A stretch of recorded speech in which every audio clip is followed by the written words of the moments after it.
Let's click on new game and let's experience Animal Well for the very first time.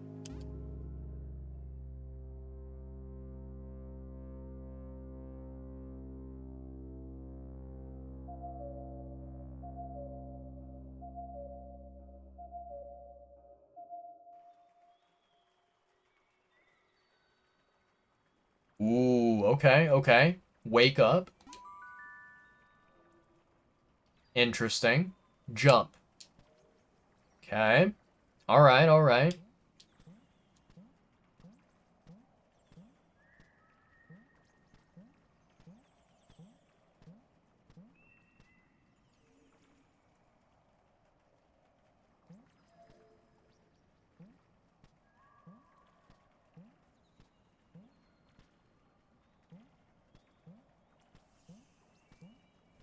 I'm a little tiny blob, chat. Whoa, I went into another room there. What the heck? What the helly, chat? Chest. Clover egg. Okay, okay. Pog.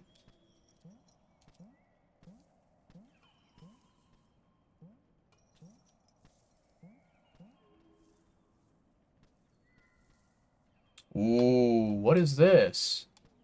I can't go underneath it. Okay, okay. Yeah, so I'm stuck here.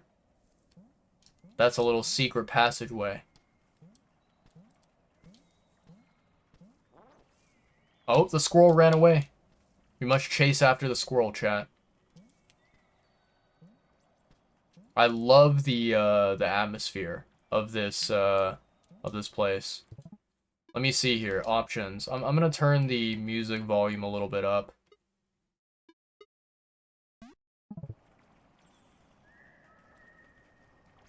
Maybe that's a little bit better.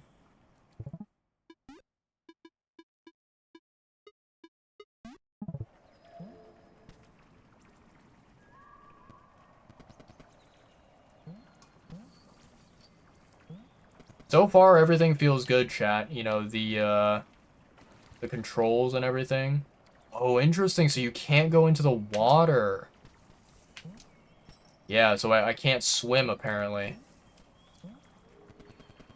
Yeah, everything feels really nice so far. I'm really, really liking the visual design of everything.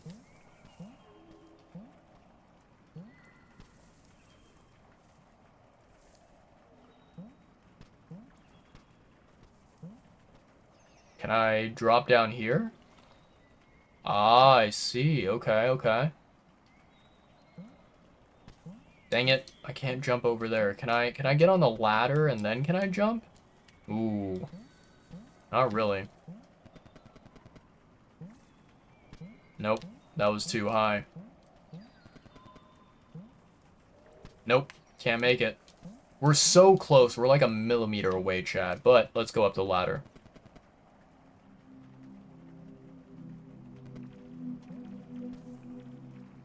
There's the squirrel. I see the squirrel. Why is there a telephone here? Let's see what it has to say. Hello, would you like to save your progress? Save. Beautiful. Very fascinating that there's a telephone that exists in this world.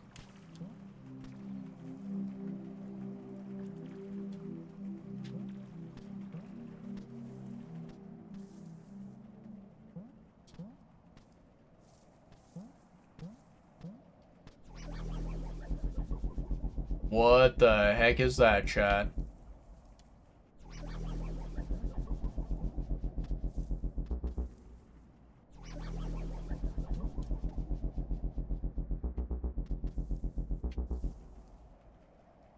That's freaky.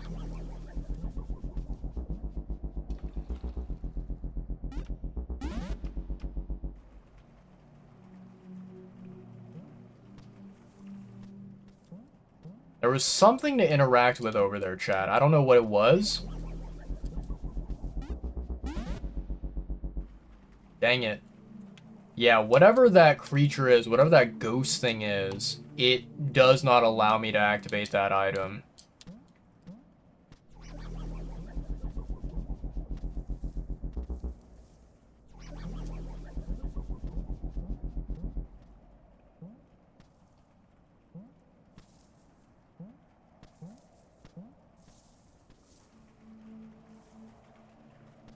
Okay.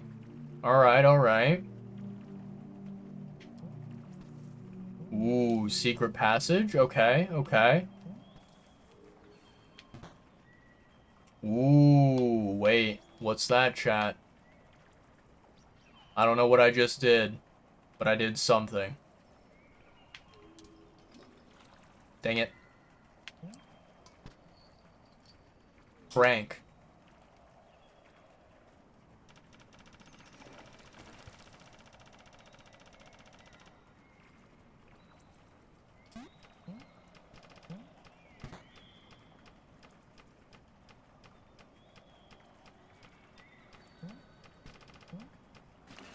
Dang it.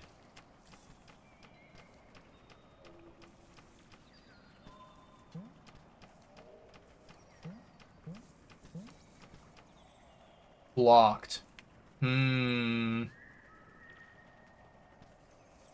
Something's weird about this, chat.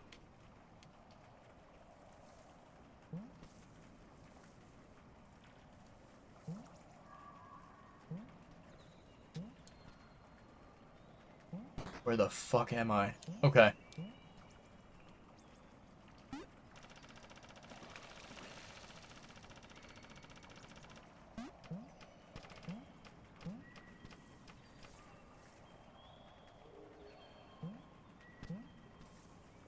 Pick firecracker.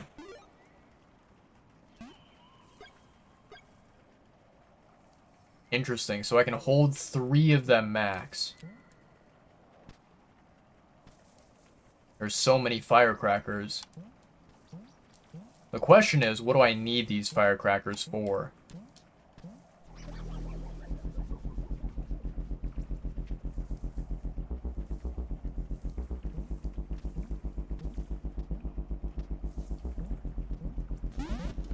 Dang it.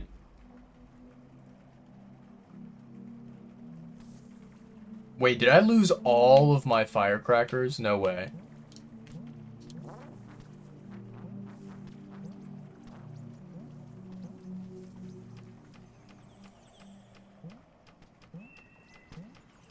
No! Alright, let's crank it.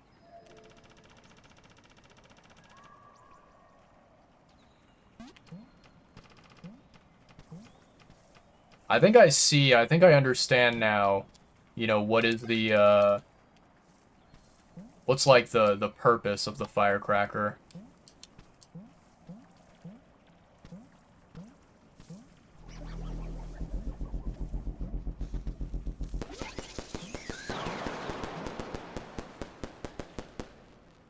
That's fantastic.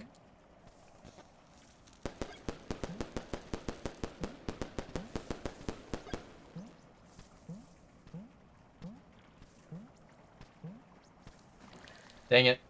How did I fall into the water there? Can I not jump here? There we go. Nope, nope, nope, nope.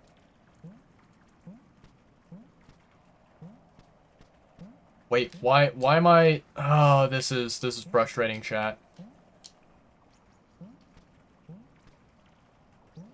Why won't you let me jump?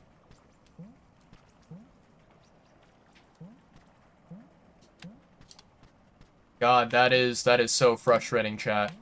It's like my character is jumping so high that I bump into like the top of this right here. And when I try to like go, you know, to the left, it's so difficult. Like it does not want to let my character move to the left there.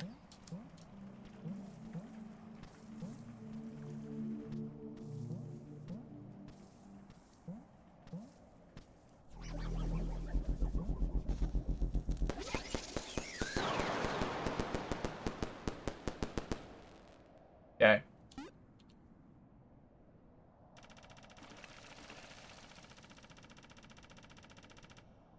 Alright, alright.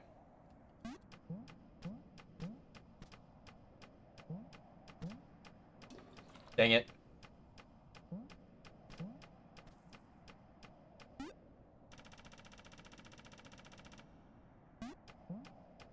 Damn it.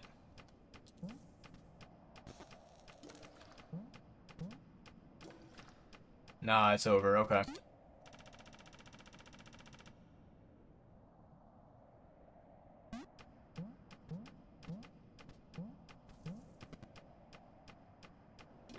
Oh, interesting. Can I not jump? Okay. Oof, that's tough.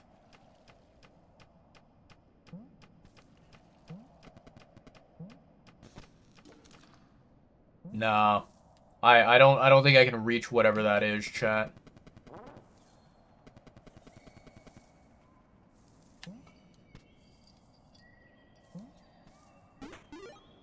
Found a map. Okay, okay. Ooh. Ooh, I like this. Okay. All right. Anything down here? Nothing down here. Okay, okay.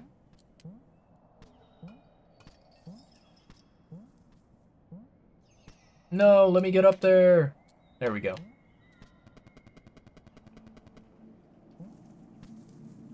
All right, let's see. Oh, looks like we have an ad break, chat. Let's pause the game. Pause the game. There we go. And we'll take a moment to do a little bit of stretching and a little bit of exercise as well. Oh, boy. Oh, oh, that feels good. Yeah, it's been a while, Chad, I think, since I've done any sort of like exercising on stream.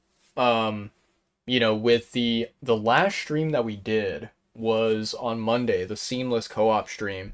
And I don't think that this is too shocking for you guys out there, especially those of you VOD watchers.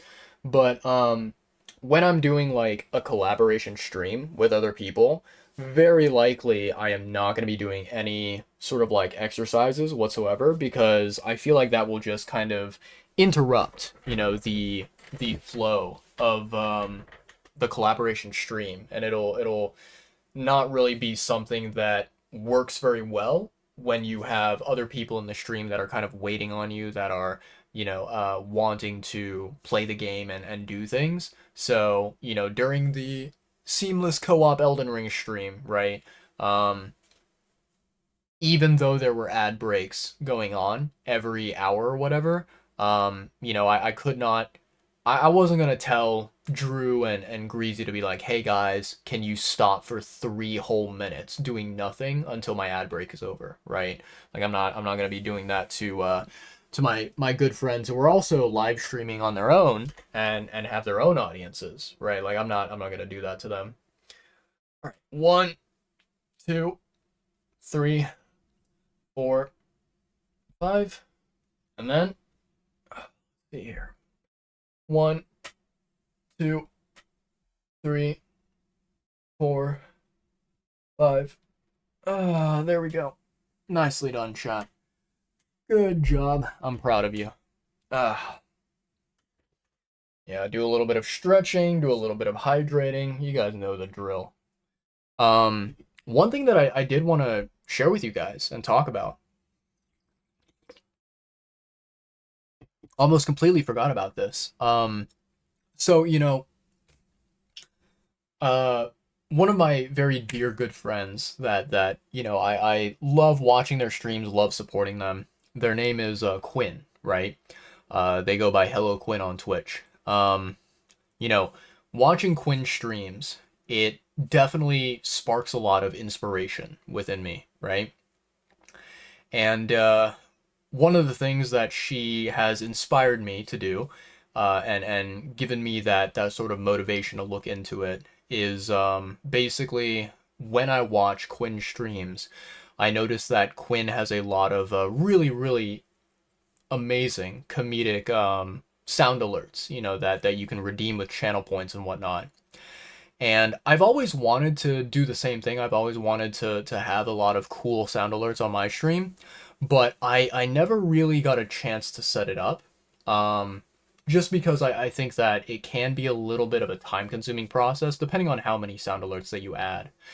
And so, after I have been watching Quinn streams and also I've been, watching uh for example, Queso's VODs, right?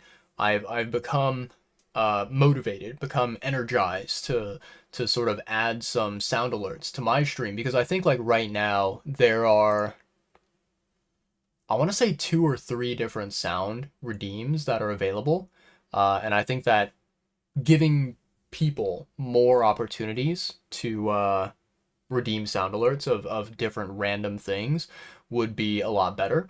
So I'm thinking that, you know, on the days whenever I'm not streaming, that being like, you know, Mondays, Tuesdays, Wednesdays, Thursdays, assuming that I don't stream on any of those days, I will probably be, you know, editing and kind of updating my channel redemptions and allow you guys to have some more cool, fun, potentially hilarious sound redemptions available if you guys want to. So that's something that I'm looking forward to for sure, for sure. But yeah, let's get back into the game, chat. Ads are over. Let's do some more gaming. Okay.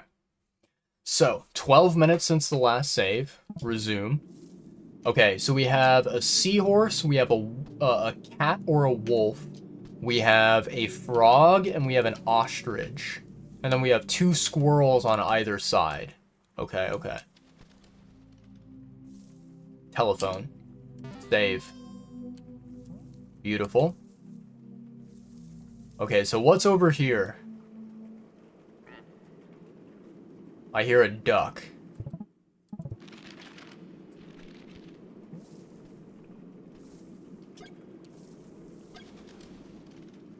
Okay, the duck flew away.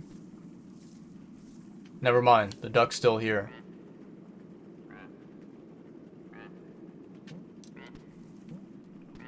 Seems like I can't really interact with the duck.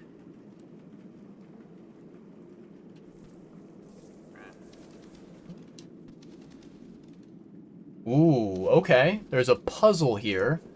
This looks like a rabbit, maybe? Okay, okay.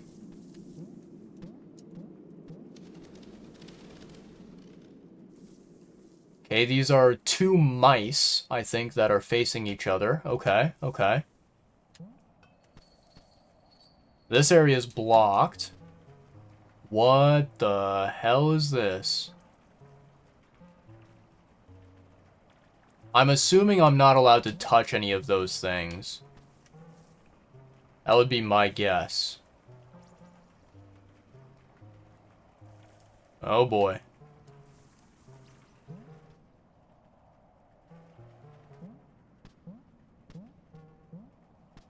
Dang it, I can't jump up high enough. Uh-oh. That's not good. Oh boy. Oh boy, chat. This is gonna be interesting. Ooh, okay, okay, okay. No! Ow. That hurt. So it seems like I have multiple lives. That is tough to do. Okay. Alright, alright.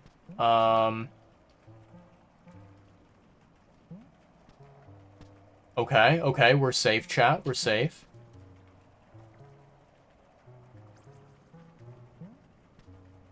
Okay. Oh boy. No! Oh! Oh, that's so painful, chat. That hurts. That hurts so much. We were so close. And then we borked it all. Oh boy. Chat, this is harder than any Souls game could ever be. I know it's unbelievable, but it's harder. Oh boy, okay.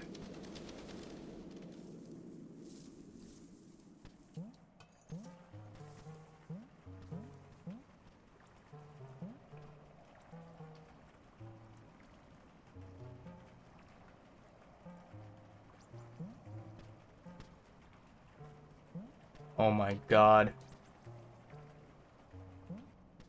Okay, okay. No. Okay.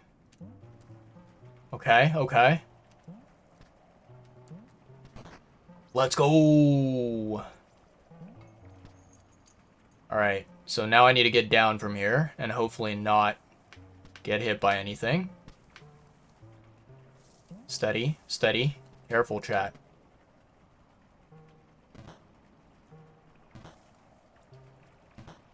Oh shit, it's an alternating puzzle. Okay.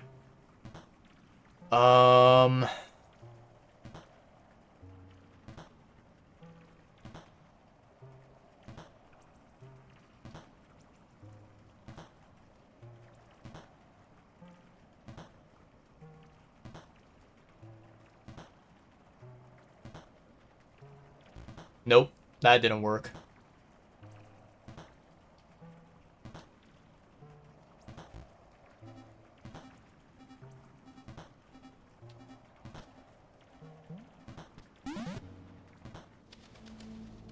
That hurts, chat.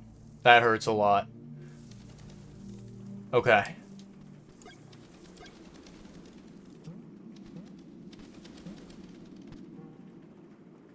That's blocked, right?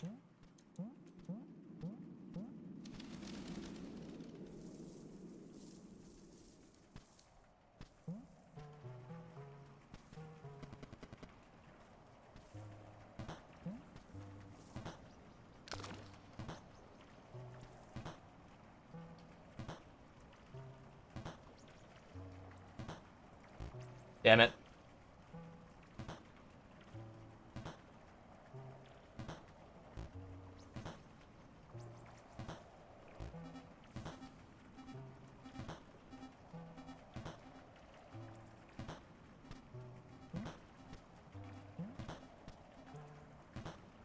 No. Oh, that's so evil. Oh, that's so evil, chat.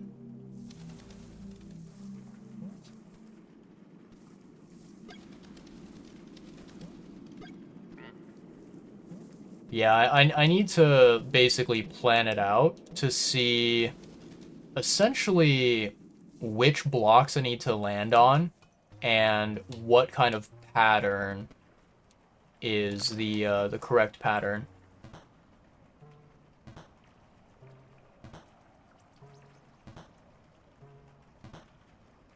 I think that's it. What's going on, Vanilla? Welcome on in, homie.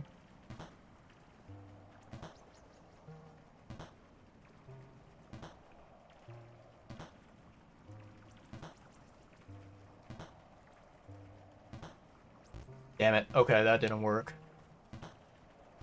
Damn it, that didn't work.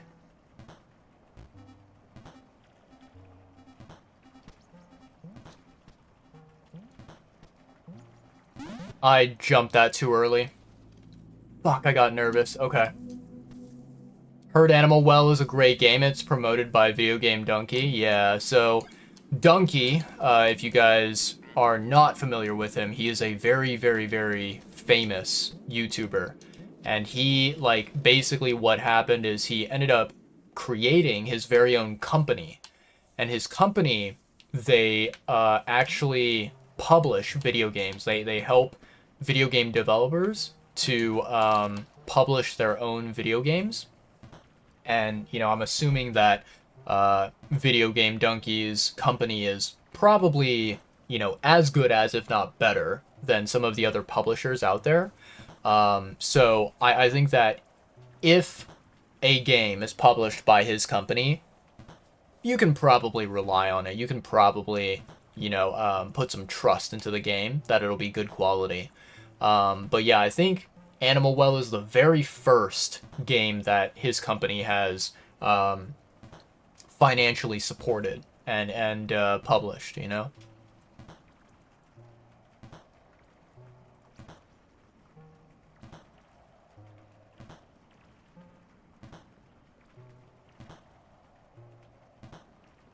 Oh, I missed it. Oh, I missed it, chat.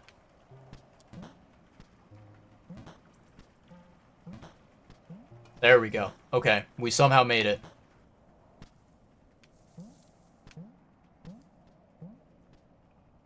What the heck is this?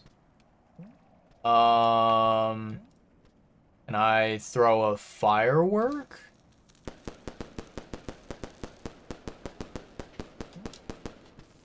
Doesn't seem like it.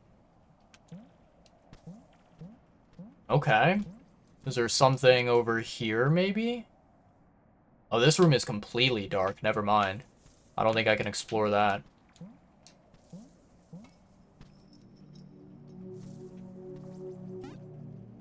Yep, save progress.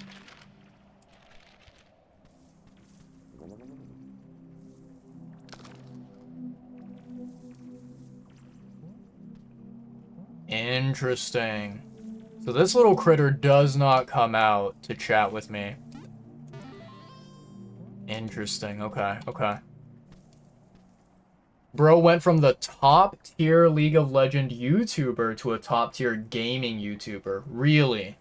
You know, that's actually kind of funny, Vanilla. You know, of course I've heard of Dunkey, right? And I think that when Dunkey became very famous, became very popular, I did not know about him at that time. Like, I was not familiar with his channel and with his content. I discovered Dunkey very, very, very late compared to other people. And, you know, when I discovered Dunkey, I did not really know anything about him. The only thing that I knew is that he was someone who enjoyed creating these like very funny meme review videos of different like kind of trending popular games. Um, so yeah, like I did not really even know how he became popular at all. I don't know what was his like previous history with video games and content. All I know is that he is someone that loves to create what I think a lot of people nowadays they call it like shit posting content, which is quite entertaining. I think for me, the very first like videos that I discovered from his channel were probably Souls videos because I remember watching his you know kind of hilarious comedy video talking about um, what's it called? I think that basically he made a video that was something like summarizing Sekiro or summarizing Dark Souls or something like that in a short period of time. I don't remember what the name of the video was. It was like basically this is Sekiro or basically this is Dark Souls or whatever. And so he made these like meme videos. And so I remember watching one of them and I was like, yo, this dude is fucking hilarious. And so I started watching more and more and more. Yeah, he's someone that I think like is very very very comedic, very very you know, uh, very much so a good person to be able to create this shit post content, right? I think that he was kind of born for that type of stuff. What's really interesting, and Vanilla, you may not be able to relate to this, you may not be able to understand. So this is something that, you know, I think a good majority of the people out there that I speak to, who I share this information with, they're always very shocked by, you know, finding this out. And then, you know, they're always very like they're very what's the word? I guess curious, you know, because they wonder like how in the hell can I actually do that, right? Um so I would say that like with maybe 98% of YouTube videos and kind of pre-recorded content, you know, stuff that is not a live stream. 98% of media out there that I consume, I watch it at times two speed. I don't watch it at normal one time speed.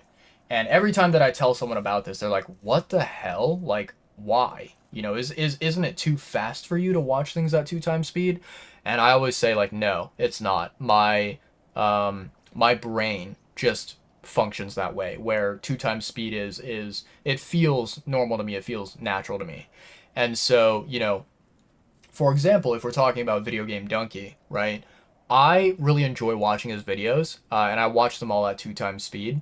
Um, I will say that I've tried watching Donkey videos at 1 time speed, and it's manageable. Like I don't mind it. I don't hate it, but I would say that personally speaking, this is just a me thing. I think that Donkey, his like comedy, right?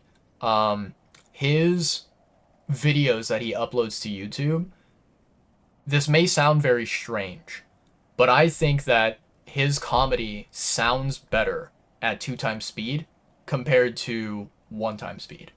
That's just my personal opinion. I don't know if other people agree or disagree, but I think that some comedy, it works differently. It works better at a different speed than the normal speed. That's my uh, perspective of it. Yeah. Let's see. Still find Donkey's videos. Let me see what does it say here. Still find Donkey's videos 10 years ago to be pretty funny. He was a popular when he was doing League related stuff, then he started to hate League. I mean, isn't that what most mentally sane people do? I feel like that is. Dark Soul and Bloodborne vid is funny as hell. Yeah.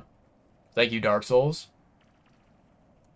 You watched it at 2 times speed as well, besides League of Legends tournament? Interesting.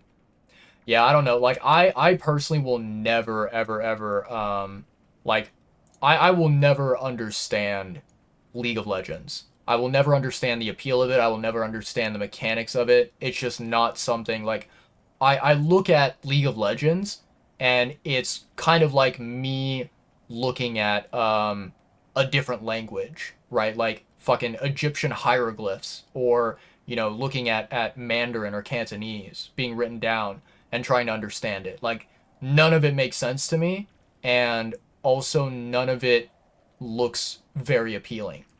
Like, I look at League of Legends, and, to me, even if there are moments of League where the players of League are very excited, they're like, oh my god, this person, they're going to, I don't know. They're going to capture the enemy's base or whatnot, right? Like, I watch it all happening on the screen as these other players are getting excited, getting hyped up, and shouting and screaming. And I'm like, bro, this looks boring as fuck. Like, what the fuck are you guys screaming about? I don't know. To me, it that game, honestly, I don't know if this is insulting to League players. Maybe it is. Maybe it isn't.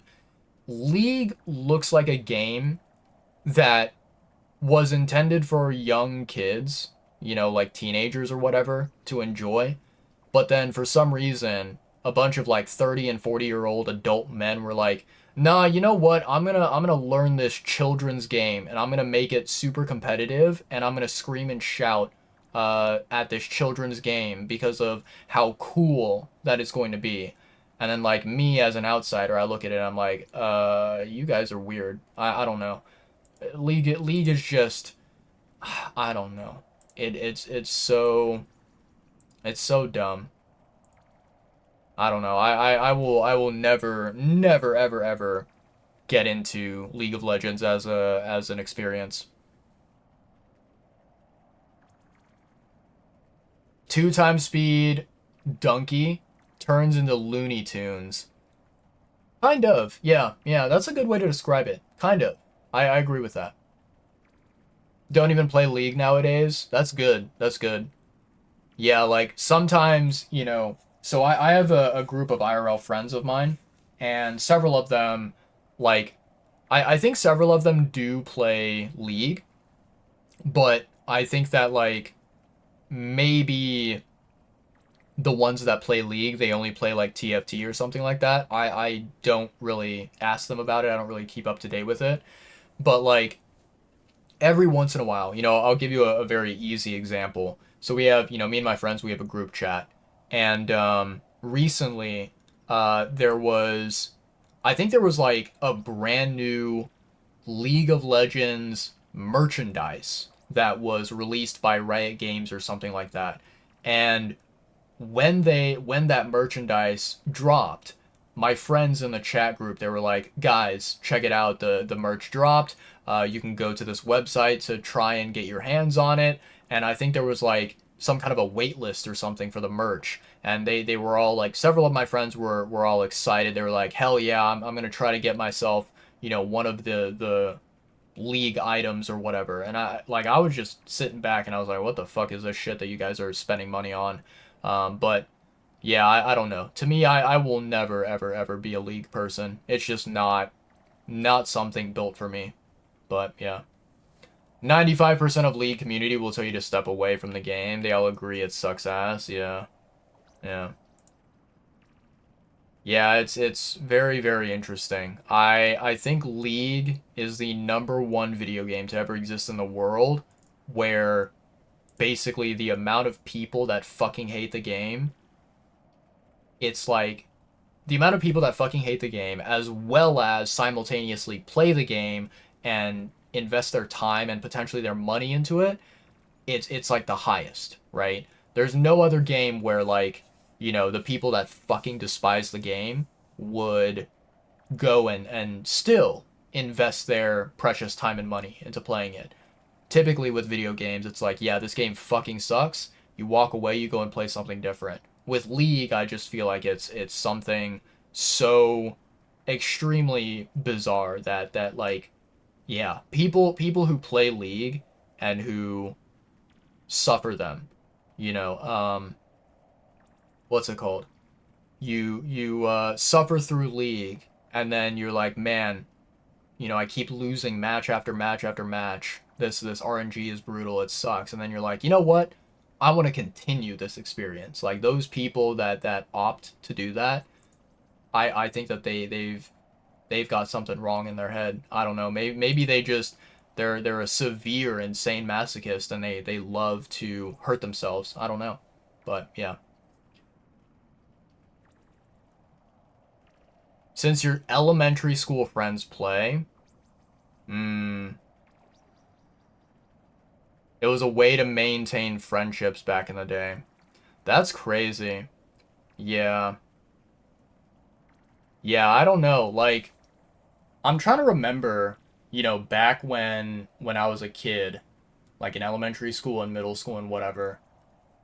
I would say that like, back when I was a kid, I did not really get the opportunity to play a lot of video games because my family, we were not the type of family to buy every brand new video game console that came out and every brand new video game that came out, right? My family, we were very much so not the type to spend on, such luxurious entertainment, right? And at least for me, when I was in like elementary school, and I don't obviously Vanilla, you live in an international country. You live completely on the opposite side of the world, so your experience is going to be very different from mine. But here in the U.S., there was a website which is called coolmathgames.com. And basically, when I was in elementary school, when I was in middle school, that was like, that was a website that every kid, whenever we had classes that would teach us about, using the computer, using like learning how to type faster on the keyboard and whatever, when we had any sort of computer class, Cool Math Games was what we played. That was the website that we all went to. Um, Other than that, like, I mean, there were kids that would play games on like the Game Boy. There were kids that would play like Super Mario Brothers on the DS or whatever. There would be kids playing Pokemon games, but I don't think that there was a single kid in my history of like school, whether it's like it doesn't matter. I think like maybe in high school, but definitely not in middle school and not in elementary school, there was no kid that knew about League of Legends or played League of Legends. I think it only started in like high school and then like college, of course. But up until then, I had never even heard of the phrase League of Legends. Like, that did not exist in my vocabulary. Um, and yeah, I mean, like, I am just the type of person where, I look at a game and I'm able to kind of tell right away just by visually observing the way that the game is designed. I'm able to tell right away, will I enjoy this game? Will I vibe with it? Will I resonate with it? Or is it something that I dislike?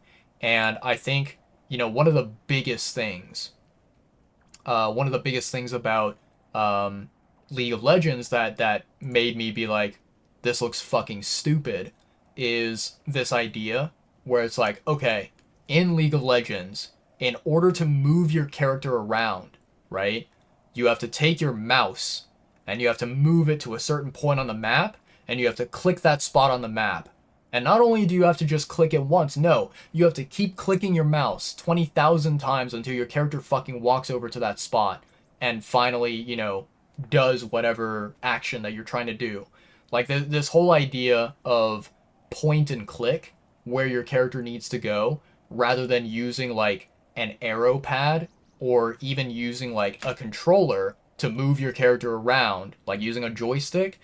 I thought it looked so fucking stupid. Like, League of Legends to me is a game where it feels like it released in the 18 fucking hundreds and no one ever updated it. And it looks like dog shit. Like, I feel like the mechanics of the game just look so bad, you know?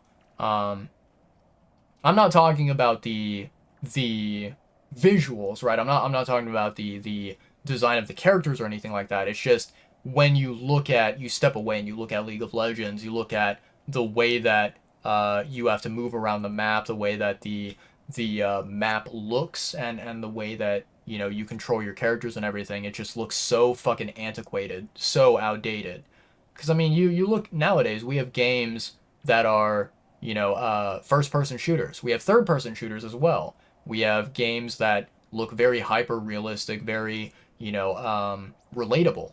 And then you look at League of Legends and it's like, oh my god, what the fuck was this designed in the year 1805? Like, what the fuck are we doing with this old ass, visual appearance?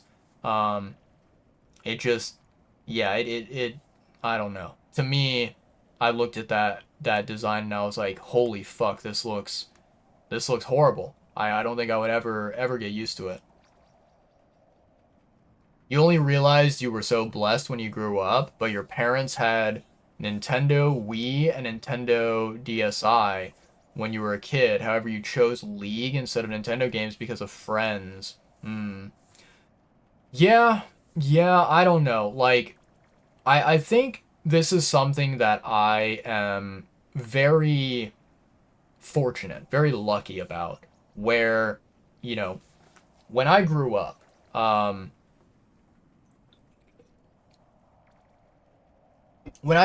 right, because of the fact that I did not have access to all these different types of video games, I found a way to make friends without video games, right? Like, I found a way to meet people and talk to them and get to know them and learn about, what kind of things that they are interested in without having to have like a mutual video game or a mutual hobby or whatever that we shared, right? And yeah, like, I know for a fact that growing up, I think it wasn't until high school or maybe college that I started to get friends that would play video games and that may potentially play games that I also play, right? And so, I this might sound very very like pitiful and very sad, but you don't need to feel bad for me or anything like that. Like, it was a thing I experienced as a kid, and it's over with, right? um when I was a kid, basically, so I used to live in the southeastern section of the US. And if you don't know anything about that area of the US, the one thing that you can very much so bet on, and that you can know for a fact is true, is that in the southeastern US, there are not a lot of Asian people. A lot of the people there are white. A lot of them are American. And so, me being an Asian kid, I think that I have always been sort of an outcast. I think like for a little bit I was bullied kind of when I was a little kid, but it wasn't like severe. It wasn't like horrible, right? It was kind of just that like, I was very different from my classmates. I was very different from the kids that I went to school with. And so, because I experienced that as a kid, I never really felt this desire to try and like, you know, be with the cool kids. Like I never had this um need to fit in and this need to be accepted by others, right? So I didn't go and seek out classmates and seek out other kids and try to, get involved in the stuff that they liked, because I knew that I was always very different from them. I knew that, there was always going to be something that separated me and these classmates, right? And so, I think that now as an adult, I look back and I think like, you know what? That's a good thing because, you know, um, I think that this idea of not really focusing on what you are passionate about, what you like, what you care about, right? That type of lifestyle as a kid is not healthy. I think it's not healthy to get swept up in other people's, interests and try to copy them, try to follow them, even though you might not care about it. Like it's a different story if let's say the kids in your school are playing something and you actually like genuinely like that thing and you want to be a part of the group, you want to play with them. Like if you genuinely like it, go for it. Absolutely. I think that's so worth it. But if it's something where you're like, I don't like this game, but I want to be friends with these guys, therefore I have to play it. Like that's such a I feel like that's such a sad, very very like pitiful mindset to have, and to me, I feel sorry for any kid who ever has to feel that way, um, because it's not a good way to go through life and grow up and whatnot. Um, yeah. League added WASD movement recently after 16 years of the game's release. That is absolutely ridiculous. Yeah, fuck the developers for doing that shit so late. You never let your kid grow up in a foreign country for this reason if you ever had one. So, here is what I will say. And this is just, my personal opinion from my life experiences from my perspective, right? I think that growing up in a foreign country is actually a good idea. I think it's smart because you are not, um, you are not living in a closed bubble. You are not living in one singular place, one singular spot for your entire fucking life, never exploring anywhere else, right? Um, and I think that, you know, what I will say from my personal experience growing up is that there are certain places in the US that are very much so chill and low key and very welcoming, very, very, fine places, right? Um, the place that I grew up, in the southeastern US, right? That place is a like the state that I grew up in is a very you know not a very like I think the word is urban. Like it's not a very like bustling city. It's not like New York City. It's not like San Francisco or Los Angeles or whatever, right? It's not that type of high energy place, right? It's very much a smaller state one that is very low key, very chill. And the city that I lived in was also the same way. It was kind of like a small city, small town type thing, right? And I think that, at least for me, people in the South, they are typically more kind hearted and more wholesome compared to people, up north, people in the west side of the US, right? Um, the people where I grew up, like, there was a little bit, when I was a kid, there was a little tiny bit of bullying, but the bullying that happened, it was because of one classmate, and it did not happen for a very long time. And it was not something where, like, I look back at it and I'm traumatized by it. That did not happen. Um, and so I think that, for me, genuinely, I think that I am very lucky, right?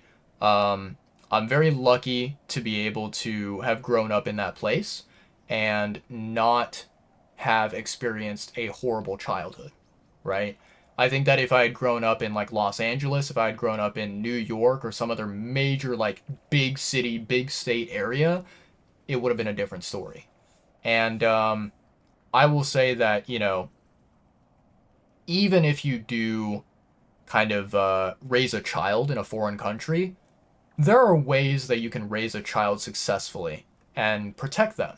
Make sure that they are, not suffering, that they are not hurting, right? So I don't think that it's like, yeah, I don't think that the lesson to take away is like never ever ever go out to a foreign country and raise a child there. Like, that to me is that's a dangerous perspective to have when it comes to looking at the entire globe. But if you want to have that perspective, I mean, that's fine. You can feel free to, shelter your children, shelter your grandchildren, and whatever. That's fine. Perfectly fine.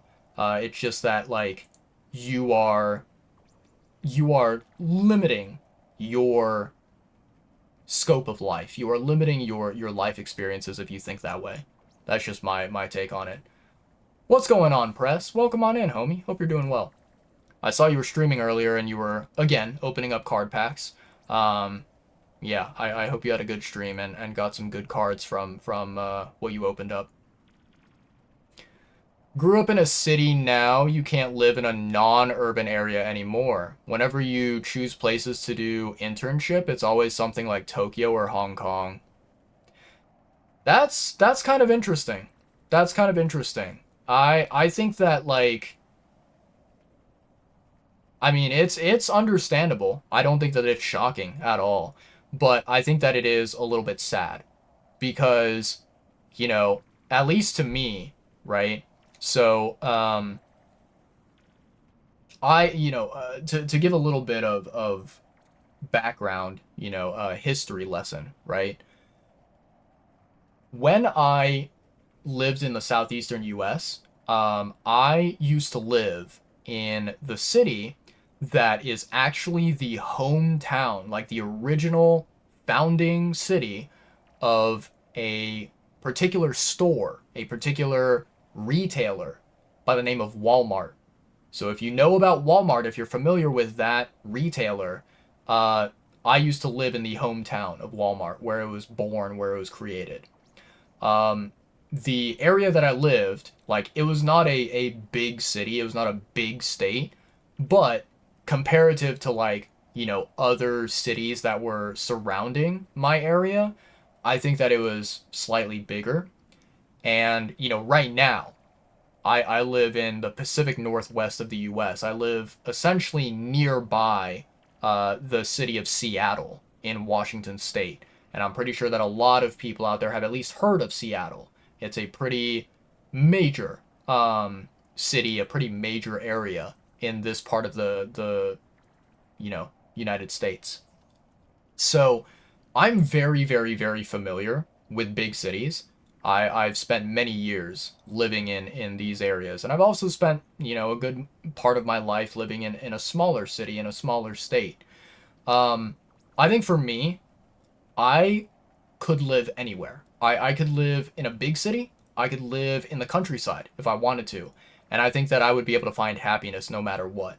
And personally speaking, I'm very grateful for that because I think that, you know, there is a certain beauty that countrysides have, which cities do not, and then vice versa. You know, there's things about cities that are fantastic that countrysides don't have.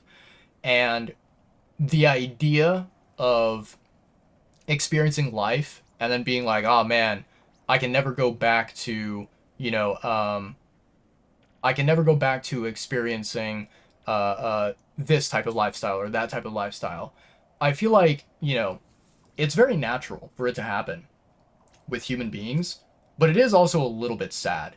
I feel like that you're kind of losing a perspective about certain things.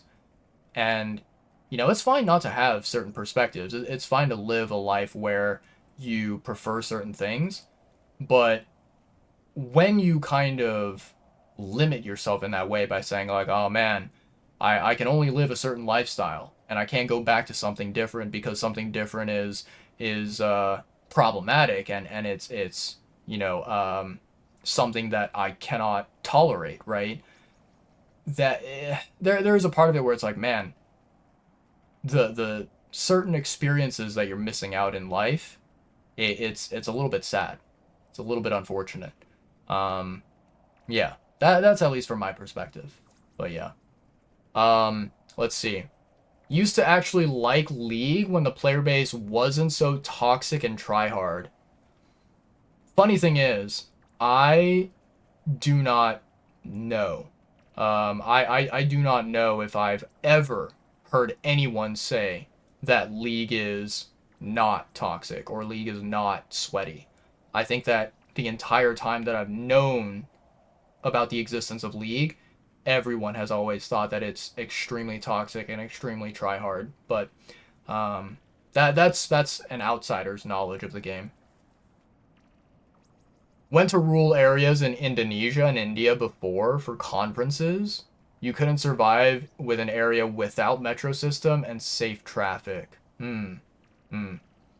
Yeah. Yeah. I suppose those are some things that are really nice to have in a city for sure. You hate bugs as well? Yeah, bugs are a nuisance. I think for me, so I would say in terms of like a common bug that I cannot stand, that I absolutely despise, it would probably be mosquitoes.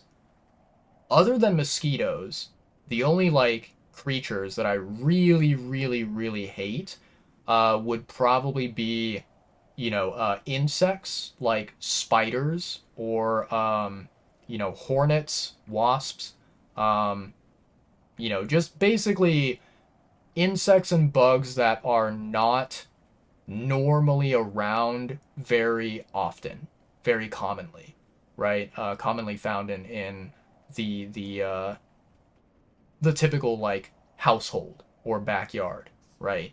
I'm not a big fan of that, but like, you know, for example, if it's like I'm trying to think of another insect that is sometimes found. Um, let's see.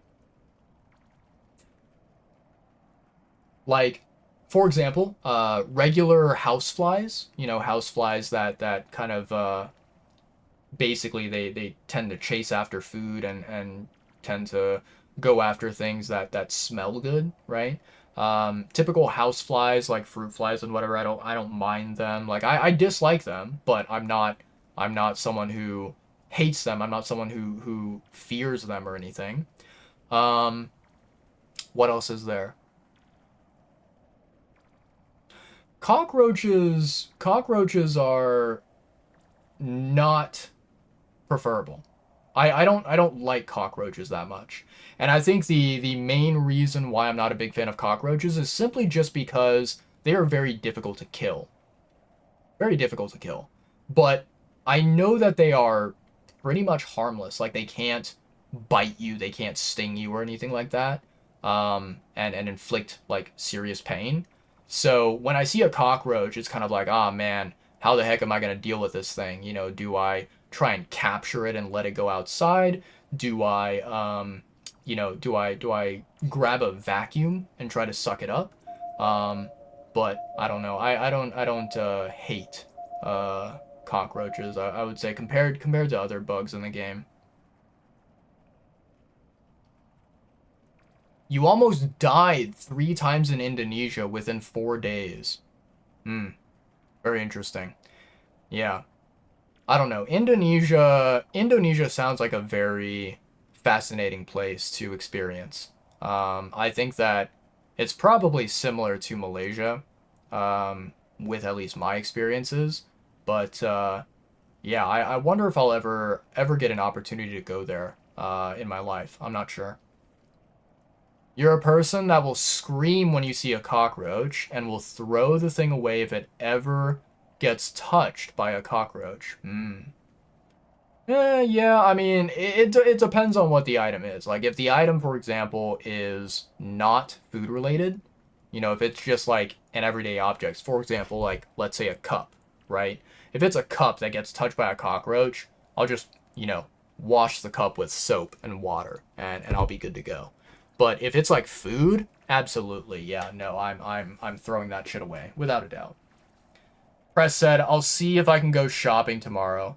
No worries, Press. I mean, if you're not able to, don't stress about it. Like, I'm shopping for something that I want, that I like. I'm gonna go there, I'm gonna grab something. I like if you have no reason to go shopping, if you have no reason to be in that area, don't force it, right? Like don't make the drive and whatnot. That same thing that I told to Sunday as well. And I think Sunday he said that him and Quinn, they are either gonna go, to the shopping center either before or after dinner. I'm thinking that it'll probably be before dinner because after dinner we're gonna grab some dessert. But yeah, if you can't make it, don't worry about it. It is what it is, right? It's fine. You're afraid of bugs, however, you like the alien thing in Bloodborne for some reason. I have never played Bloodborne, so I have no idea what you're referencing, but I'm gonna assume it's probably something like the alien creature from the Predator and Alien movies. And if so, that is very, very strange, very weird. Indonesia is a fantastic country, but the rural area is a bit dangerous. Yeah, I mean that kind of resembles Malaysia as well. Yeah. Yeah, that's fair. That's very, very fair.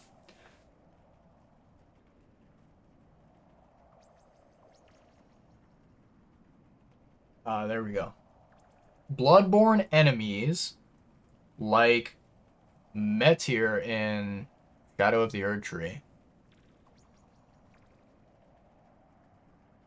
It's pretty interesting. Yeah.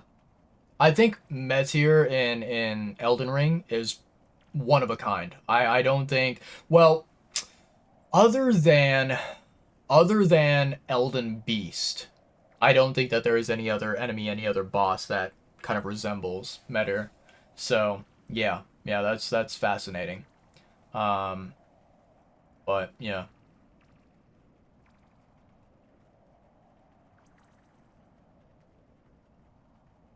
70% of the boss is like Meteor, or even more horror like. That's interesting. Yeah, yeah. I have to say like I am not really a big horror fan. Um, I think like, you know, what I experienced with Lies of P is probably the most horror that I kind of enjoy, right? I don't think I don't think that there is any other horror element that I would enjoy in like a Souls game. I think that, if I'm playing a Souls game, enjoying something that is not horror related is probably better. Which is why I dig something like, Elden Ring or Sekiro, because those two games, like one of them is sort of medieval fantasy and then the other one is like Japanese history type thing.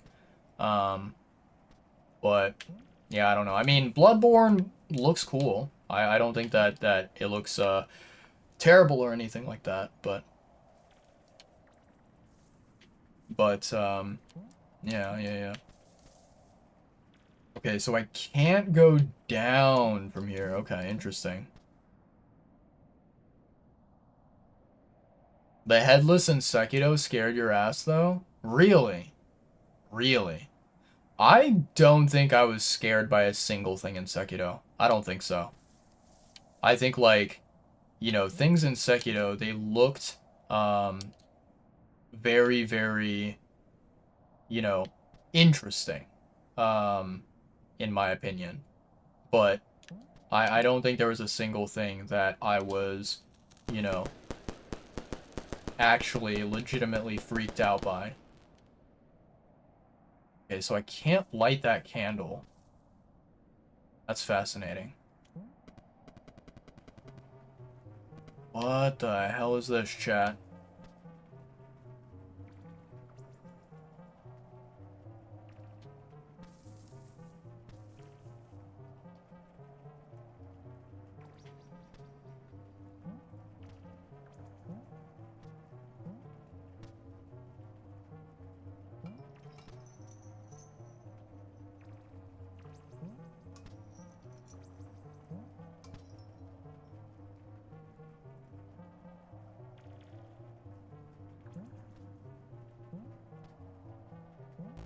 Damn it.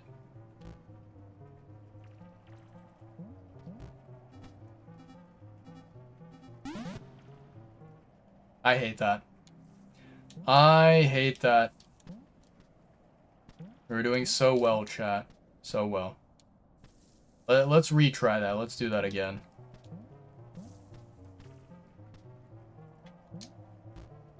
Really?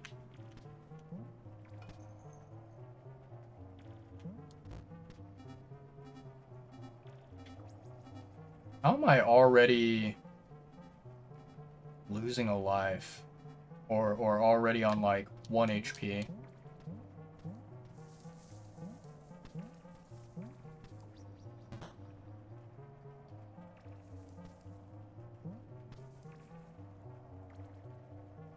I don't know what the fuck that switched. What is this? Fruit? I'll take it. That switched something, chat. I don't have any firecrackers, man. Gosh darn it. Friggity frack, chat.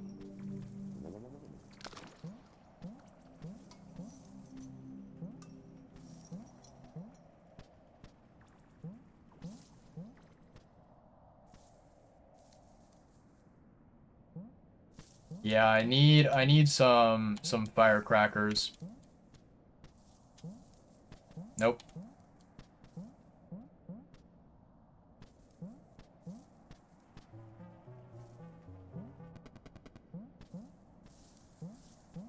Okay, where do I find firecrackers at, chat?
God damn it.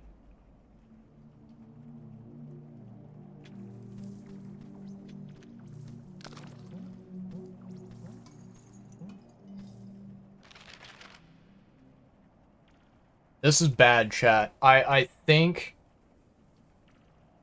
Shit, I think I might be locked. Yeah, this is quite bad.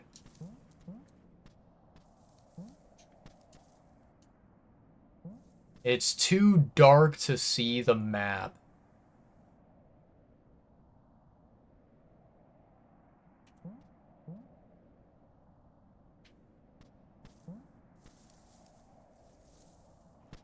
Crazy.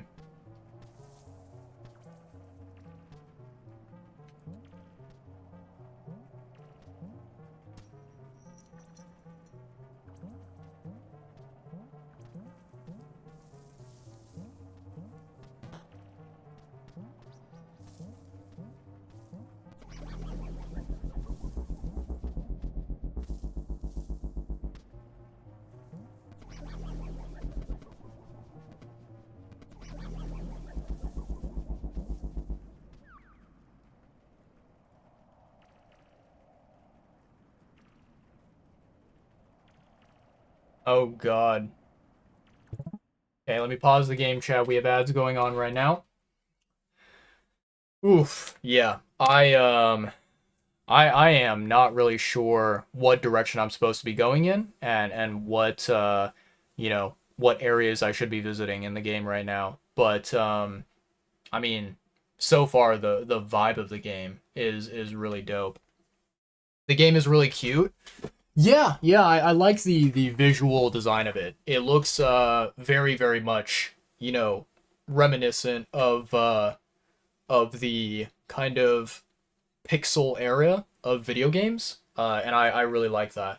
Really like that a lot. Um it looks, you know, I think the design of the game is very very simple and you know, just does not really do anything that it doesn't need to do, right? Which I think is pretty dope. Is there any music in the game? Very likely the answer is yes. All of the sound that you hear, right, in the background when I'm playing the game, I would say that in my opinion, that qualifies as music because it is, you know, it is like a musical sound, right? That is created by the developer of the game. So to me, I consider that to be music, right? Even if you were to qualify that as like a kind of background OST, I consider that to be music. But I, you know, of course this is my very first time ever playing the game and I've never played this game before. So I'm assuming that like if you go and you fight bosses, for example, if you go and reach certain areas of the game, very likely there could be some special, unique, different music that plays in certain areas. But yeah, yeah, yeah. This game does have music. And I think the music that is made is very, very well done. I quite like it. I think it's very soothing, very relaxing, very chill. But yeah.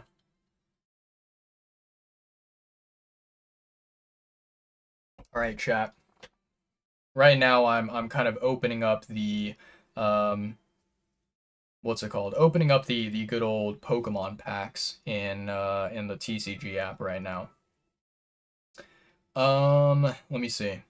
While I'm waiting for the second pack, I'm gonna go ahead and share some of my unwanted cards with my friends in the game.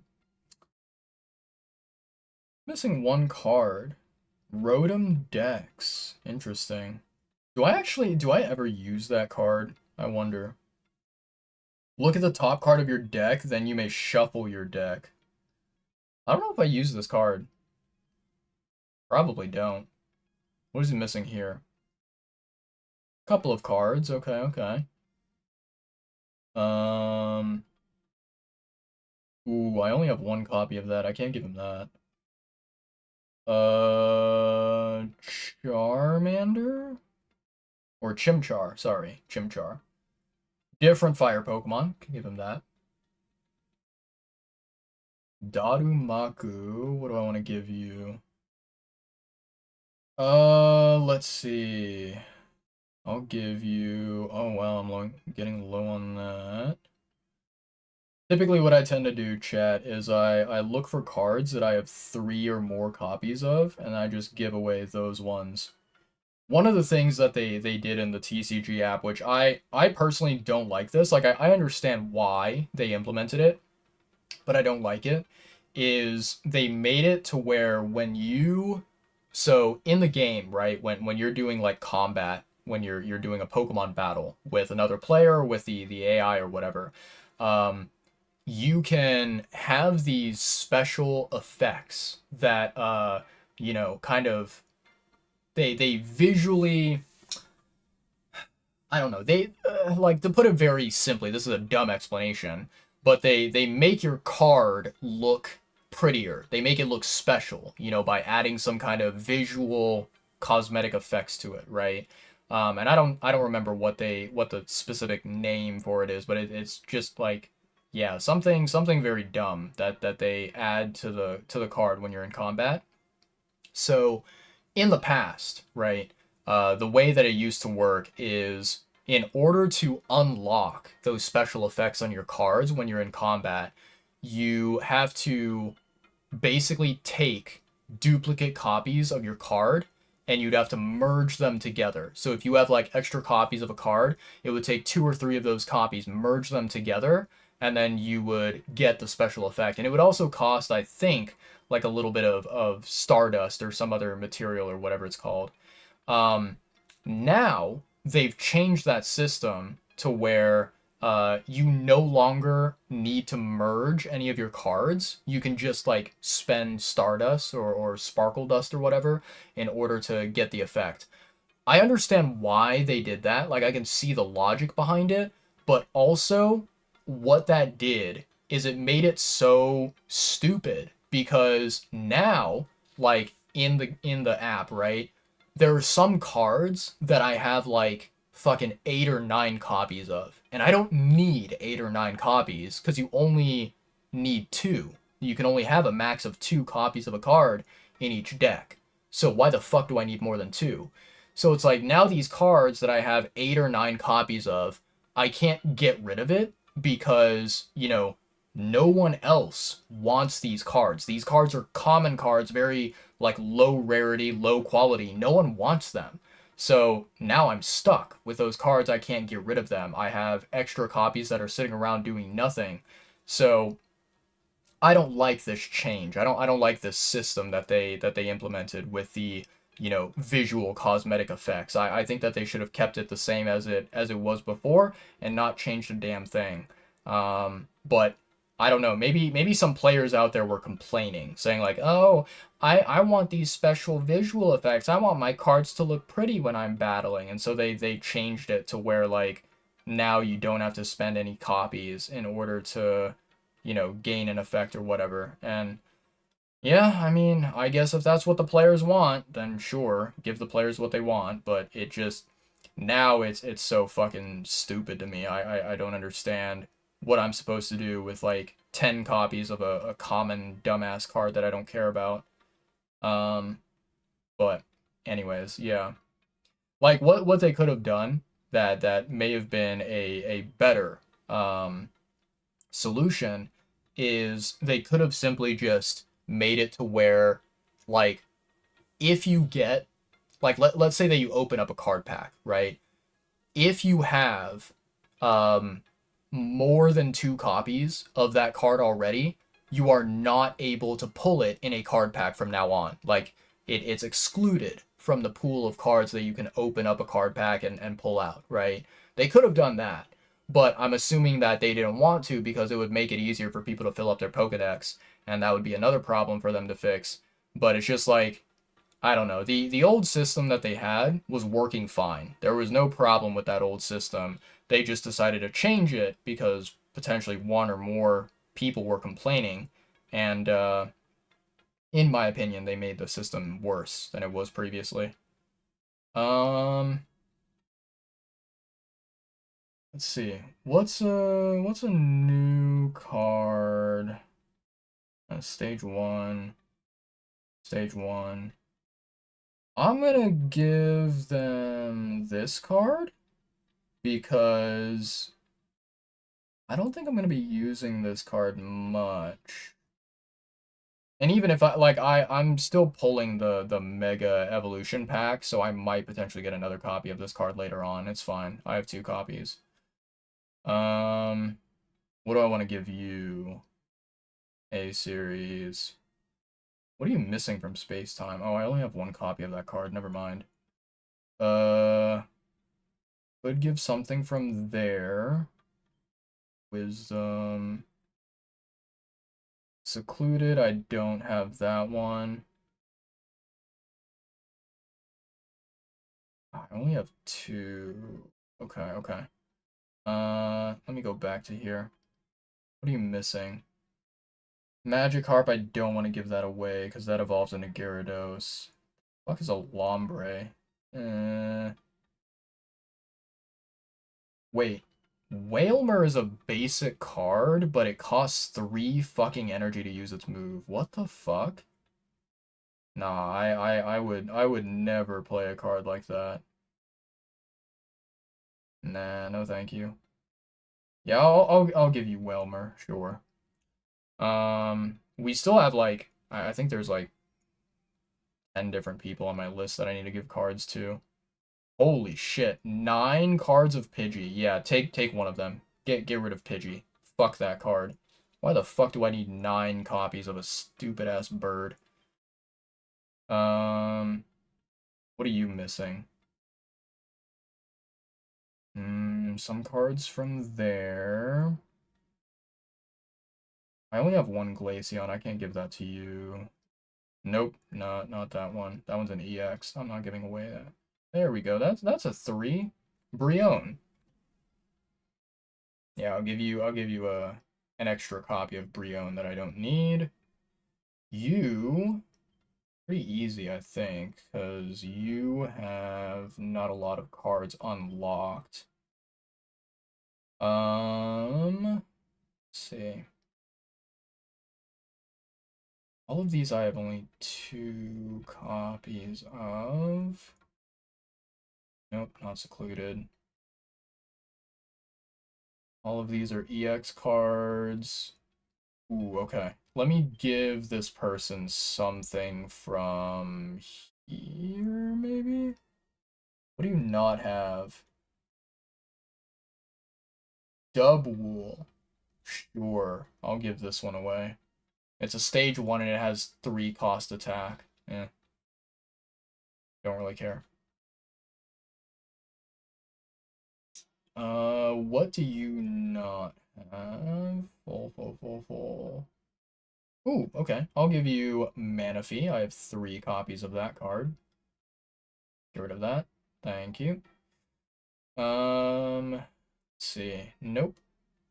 A series. And yeah, I really don't know why they separated the Mega Evolution packs from the rest of the packs when you're sharing cards. Like, it kind of just makes it annoying to do menuing. But whatever. It is what it is. No, all my extras are EX cards. I will give you...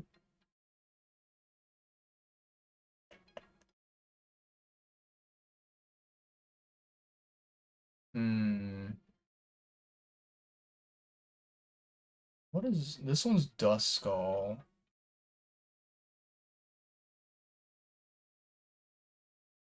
Yeah, I'm not a big fan of those types of attacks, so I'll give you Duskull. Why not? There are attacks in this game, chat, and I think these are the worst attacks ever. There are some attacks in the game where it's like you have to flip a coin, right? And if the coin lands on heads, then something happens. If it lands on tails, nothing happens. Like, those attacks are the dumbest shit ever. I fucking hate those attacks. Because I feel like every single time the way that it works. So in TCG, right? I only ever really deal with the game's AI. I don't fight other players because why the fuck do I need to? There's no point in doing that. You don't get any like um free free EX card reward or anything for fighting other players. So I only fight the game's AI, and the thing is that like I feel as if every time there's an attack where it's like, oh, flip a coin. If heads, it does this. If tails, it does nothing. Every single time the game's AI, it always lands on heads. And then whenever I flip a coin, it's always on tails. And it's like, fuck you. Like that kind of bullshit RNG. I fucking hate it. It feels rigged. Rigged as shit. EX, EX, EX. All these are EX. Okay, I have 3 of Litten, the stupid fire cat Pokemon. I think Litten eventually evolves into Incineroar, but I have 3 copies of it, so I'll get rid of 1. Marissa, you are missing a lot of cards. I'll give you a Graveler, because I have 3 copies of that.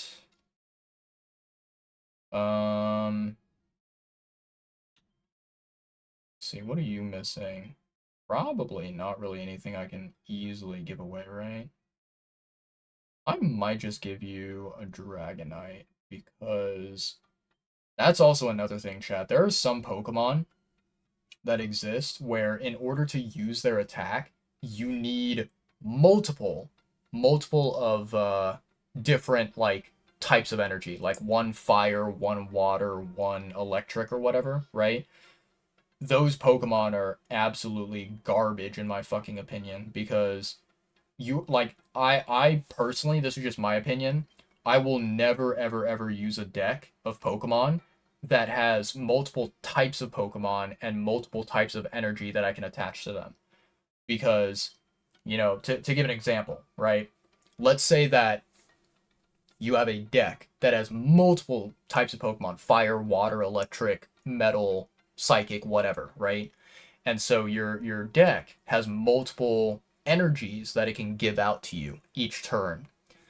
The energy that it gives out each turn is randomized, right? So if you have, let's say, like a water Pokemon as your active Pokemon that is attacking, but then the game is like, oh, we're gonna give you, like a fire energy card, or we're gonna, or not card, but a fire energy, or we're gonna give you a metal energy or some shit like that.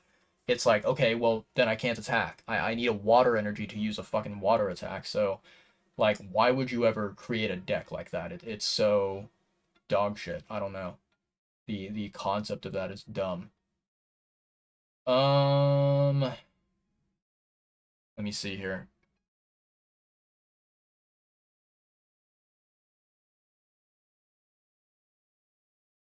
Yeah, I'll give away a Chewtle. Stupid water turtle thing.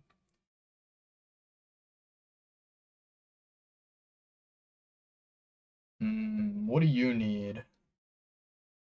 Could give you one of those. Could give you one of those. Any 3s that I can see here? 2. Any 3s? Ooh, Gabite? Okay, I can give you a Gabite. Yeah. Yeah, why not? I have 3 of that card. For you, my good sir, what do you need? You are full, you are full. Nope, that's an EX. Not gonna give that away. Could give that one away, I suppose. All of those are EX. Okay.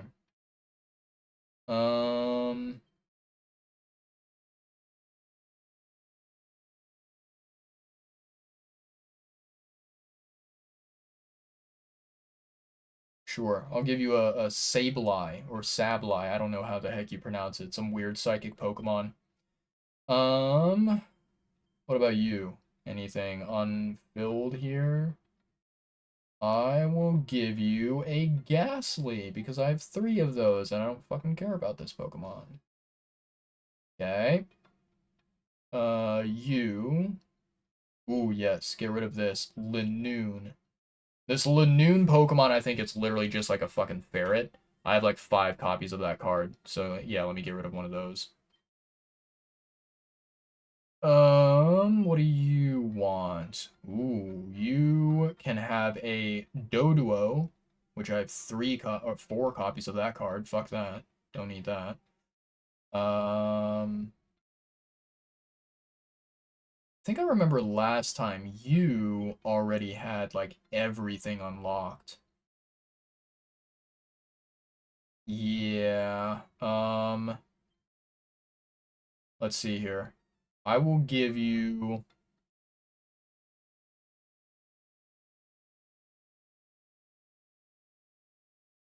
um here, take a Drapion. I think out of my Pokemon, I don't really use Drapion that much, so might as well take it. Um, let's see here. What do you want? Two. No. Smackdown. No. Nope, definitely not. Nope. And what do we have here? Ooh, no. Let me just give you something from here. What the hell does a Grookey evolve into? I don't even know what this Pokemon is. It's a basic Pokemon. It evolves into something, some kind of grass monkey. But it's not the starter Pokemon. It's not Pansage. It's something different. Um, I will give you a Urtuoga, I guess, because I don't think I'm going to be using this card. Yeah, have that for free. And then one last person here. What do I want to give you? You have everything filled out. I give you something from here. Ooh, yes I can. Have a Torkoal, a fire turtle. You can have that because I have 3 copies. And then that should be it. I think I'm done sharing with everyone. Nice. Can I open another pack now? Please let me open another pack. I am going to open a Gyarados pack. Or yeah. Let's see if I get anything. The one card, so there's a lot of cards that I really want from these packs, but the one card that I really do want from the Gyarados pack is a Greninja EX, because I've heard from all the hardcore TCG players that Greninja EX is really powerful. So getting a Greninja EX would be nice. Unfortunately, I did not get one. I got one brand new card, which was Jellicent, I think. Um, but yeah, I'm patiently waiting. Yeah, right now all I'm really doing is I'm building up the hourglasses so that I can do a 10-pack opening. And I'm probably gonna do the Mega Altaria pack because I don't have the full art for that card.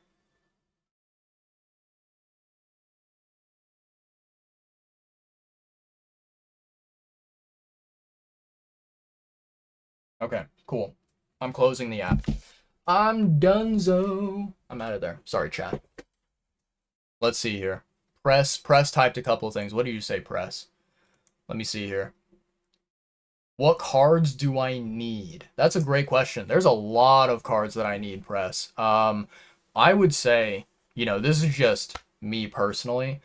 I am someone that, like, I know a lot of the hardcore Pokemon players out there, like, they don't really care about this stuff because it's, the stuff that they like. They like the cards that are, full art cards. They like the cards that are shiny and the super ultra omega rare cards, right? But for me, I'm just like a casual, Pokemon TCG player. I like EX cards in general. So I'm missing quite a few EX cards from the Mega packs. And then I'm missing, I think, some of the EX cards from the I don't remember the name of the pack. It's like the Seawater and Springs or Saltwater and Springs or something like that. Like I don't know the name of it. It's the one with like Suicune and some of the other cards. I'm missing EXs from there. Yeah, like EXs to me are my highest priority, and then unlocking all the rest of the cards, you know, the basic ones, the item cards, supporter cards, all that stuff, that comes later. I don't really care about that stuff as much, but yeah. Honestly, like anything that I am missing from my Pokedex, like that's I'm happy to receive. Do you like the system they have with the promo cards that you have to battle for? Oh yeah, yeah, that system's nice. The chance where you can redeem tokens if RNG screws you is nice quality of life. It is, it is. I do agree with that, 100%. The deluxe EX pack is the dumbest thing ever. I also agree with that. I think like the only reason that the deluxe EX pack exists is because of those stupid fucking foil cards, right? The like ones that have a shiny glimmer on them or whatever, right? The foil cards. And in my opinion, foil cards are fucking stupid. Like I feel like they have zero value. Absolutely zero. Like there's not really a big difference between a regular normal plain card and a foil card. I don't see any sort of change in value, right? There's a major difference between regular plain simple card and a shiny, or a regular plain simple card and an EX card. Those are major differences. But between regular and foil, I don't really see anything impressive, in my personal opinion. And I think that the way that they implemented the deluxe EX pack, it's so dumb that it has its own separate like Pokedex, right? The list of cards that you can unlock as a part of that pack. I feel like what they should have done is if they wanted the deluxe EX pack to have its own little Pokedex of cards, they should have only made that Pokedex full of foil cards. Don't put any, you know, regular cards in there. Don't put any EXs in there. Nothing. Just put the foil cards in there and make it to where when the players open up a deluxe EX pack, you know, yeah, like when they open up one card pack from the deluxe EX group, then it would only contain foil cards or an EX, right? That's it. But yeah, the way that they implemented the deluxe EX pack, it was garbage, and they had to make that change. Uh, yeah, it was a mess. Absolutely not a fun time. I was not a big fan of it. Um, but yeah, yeah, yeah. Other than that, the Mega Evolution packs are fine. Like I have no problem with Mega Evolution.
I'm a genius, chat. I am a fucking genius. Now what am I supposed to do? Drop down here, okay. Okay.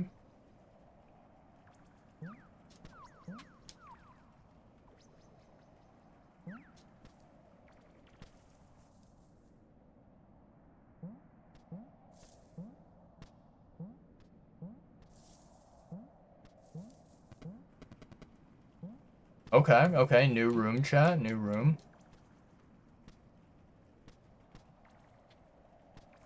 Oh. Ow, that hurt.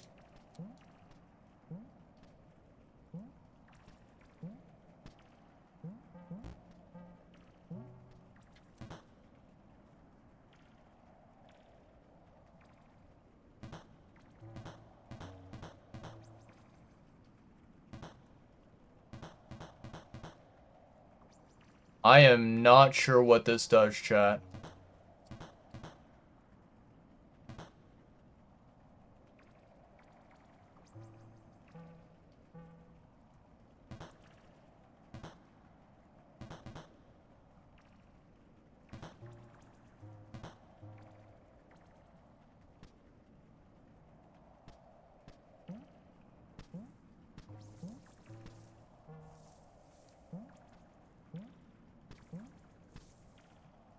What am I missing here, chat?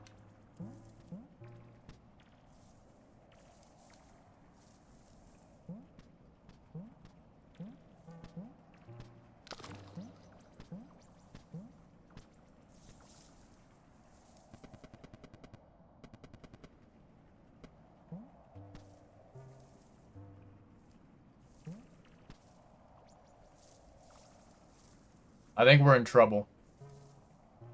Chat, I think we made a big fat oopsie daisy.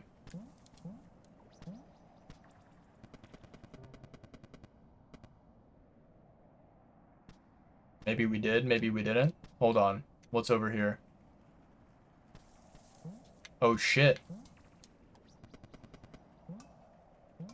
What is this thing?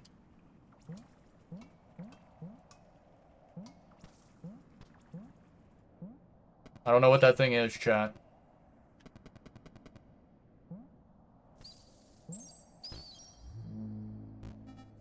Whoa.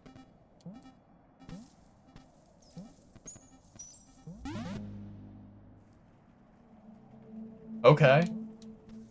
I have no idea what the fuck happened.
Okay.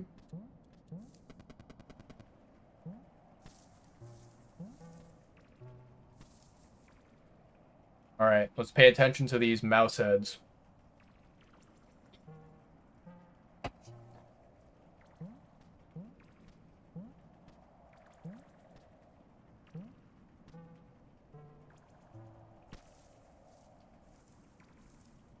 I think I understand what I need to do. I think so.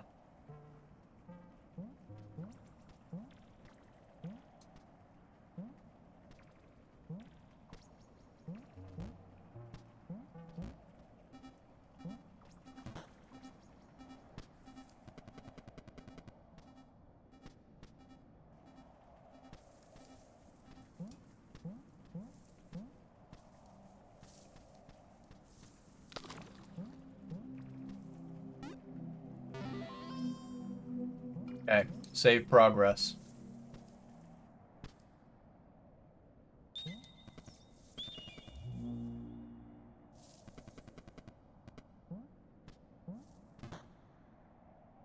Okay, okay.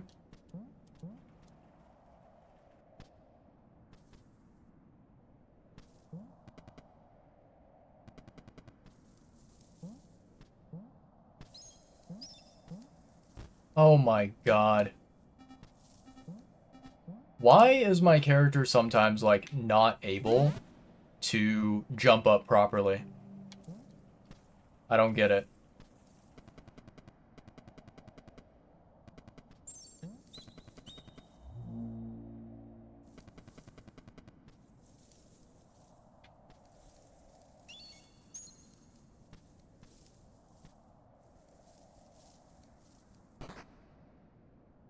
Okay.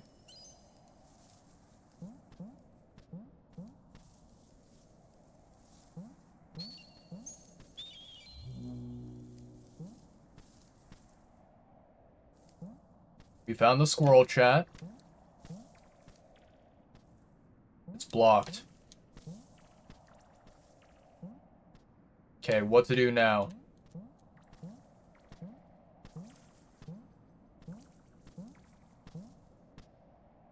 There's gotta be some way that we can save that squirrel.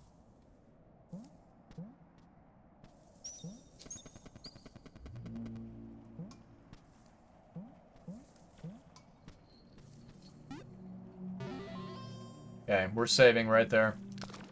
Thank you for the fruit. I appreciate you.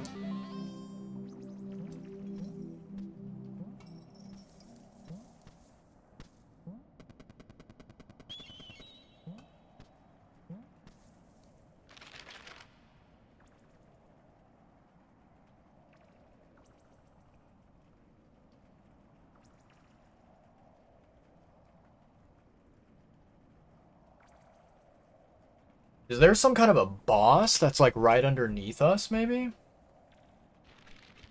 Or I wonder if that boss that they're talking about is the mouse. And like maybe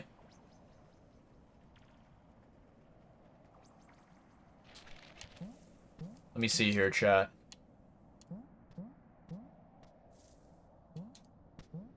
Ooh, this is blocked off. Okay, okay.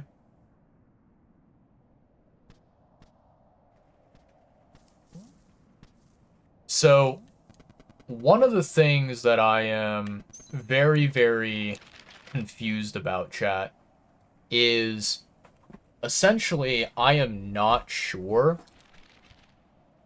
I am not sure how I am intended to get more of the fireworks, right? I feel like I need fireworks in this area, you know, against these particular enemies. And you know, since I do not have any fireworks, I cannot what's it called? I cannot you know, deal with these creatures.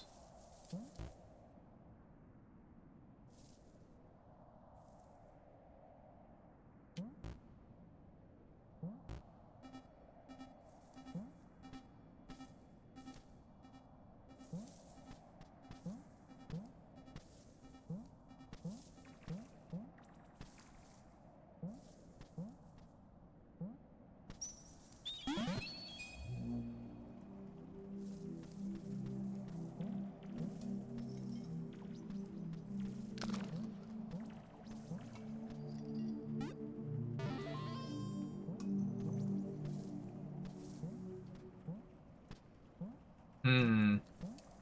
Yeah, like if there was a way to go back up that I could discover, I think that would be fantastic, but I don't think that there is.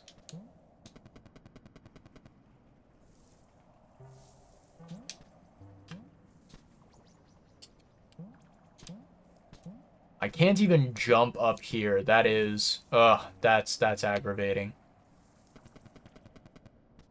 Um, man, I feel like I'm kind of soft locked.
don't know what that just did,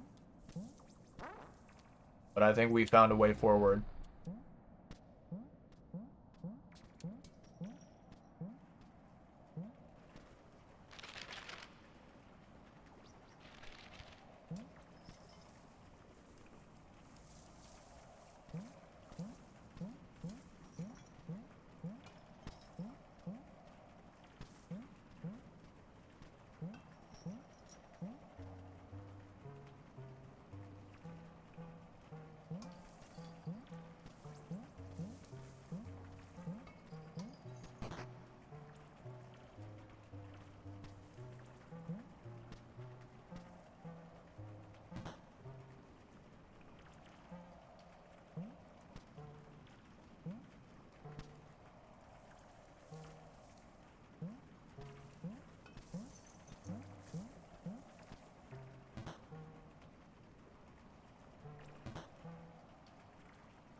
No, dang it. I messed up the timing there. This is such a fantastic... Found a key. Okay, okay. That's what we like to see. Yeah, that's a fantastic puzzle right there. That little mini puzzle. I like that a lot.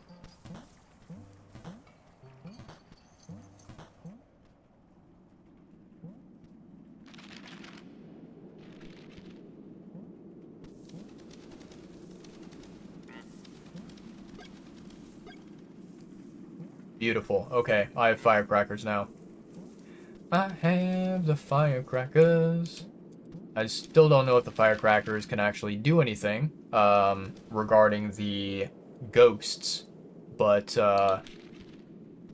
perhaps the firecracker can be useful for you know, at the very least the enemies that like chase after us.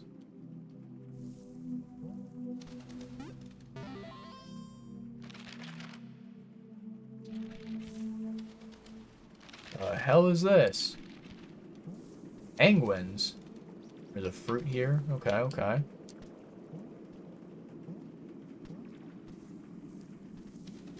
Okay, I do want to... I want to go back to the area with the ostrich because I think I saw that boss.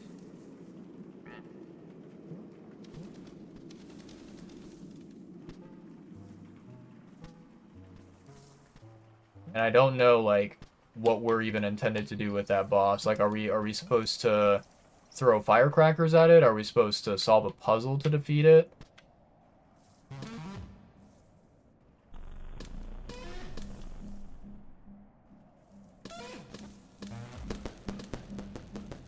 That didn't work.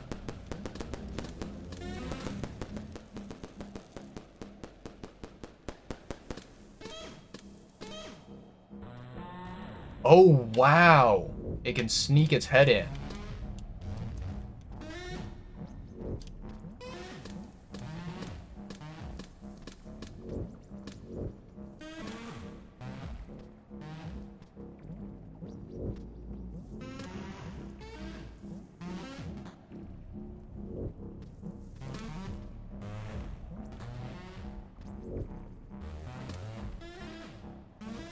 Ooh. Interesting. Okay, okay. All right. So I kind of see how that boss works a little bit. I can kind of understand it. I think basically the idea is that you have to move super duper fast and just, you know, avoid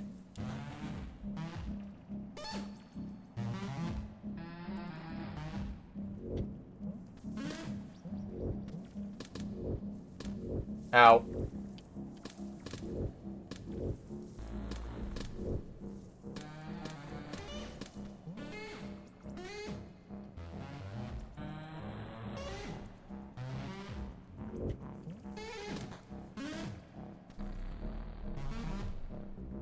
Okay.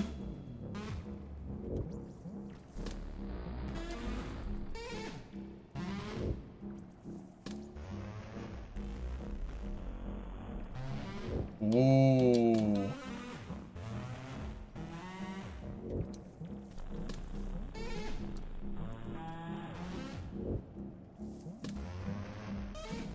God damn it.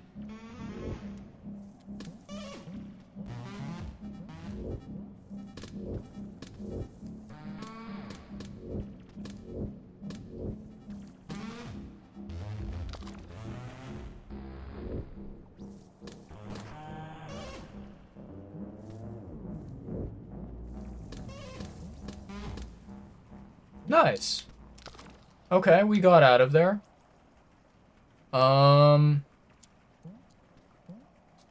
Do I guess I just fall down, Chad. I can't really, like, jump across there or anything, you know?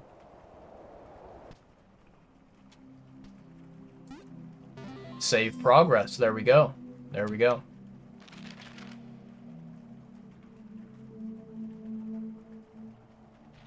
Very interesting. Okay. So it's not really like a situation where you kind of defeat a boss. You kind of just, in this game, you sort of escape from the boss, and then the boss is still, like, around there, but, you know, it's not able to, kill you or anything.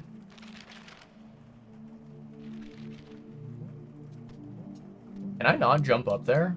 Wow, that's impressive.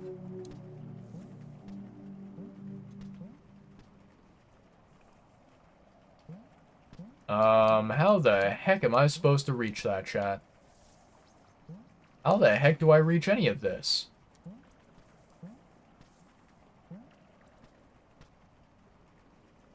What the... What is this? Yo-yo. Okay. Oh, I see. Okay. Okay.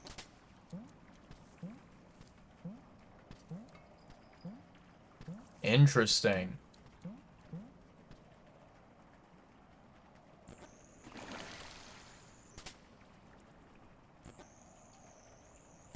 Oh, that's so close.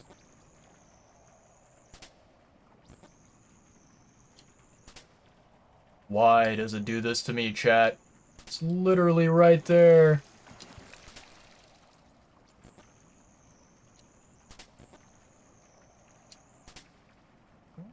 That's so painful.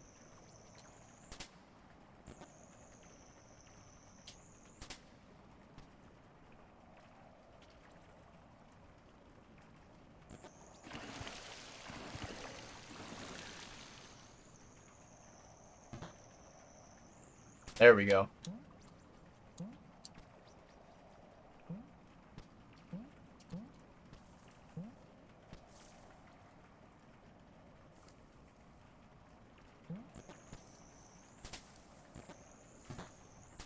Nicely done.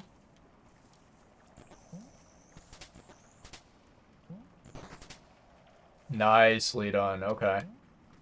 I think we got it, chat. Now the question is, can I get up here? There we go.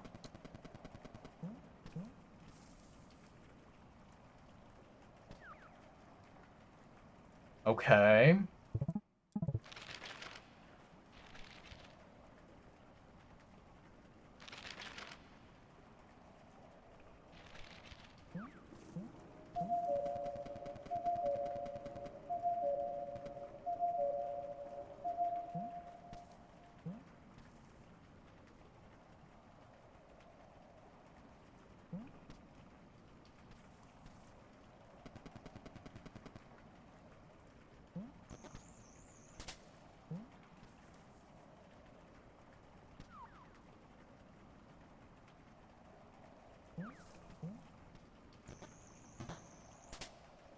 Fantastic.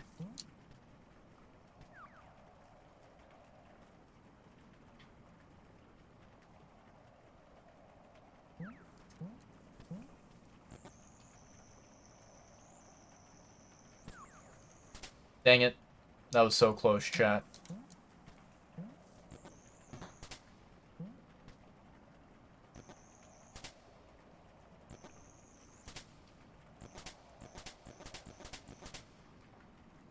How the heck do I do that?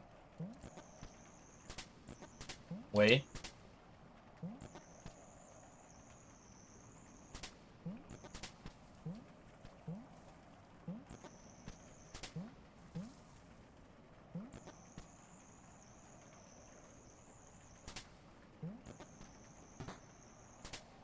There we go.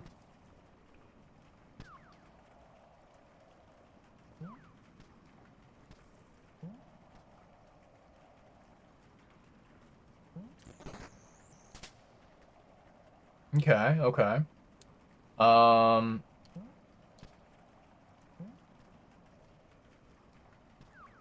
Let's go over here then.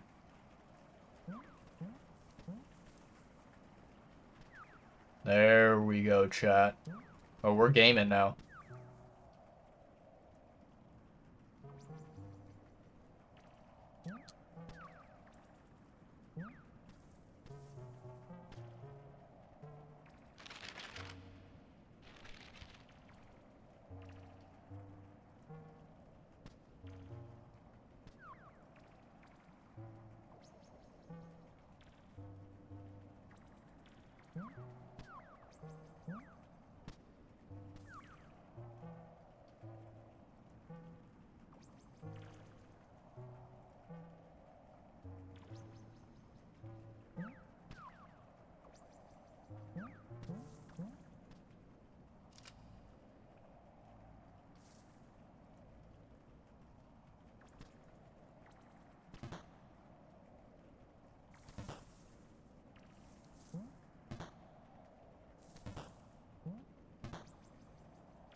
Hmm.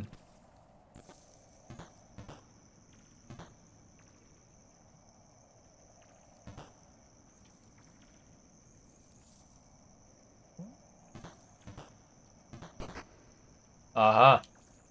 Oh, we are so gaming, chat.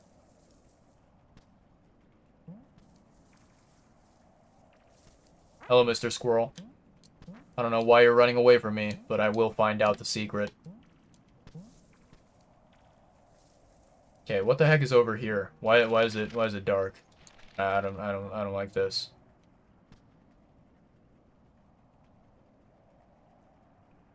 Ooh, that's spooky.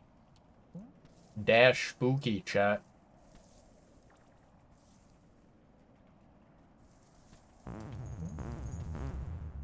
Hello, kangaroo.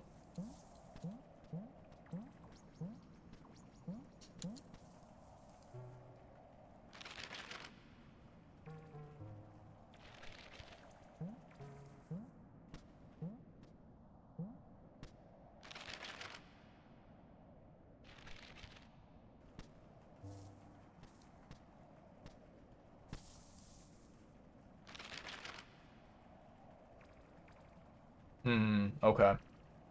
Yeah, I think, like, ideally, what I would like to look for is to see if there's a telephone that is close by, which I can use to, save my progress.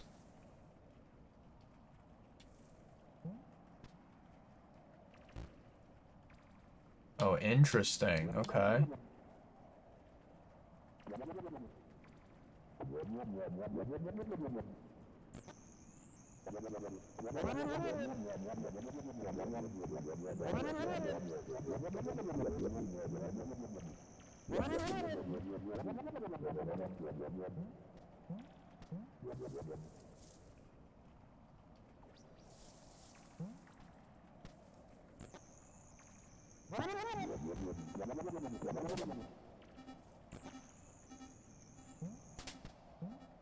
I think I know what I need to do, chat.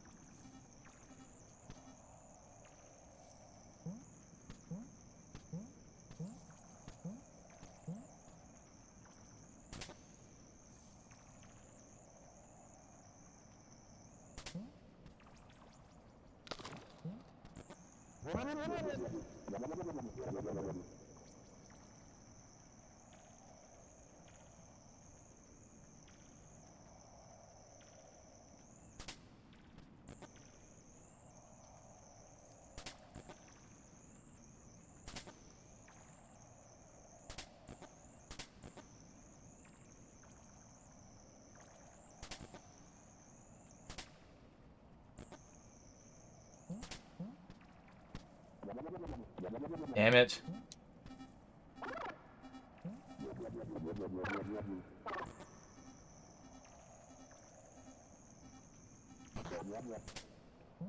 There we go, chat.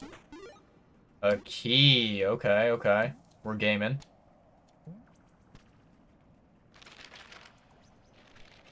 Seems like there's only water below, so I don't think that we're able to go anywhere from here. Oh god, this is gonna be...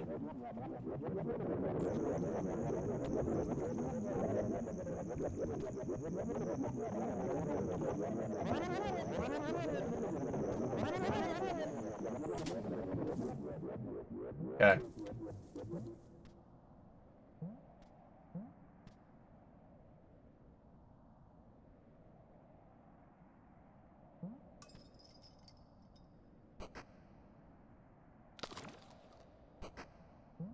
Ah, I see. Okay, so it unlocks a door. What is this? Ooh, an explosion. Okay. Is this a... Maybe this is a shortcut, chat.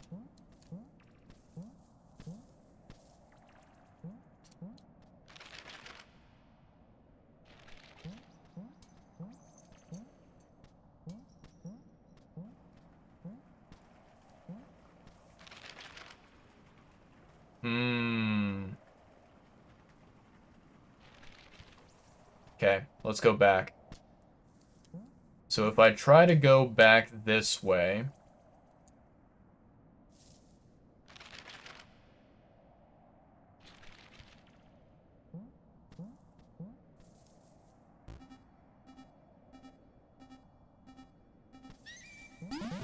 I hate you so much. Oh god. Now we have to go through this entire area again.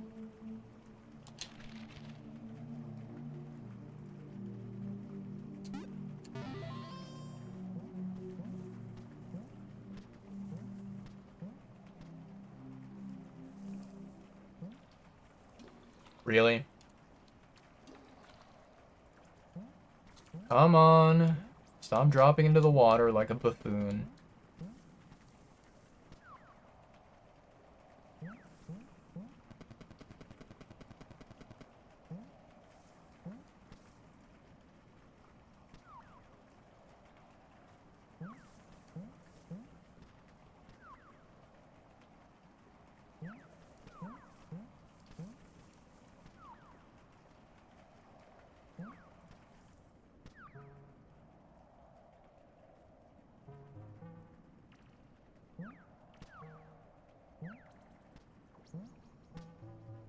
Oh, I can't go up there, can I?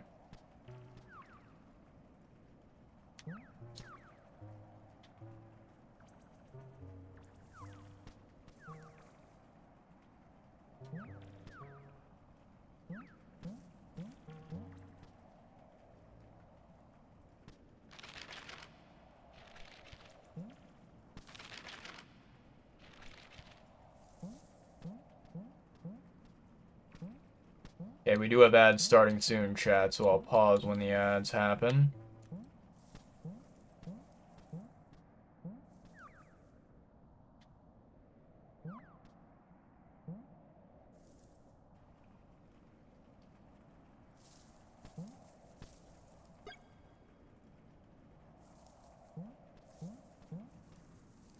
Oh.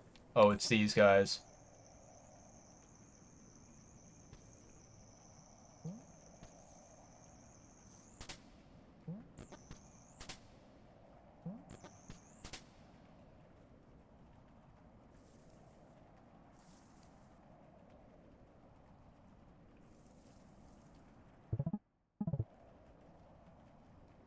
Okay, let me pause the game chat. Got ads going on. Do a little bit of stretching, a little bit of exercise, and then we will return to the puzzles. Oh boy. Oof.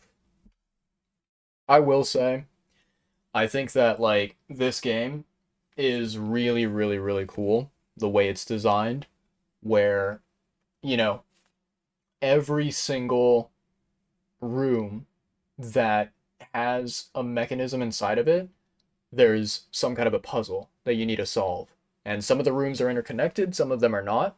But I think that, like, being able to figure out all of the different puzzles and see how, different shortcuts are unlocked or different pathways, different routes are unlocked, it's really, really fascinating. And as you explore more and more of the map, you kind of become more and more intrigued with basically everything that is existing in this little world, right? And you're wondering, like, okay, how does it all fit together, right? But yeah, this is some really, really creative shit. And it's absolutely impressive, absolutely mind-blowing that only one game developer worked on this entire project, right? Um, Very, very, very cool stuff.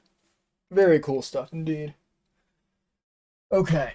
Uh, Chat, when I got up just now, I realized that my fucking good old rear end, my good old buttocks was falling asleep and basically was yeah, it was I guess not receiving proper blood circulation, which I did not expect, but here we are.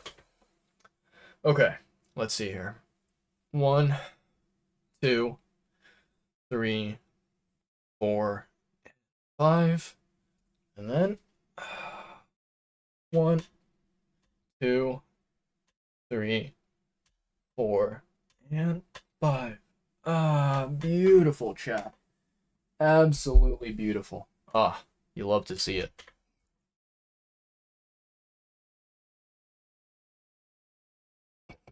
Ah, good old hydration, good old exercise. I say hydration while I'm not drinking water, but you guys know what I mean. You guys know what hydration really is. Oh boy. Okay. Let me stretch my legs a little bit. Make sure that proper circulation is happening and that we're nice and nimble. I can't believe that my stupid, literally like my gluteus maximus, as they call it in science, it like fell asleep and it's a little bit numb right now.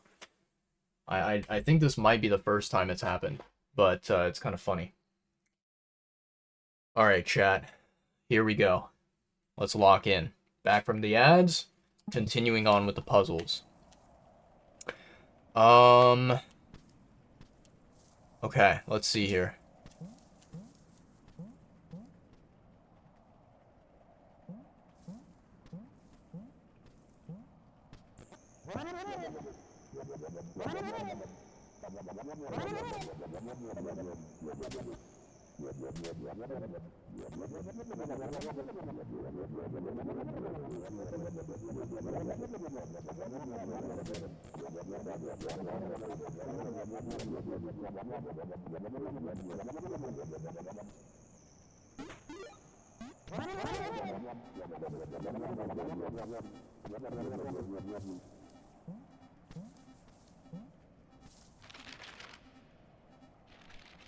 Wait, there's an area up there? Since when?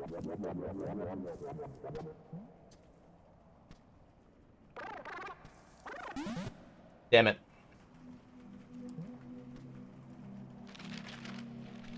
We go again, chat. We go again.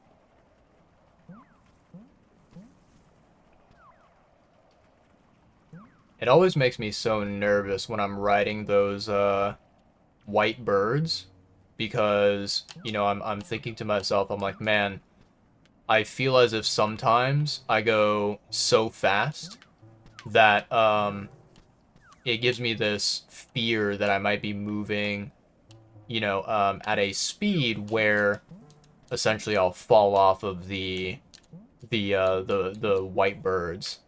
And when that happens, I always kind of panic a little bit.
Hmm.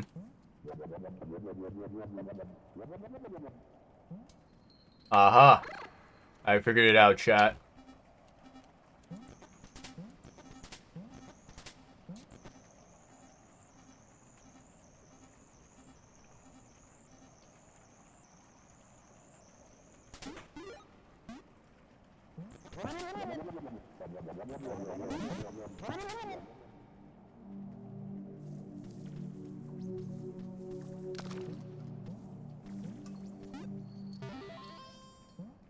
Okay.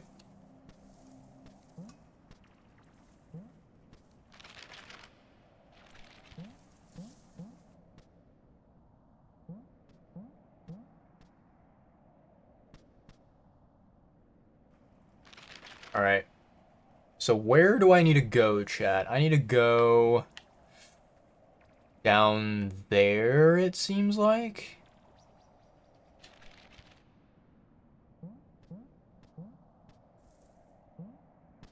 Hmm.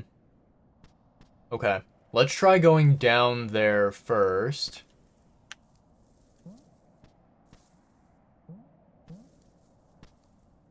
Bada bing, bada boom. Down we go.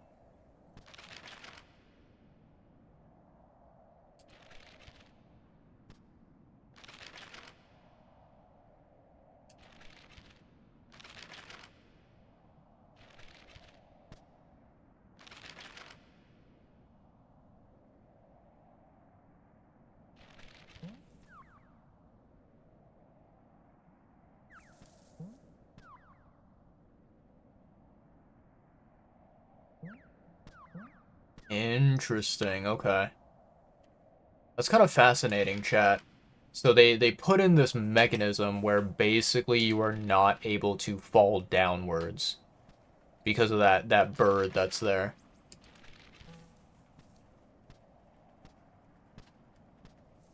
Okay, so what the heck was over here? I'm trying to remember.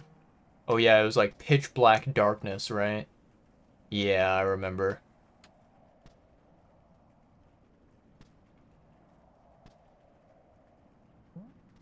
Yeah, this looks like something we are not supposed to potentially deal with yet.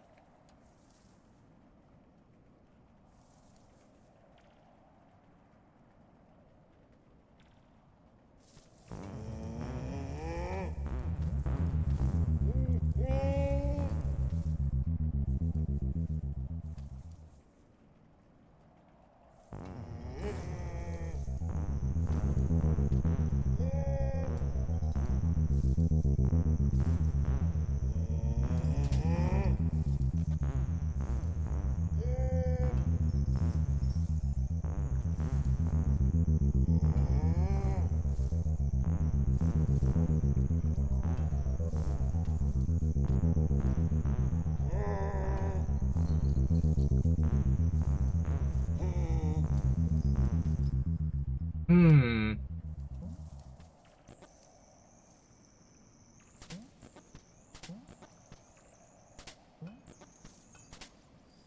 Interesting. Okay. So yeah, I'm not really sure what I'm supposed to do here, chat.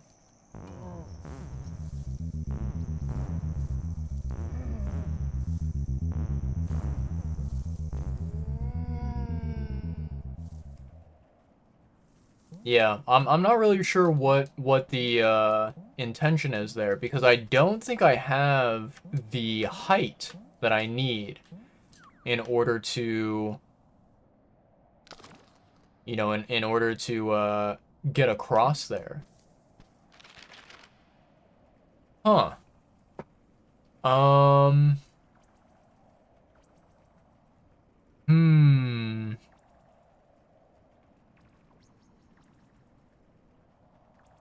There has to be a solution that I'm missing.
Hmm. Okay. Okay.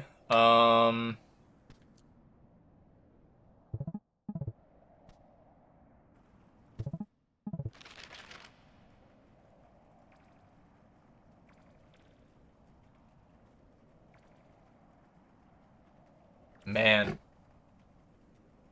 this is not looking good. Um,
Hmm.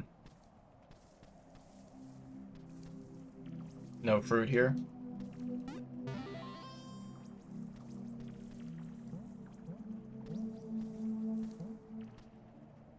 Wait a second. Hold on, hold on.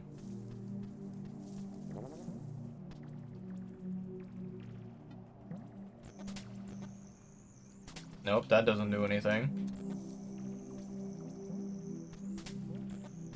That doesn't do anything. Okay, okay. Hmm.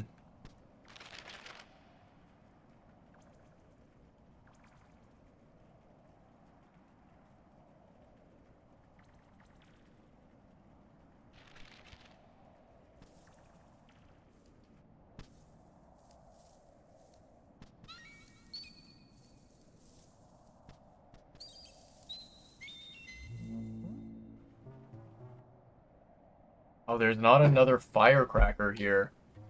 That's not good.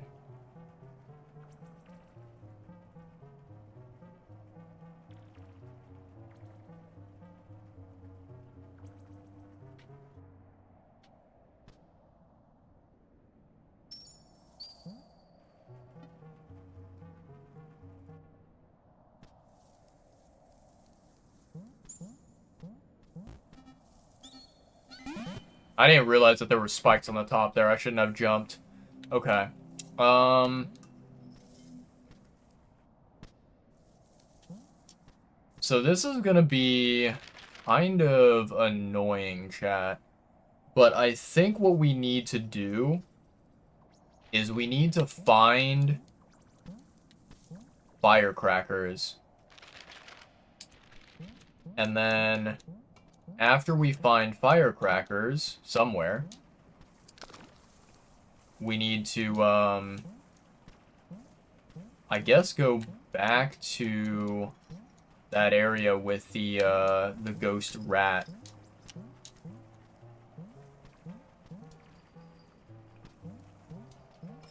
Nope. Come on. There we go.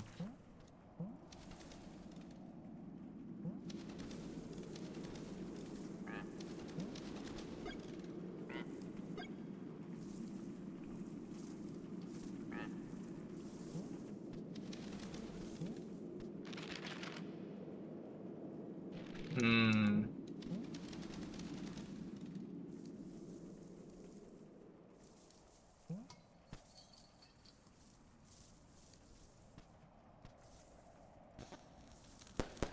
Damn it. I didn't mean to use the firecracker.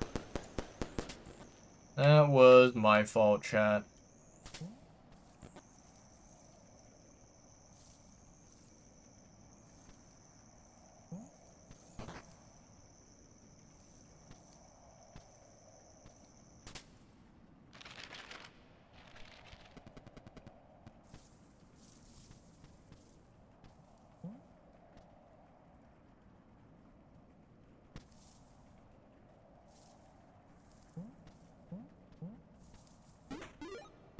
Okay, we found a match. That's good.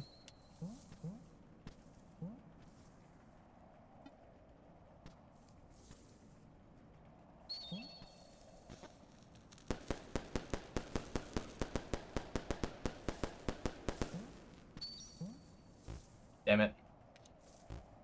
Can you jump?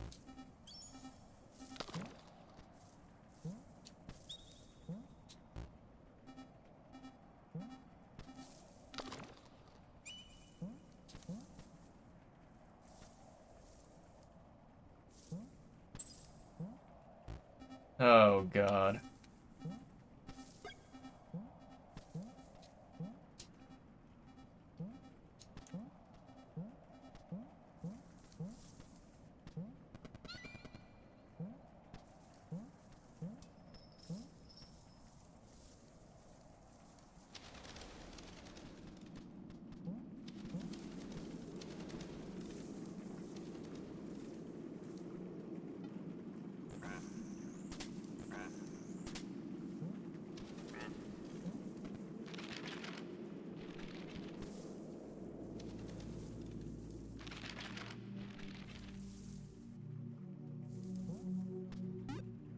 Go ahead and save here.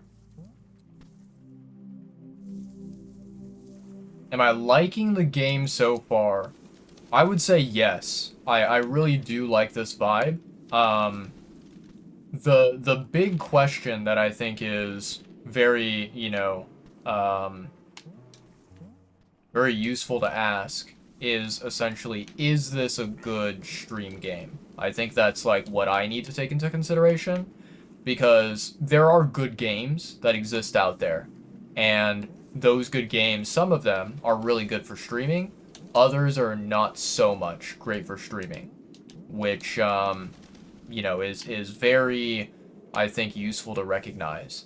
But I would say that objectively, well, in this case it's subjective because it's my opinion, but I think that this game is very good quality, and I think that this is a game that I really do resonate with, that I do connect with, and I do enjoy. Um, yeah. Why did I go back to this area? I think I was potentially looking for... I think I was looking for firecrackers, is what it was. Yeah, let me grab some fruit. Let me grab some fruit for survivability.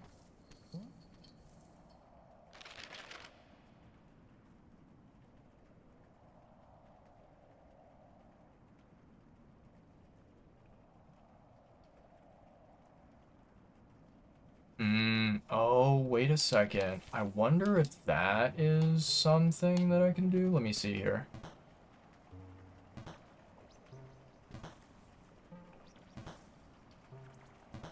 Damn it.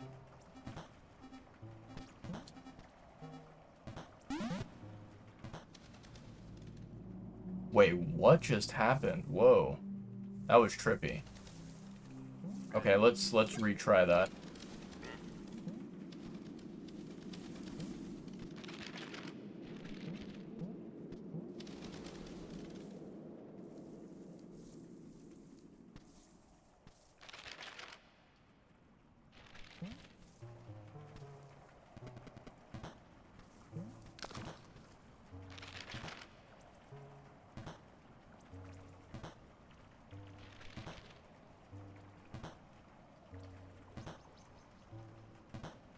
Hmm.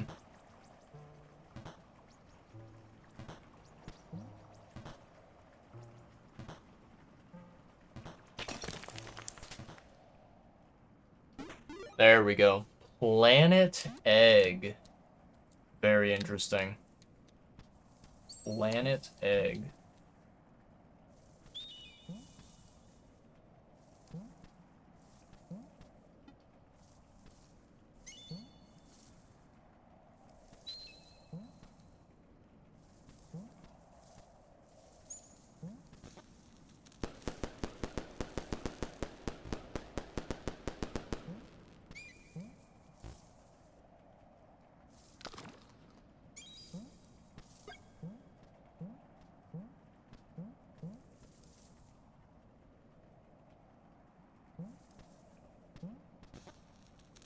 Oh, damn it. I always keep forgetting to, swap over to the other gadget, and so I accidentally end up wasting a firecracker. I need to stop doing that. That's a really, really bad habit, and it's probably going to make my playthrough a lot worse.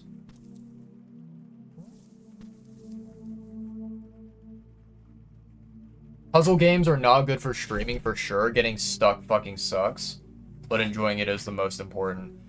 I would say that I halfway agree with that statement, Vanilla. I think it's halfway true, because I think that when you compare puzzle games to something different, like a game of a shooter genre, or an RPG genre, right? I think that it is sort of, you know, truthful.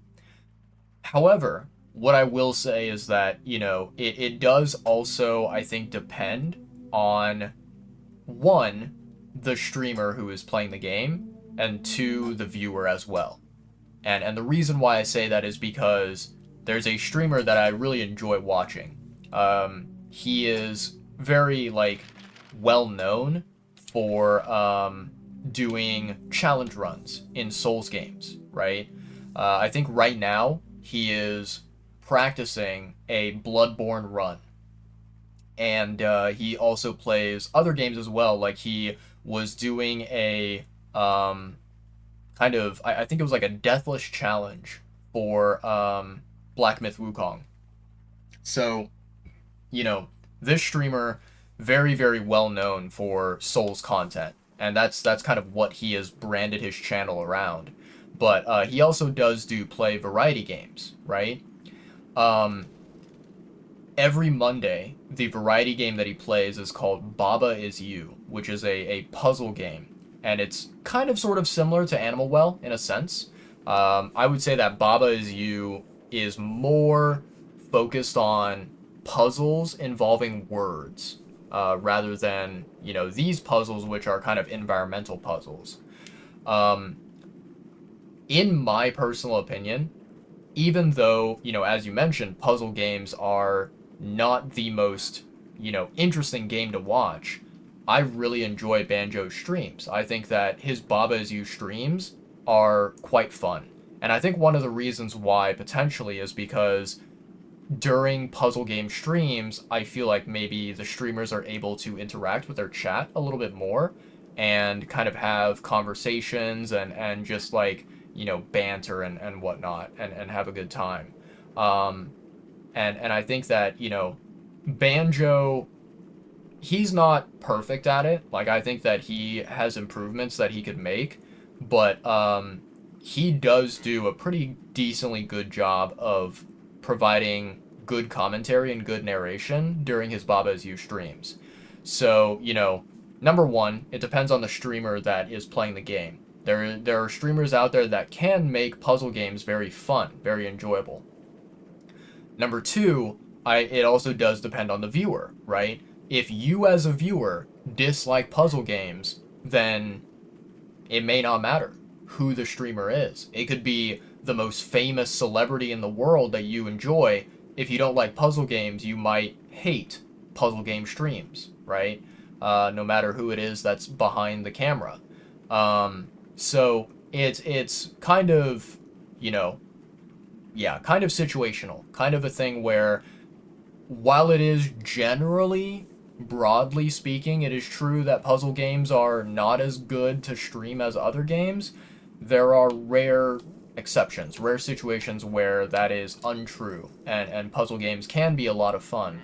It's just, yeah, it requires, you know, special circumstances, I would say. But yeah. Banjo, yeah, Banjo the Uncle. He is a Soul streamer and also a variety streamer at the same time.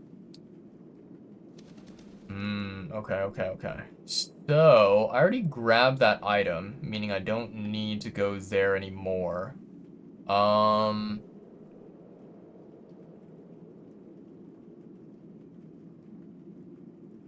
hmm. This is a tough one.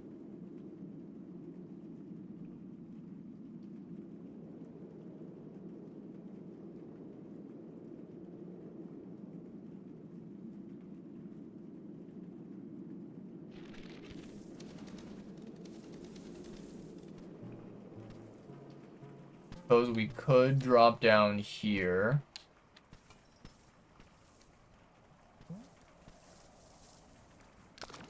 Eat some fruit, thank you very much.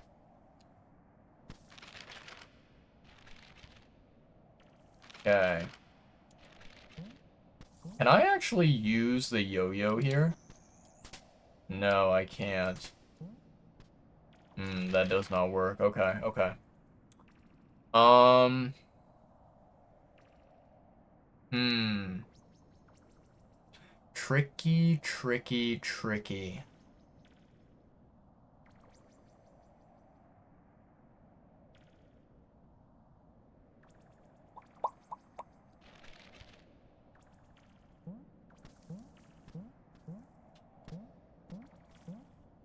Big map? Yeah. This is a pretty expansive map.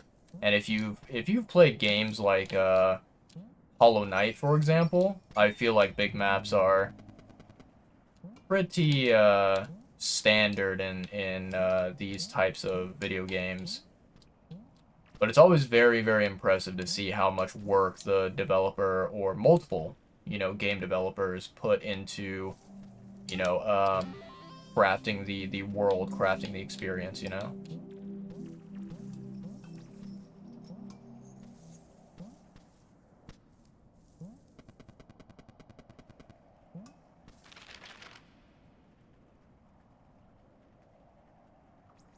Hmm.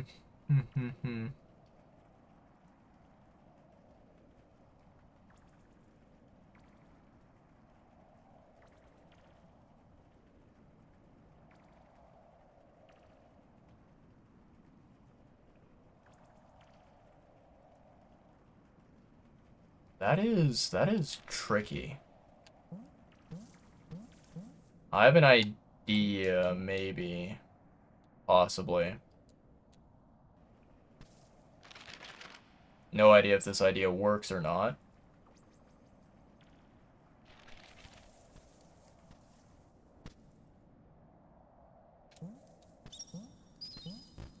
Fuck you. I think that's like the most annoying thing ever, is when, your character, right?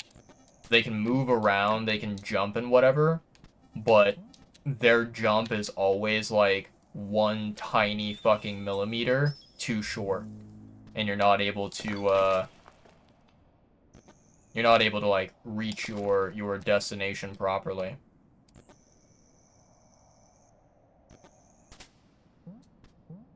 How the fuck am I supposed to like break this? I don't really know the answer.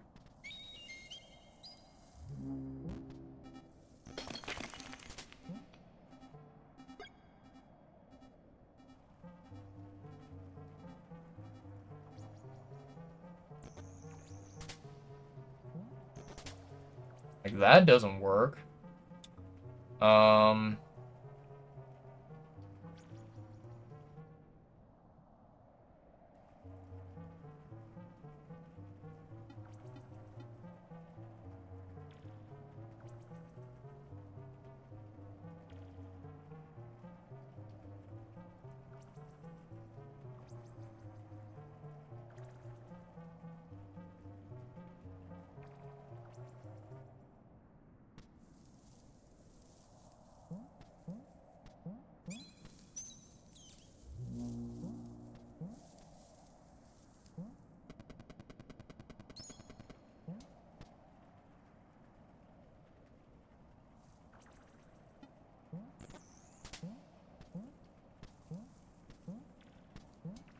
I really not jump up there.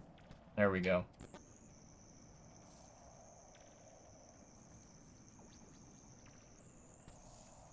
Nope. That was stupid as fuck. I honestly have no idea how the fuck I managed to run into a spike there and die.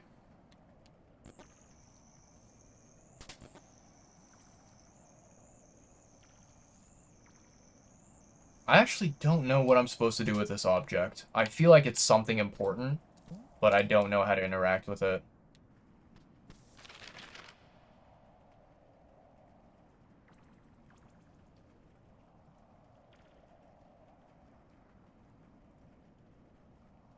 Yeah, chat, I feel like I'm kind of stuck here. I don't know. Maybe there's something that I'm missing.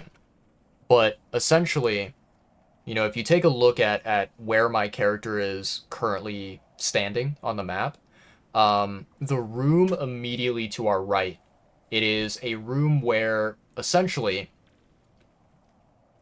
we can't do anything in that room, because the only direction that we are able to move in that room is to go upwards, you know, north of that room. And if we go north to the room above, that room, essentially, we managed to put that room into a state where the steps that are in that room are no longer available. Like they've kind of become transparent. They've disappeared. So we can no longer climb up to where the switch is located that would reactivate those steps. And so I feel like we're in a situation here where I don't really know what is the pathway forward, and I don't know how to, yeah, how to like get around this conundrum, because I need to activate that switch that's in the top right side of the room that's like diagonal up from where we are, but I can't get to that switch. This is a tough one. This is a real tough challenge here. Um and I'm trying to think, like, are there any other pathways that I could go instead? I'm not sure. We can try. We can see if there's anything possible, but yeah, I don't know how likely that is to occur. Um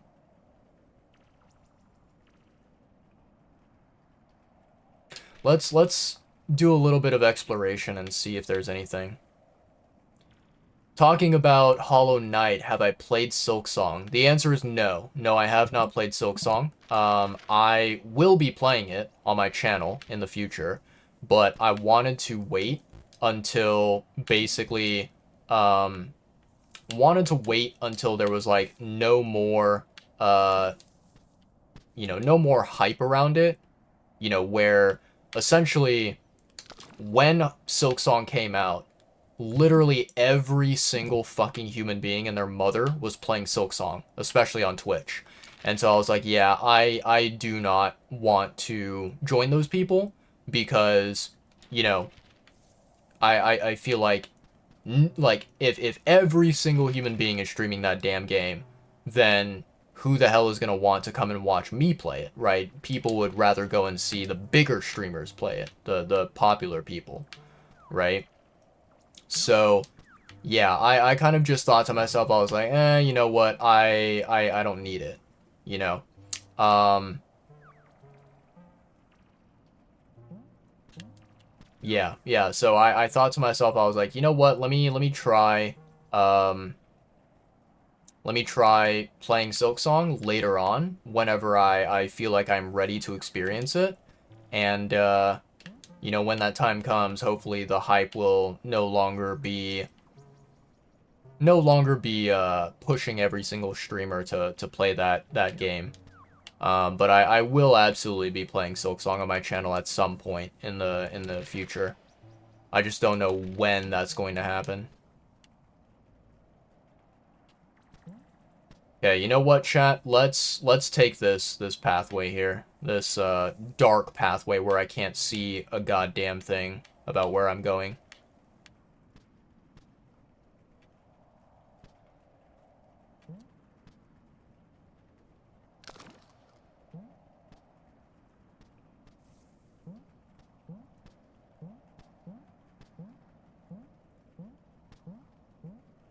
And a brother get some fucking lights around here? Holy shit. Rust egg. The hell is a rust egg?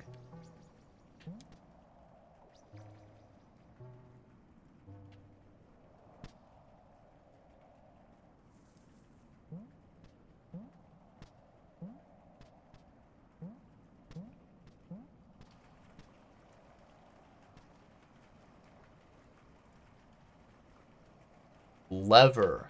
Oh god. There's 3 different levers. Um...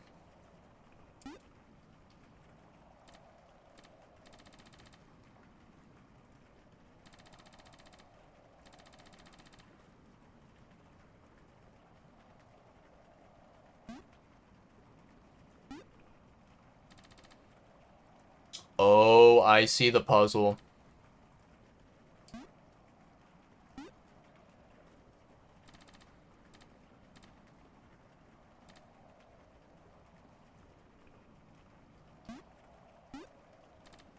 This is clever. Yeah, this is really clever. Okay, okay.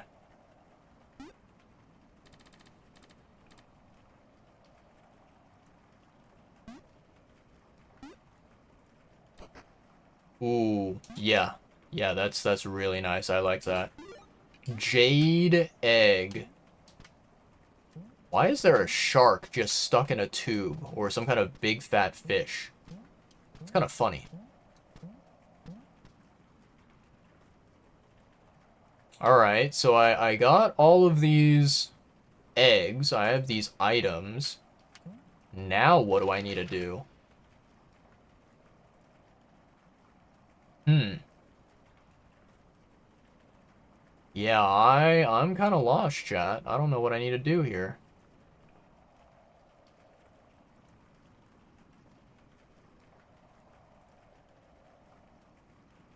Hmm.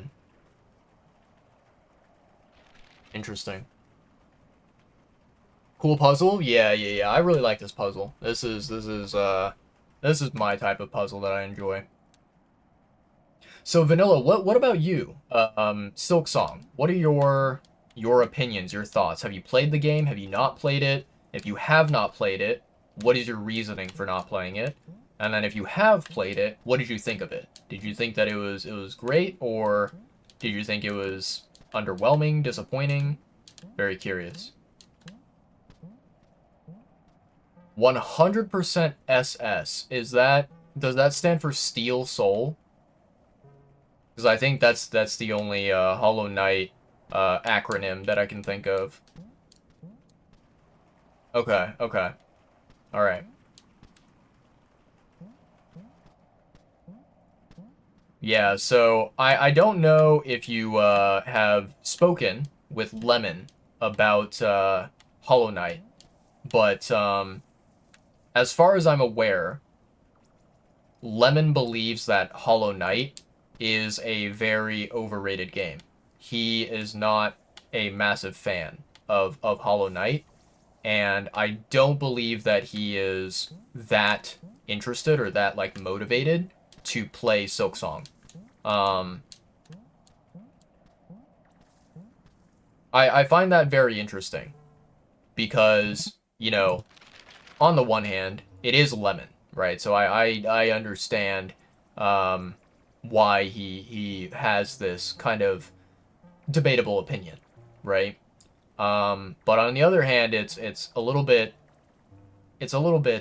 interesting that Lemon he believes that he is a huge fan, a huge enthusiast of like indie games, Metroidvanias, roguelikes, and all that stuff. But then he does not really love one of the best ones, you know, the best versions of that being Hollow Knight, right? Um, yeah, it's very very funny to hear his opinions.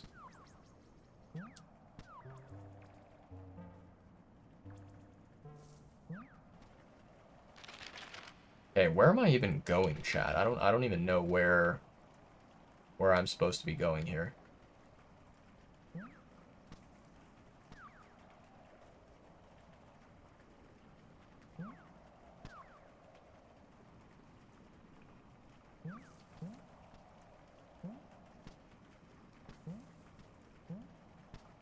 I'm not sure why there's like this glowing white kind of portion right here. Seems a little bit weird to me.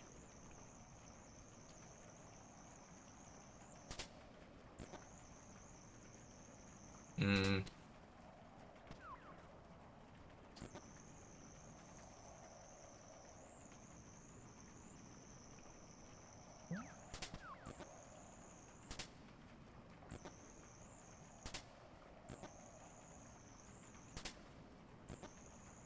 Nope, that doesn't work.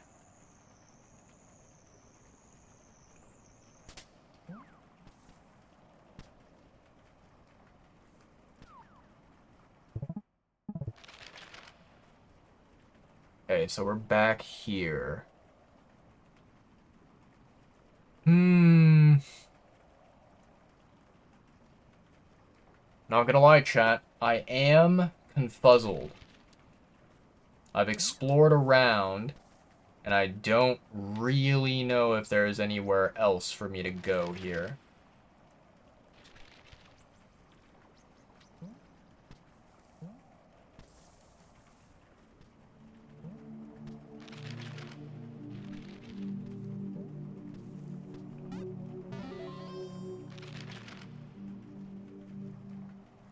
Let's see here. You get Lemon's complaints about Silksong. Has Lemon played Silksong? Has he, like, beaten the game or anything like that? Because, as far as I'm aware, Vanilla, you could correct me if this is wrong, last time I spoke to Lemon, he said that he's played Hollow Knight, he has not played Silksong, and he is not very, you know, not very much looking forward to Silksong. He is not really hurrying to play that game. You feel like the main character in Hollow Knight feels very limited to play. Really? Limited to play. I don't know if that is something I agree with. Because, like, on the one hand, right? Let's say that you look at it from a perspective and you say, like, in Hollow Knight, there are two types of builds. There's melee builds and then there's ranged builds, right? If that's the angle that you're approaching it from, and you're saying that that is very limiting, okay, I suppose that that is fair. But if you are saying that, like, you know, there is not enough abilities that exist in Hollow Knight, I think I would disagree with that. I think the amount of abilities that exist in the game are plentiful. I think that they are sufficient. There doesn't need to be more, and I don't think that there needs to be less either. So I'm curious to know what your explanation for limited would mean. Very, very curious indeed. Let me see here. I think I need to scroll up a little bit to catch up on messages. Exploration-wise, you both agree it's one of the best. Really? So, you know what? And you know, Vanilla, you are more than welcome to confirm this with Lemon if you want to, right? But I remember the last time that I spoke to Lemon, he said that the exploration in Hollow Knight was very, very tedious. He said that, you know, going around the entire map was not enjoyable, and he wished that it was a lot more, I guess, convenient, a lot faster. And you know, I think that maybe Lemon doesn't hate the exploration, but he does not think that it's that good. He does not think that it's you know, as good as it could have been. That was at least what he told me. Now, you can feel free to triple check with him and verify this, but that's what I heard, I think, from his end. I feel like Silksong is just a massive upgrade to Hollow Knight. Although the early game feels more or less the same, you think starting from mid-game, it gets super fun. That's good to know. That's really good to know. Yeah. Oh, you meant the first game. You meant Hollow Knight. Okay. Silksong pretty much solves all his issues with the first game. Silksong could do a lot of different things. You love the game, but that's how both you and Lemon feel. Interesting. The playstyle is only spells and nails.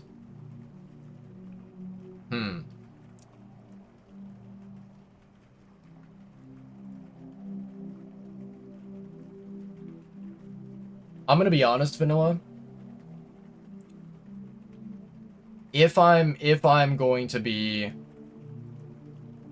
yeah, if I'm going to, play devil's advocate, if I'm going to take the opposing side of this argument, I think that what I would say about Hollow Knight, and I can't speak about Silksong because I have not played it, but in Hollow Knight, I feel like the combat was perfectly fine. I think that the choice between either using melee, using the nail, or using spells, using abilities, that did not need to be improved. And I think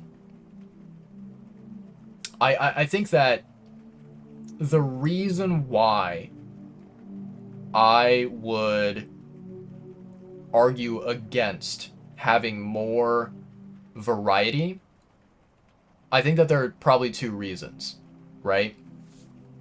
So, number one, I think that it does not really fit the lore of the game, right? And I can give this is obviously like the example I'm about to give is a very, very massive over exaggeration, right? It's something that would never ever occur. Like it would never be realistic. It would never happen. But even though it is an over exaggeration, it still kind of does make a point, right? Um,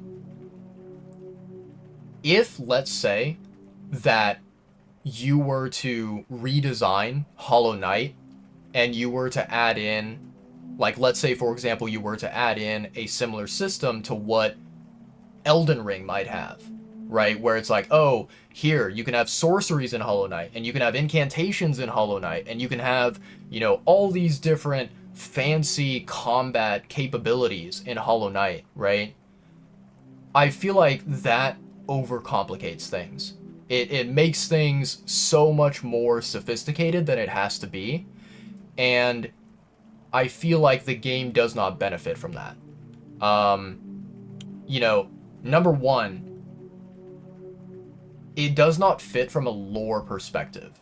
If you learn the lore of the world of Hollow Knight, it does not make sense to have all these other different, weapons, all these different other abilities realistically exist in that world, right? It does not fit with the lore.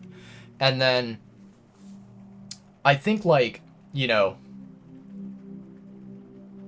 one of the things that I really, really, really dislike about, you know, um, sophisticated combat systems that exist out there, and I'm gonna use Souls games as an example, right? I have a fun time with Souls games. I really enjoy them, and no matter what anyone tells me, right? I am going to forever play Souls games in my own style, and I'm going to forever basically do what I want to do in a Souls game. I'm never going to listen to another person try to tell me what to do, right? But I think that in Hollow Knight, right, if you expanded the combat system and made it to where like so many different weapons, so many different abilities existed, what would happen is essentially number one, players of Hollow Knight, they would immediately start, researching. They would start theory crafting about what is the best weapon, what is the best combo system set up and whatever, and they would craft the like perfect Hollow Knight build.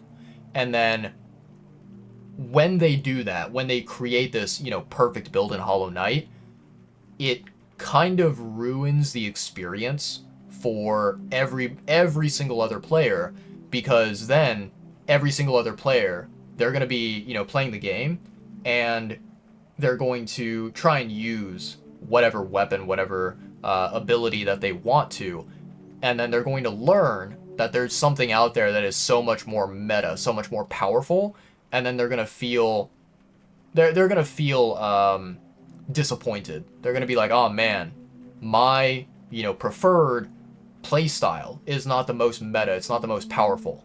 And so then they're going to be like, shucks, why can't the game be designed in a way where all the different combat capabilities are equally as powerful as one another, and they can all be, work really well. And I feel like, one thing that this leads to with, especially with like Souls games out there, is there's this level of like toxicity, right?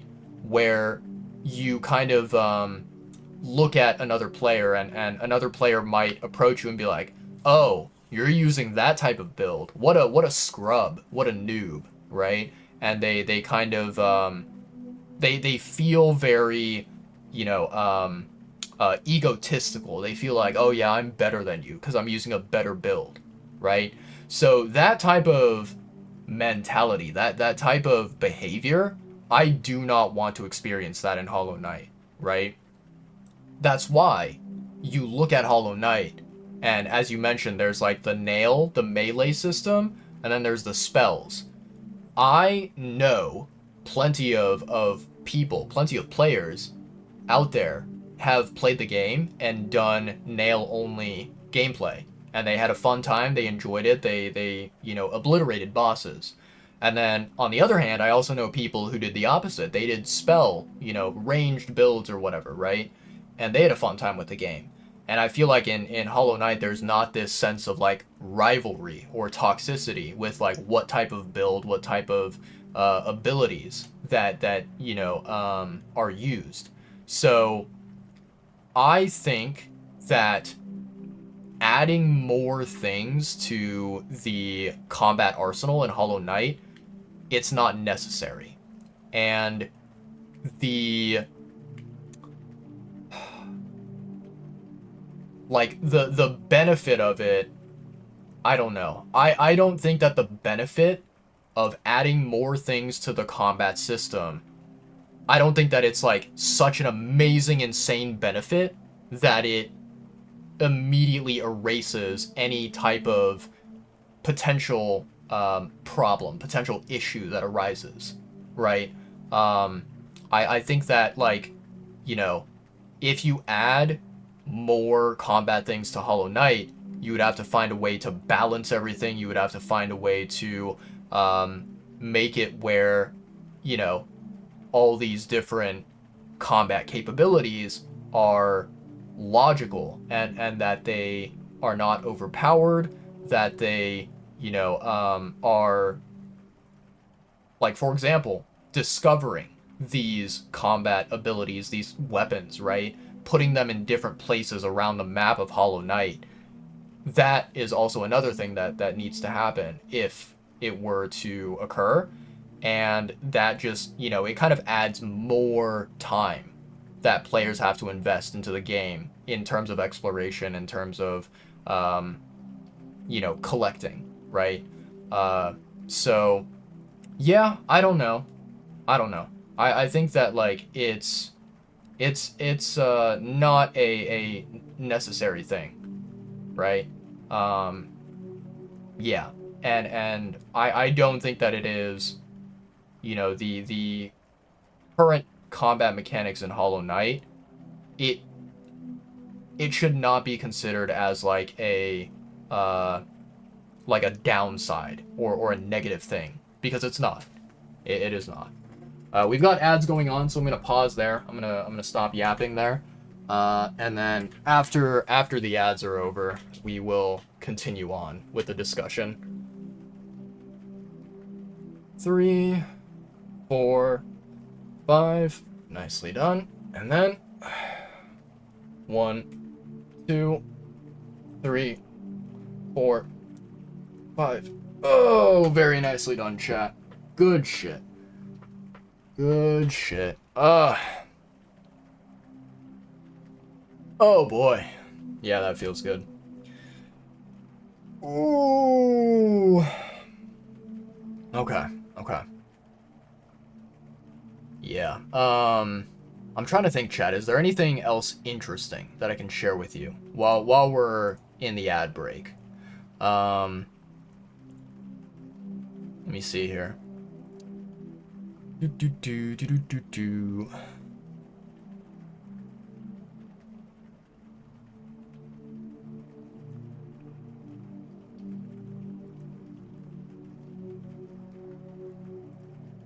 I've never heard of this game.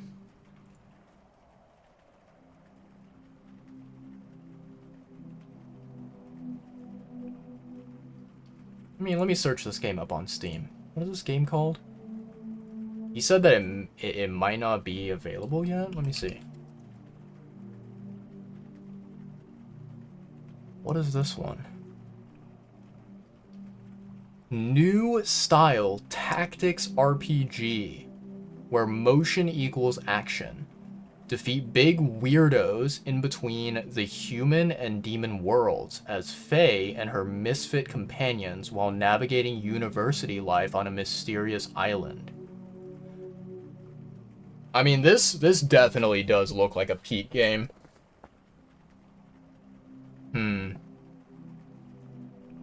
I think I would be more interested in a game like this if it was not turn-based. Yeah, if it was not turn-based combat, I'd be interested. But unfortunately, it is not. Fortunately, it is not. Yeah, chat.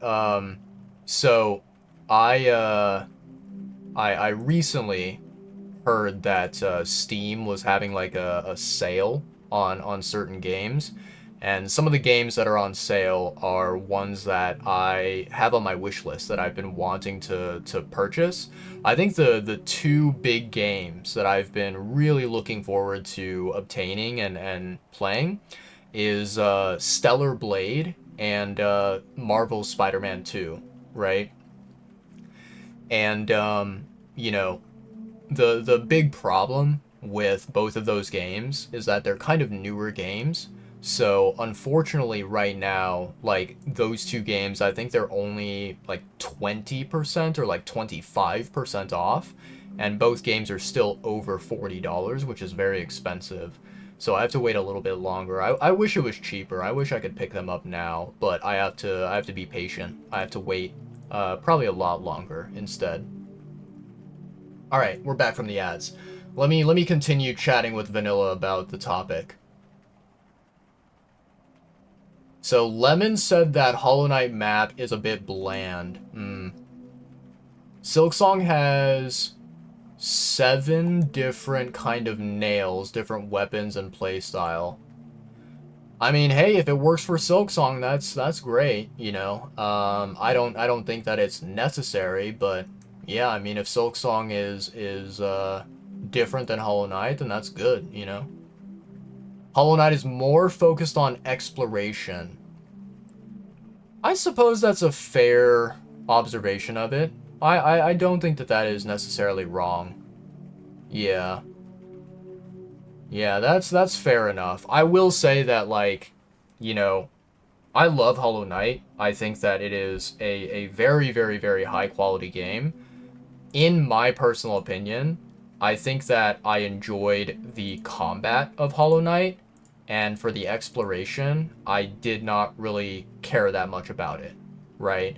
Like, what I will say in terms of the exploration is that exploring the game and, you know, constantly figuring out like, oh shit, there's more to the map, there's more unexplored areas, that was really cool. I really did enjoy kind of checking and you know, walking in different directions and then opening the map and being like, oh shit, I just walked into a new area, a new region. Like, I think that was really cool.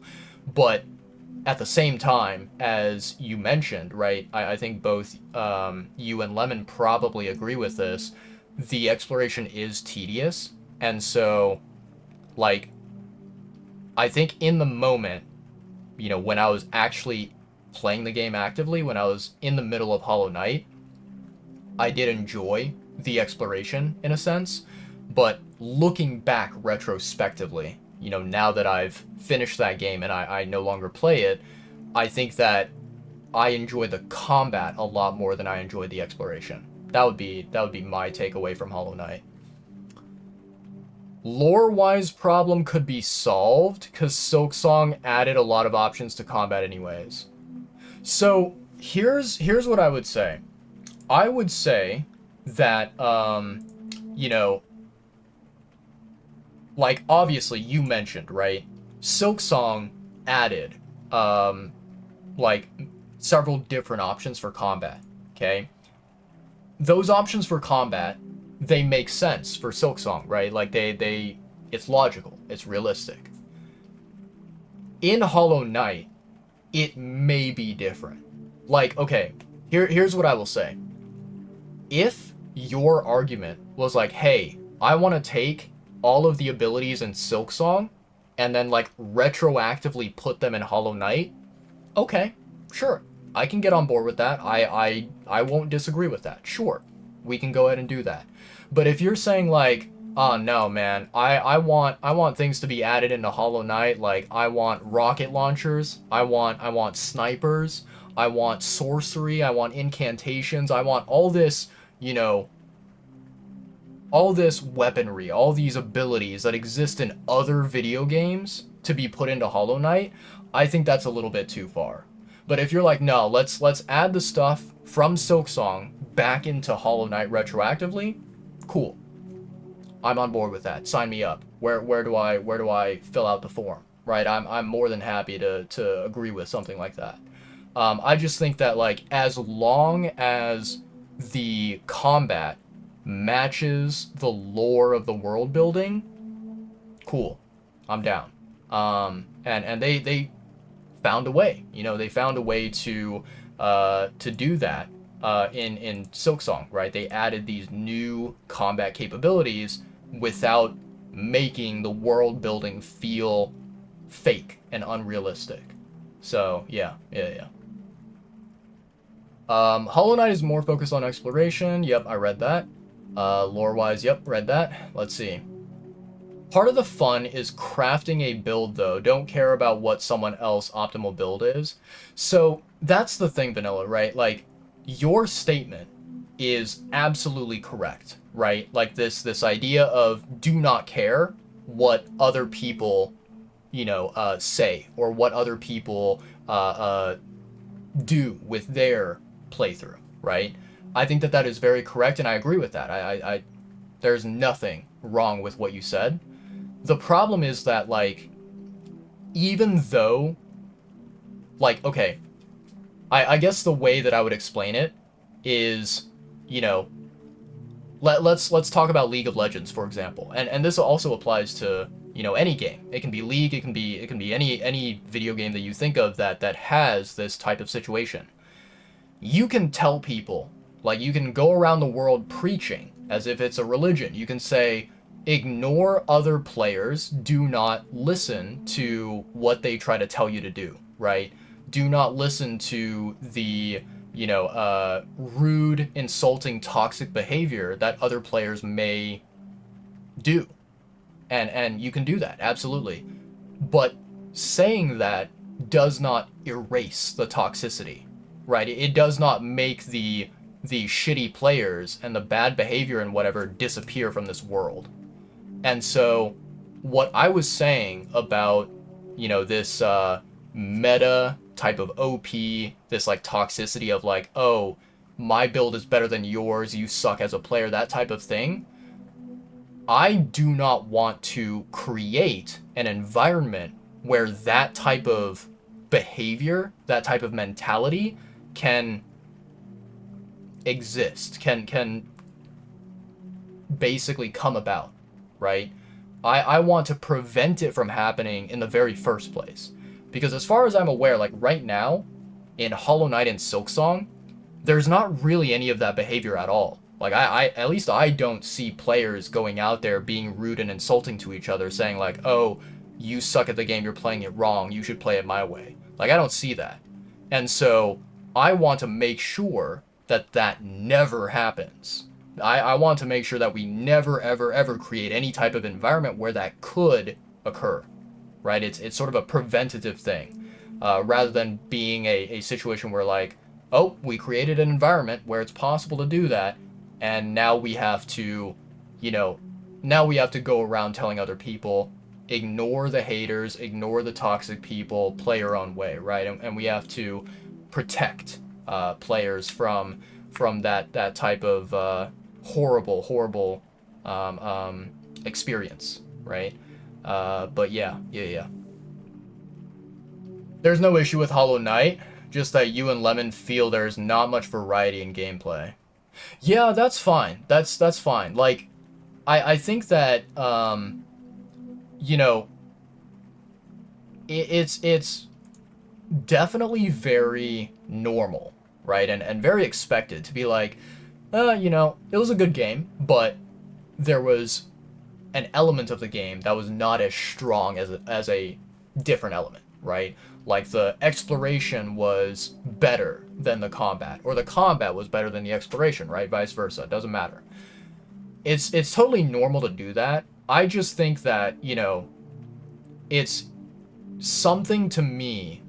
Because I'm not talking about Lemon, I'm just talking about other people in general. Like I've spoken to many people online in Discord and other platforms that have this sort of way of thinking where it's like, oh, because one element of a game is not as strong as another element in that same game, they basically, they kind of end up shitting on the game. They end up insulting the game, and they end up being like, this game sucks.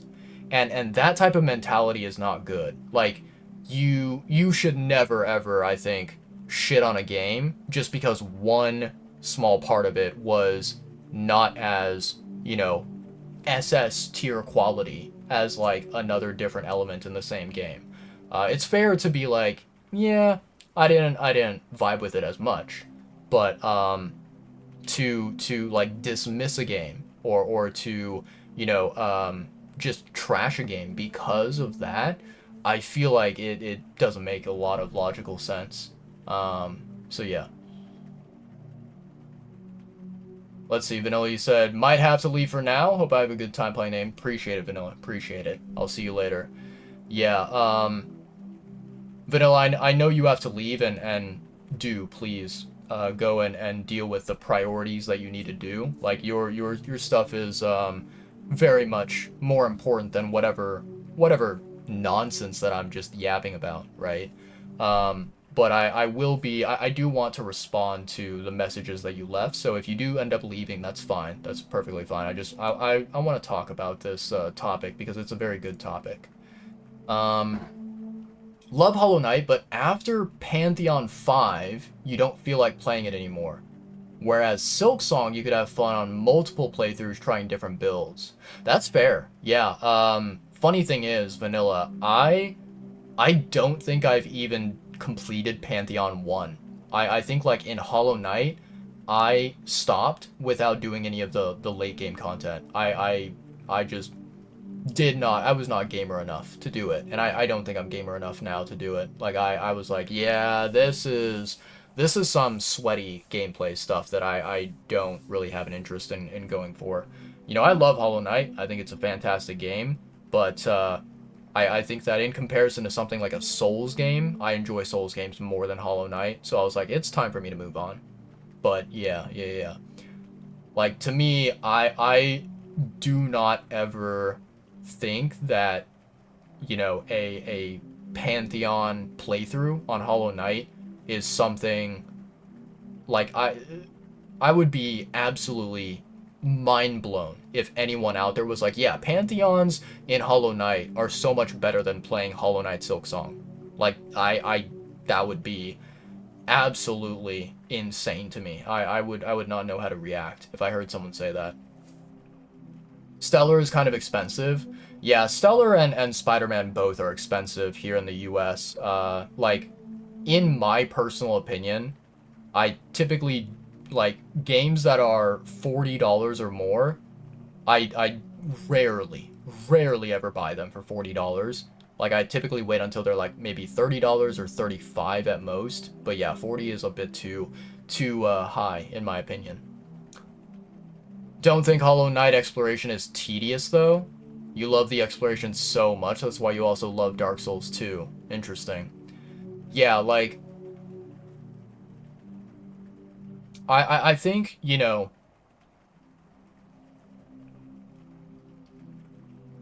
so the reason, okay, this is my take with the exploration of Hollow Knight, right?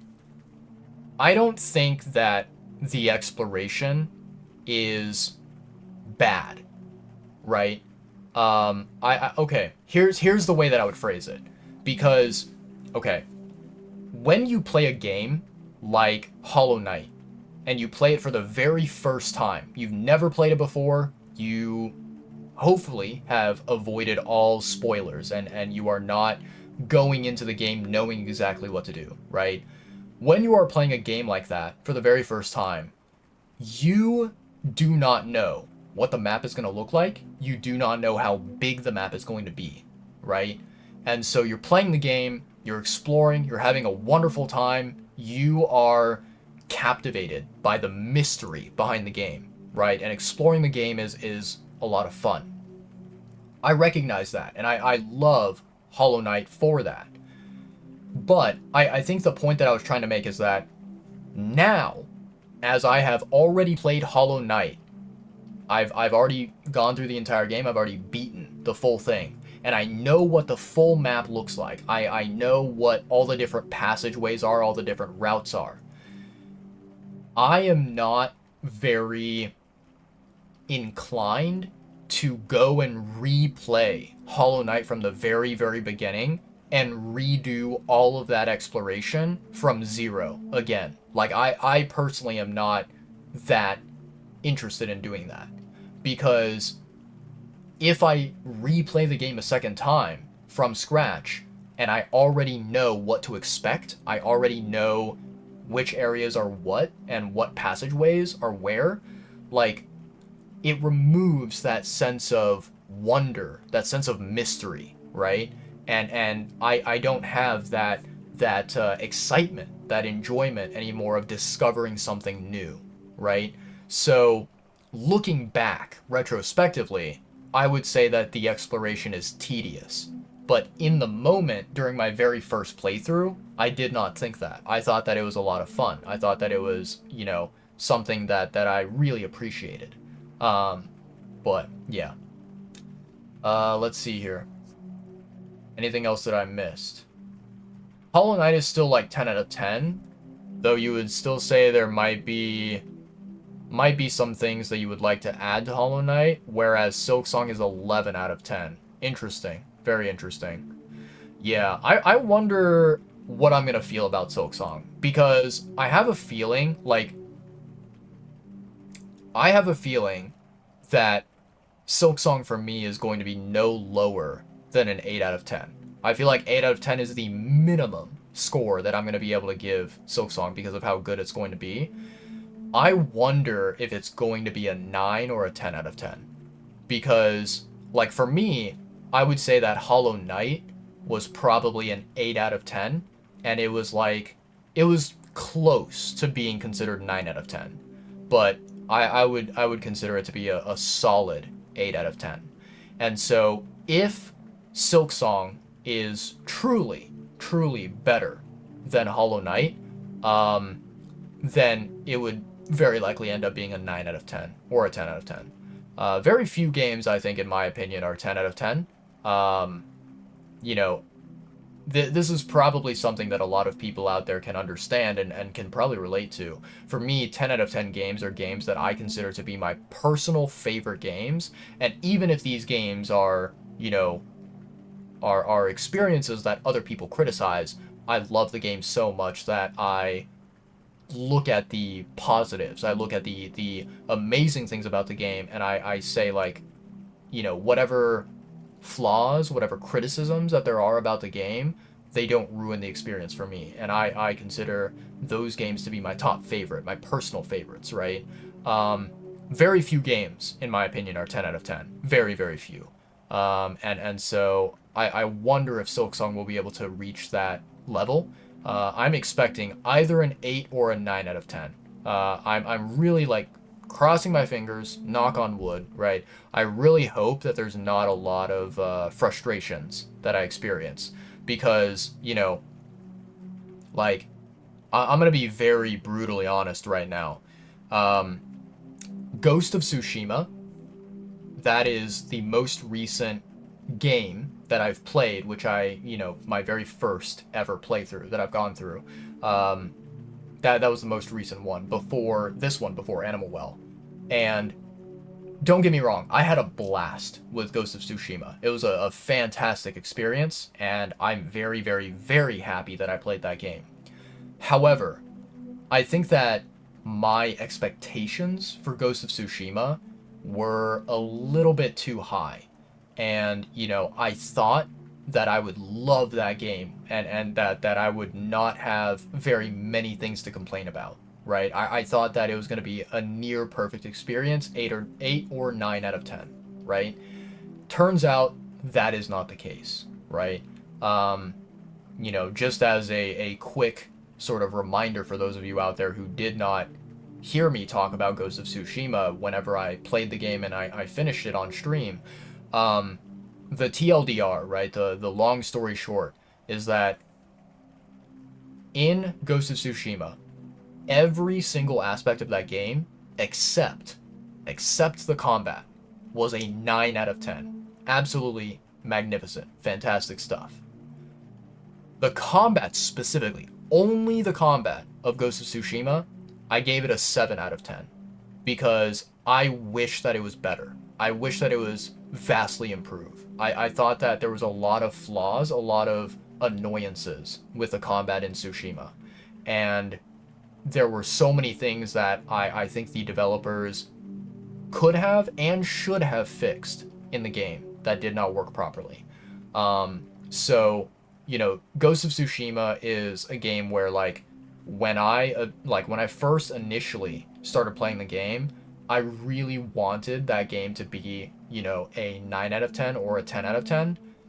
Unfortunately, I was slightly disappointed by the experience. Not majorly disappointed, but slightly. And I'm really, really, really hoping that Silksong is not the same. I'm really hoping that there's not a lot of shitty things about the design of the game that I dislike. But we will have to wait and see. Eventually when the time comes that I end up playing Silksong on my channel, we will wait until then to decide. Whether it lives up to the expectations, whether it lives up to the hype that I am hoping for. But yeah. All right, let me see here, chat. Where are we right now? We're down here, all the way down, huh?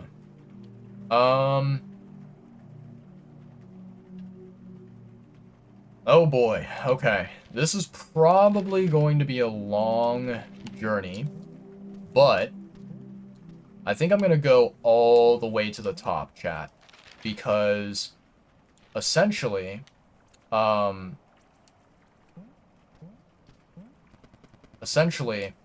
think that down here where we currently are, there is not really any pathway that is unexplored that I want to check out, right? I think that I have basically explored everywhere down that I wanted to and that I could without getting stuck somewhere, right? So,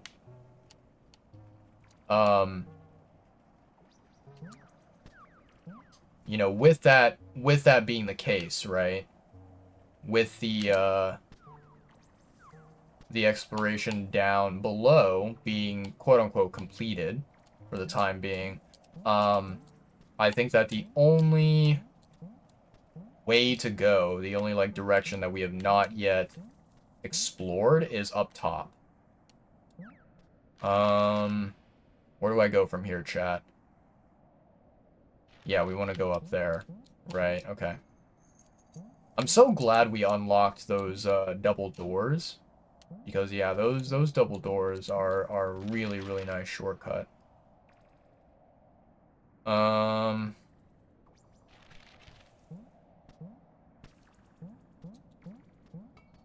Okay, I think we want to go up here. Yeah. Nope, nope, nope. There we go. Okay, I'm max health right now, so I don't need nothing mo. Hey, come on. Jump. There we go.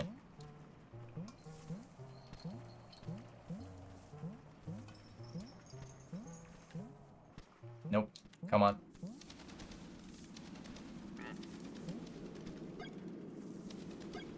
Nice. And then, let me go over here. I need to save my game. Perfect. So I can go to the left here.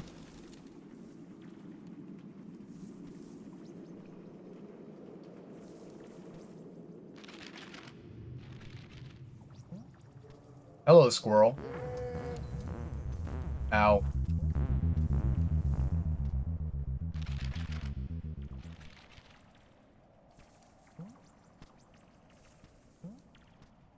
There's a switch there. Let me see here. Wait, can I really not jump on top? Are you kidding me?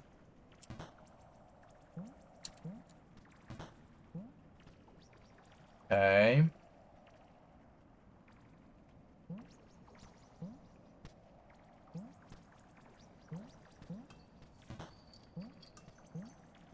Okay.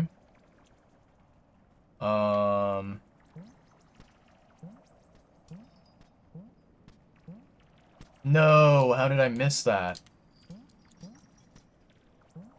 There we go. Okay. Found a match. Let's go, baby. Fuck yeah.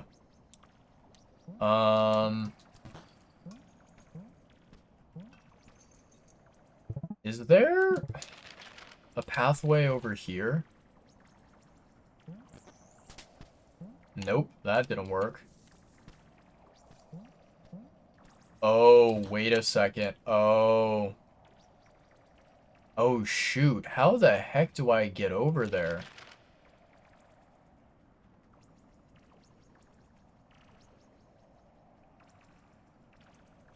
Interesting.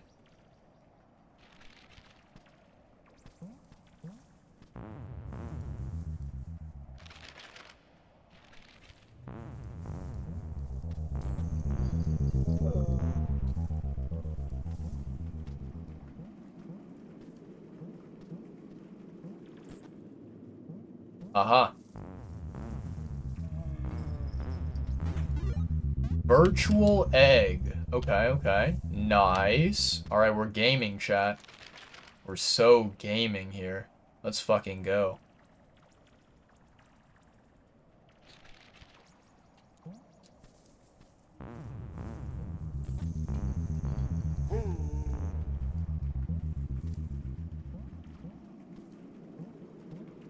Nope. Come on. There we go. So what the heck is up here? Ooh. Ooh, this is trippy. There's a peacock. Is it going to kill me, chat? Might kill me. Stamps. Okay.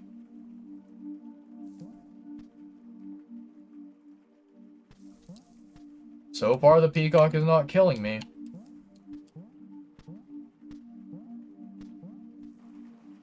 Interesting.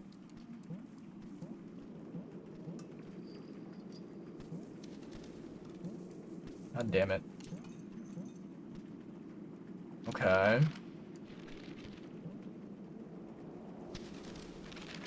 I see. Okay.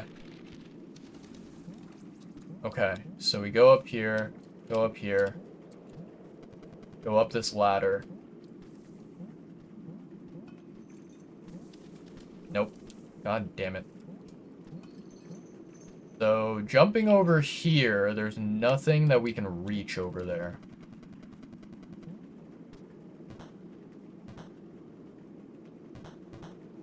Interesting.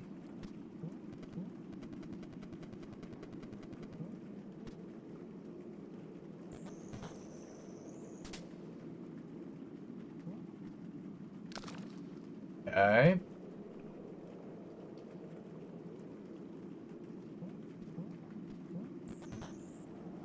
Oh, damn it, I fell all the way down. That's tricky, chat.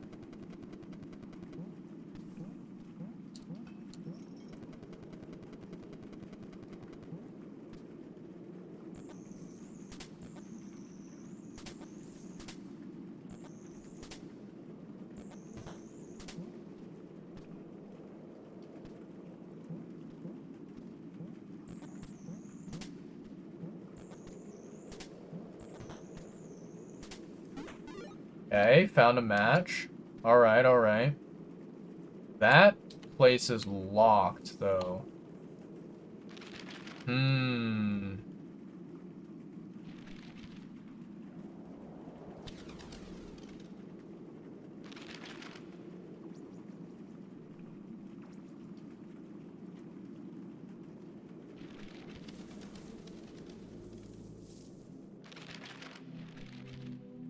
Let me go ahead and save the game. I want to make sure that, I'm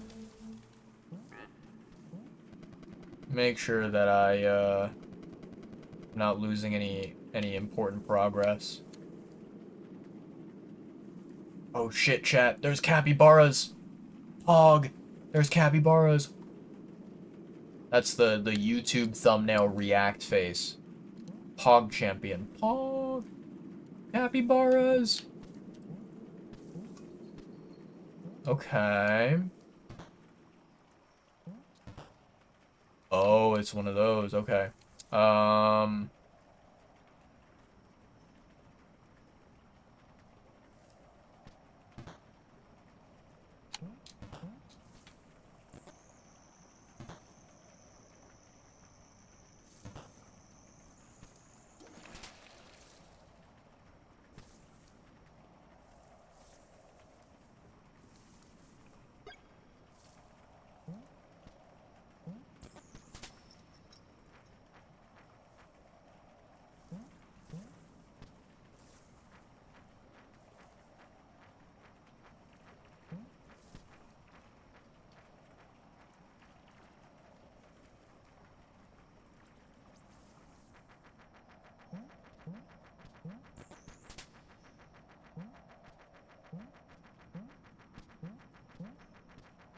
Okay, so these things are unaffected.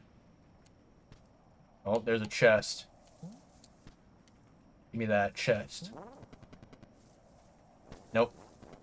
Don't just fall off of the edge.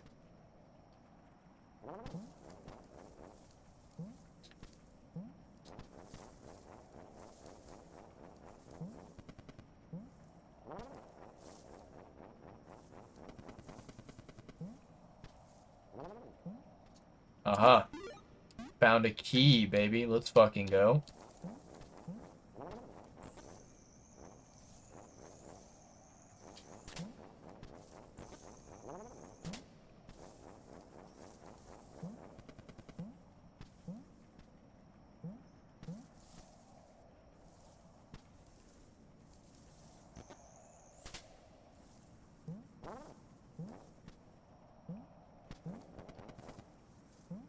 Okay.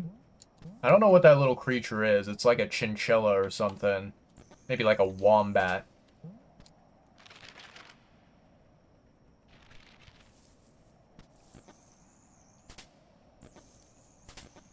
Hmm. Okay, so there's no pathway there.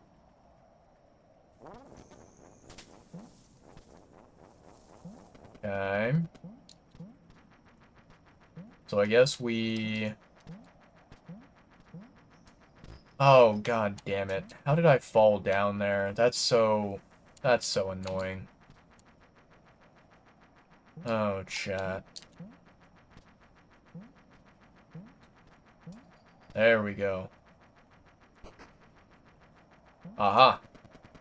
Get fucked, I have a key.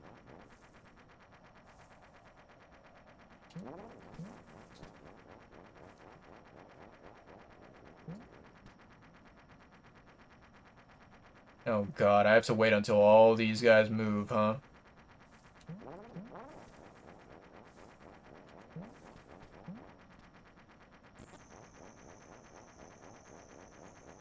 Pog. Thank you for letting me use your head. Actually, I need to press this button. Nope, that's not what I wanted to do.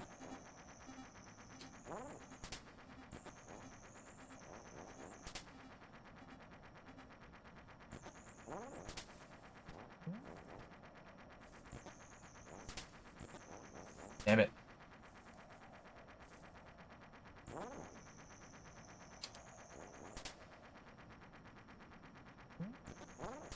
Damn it.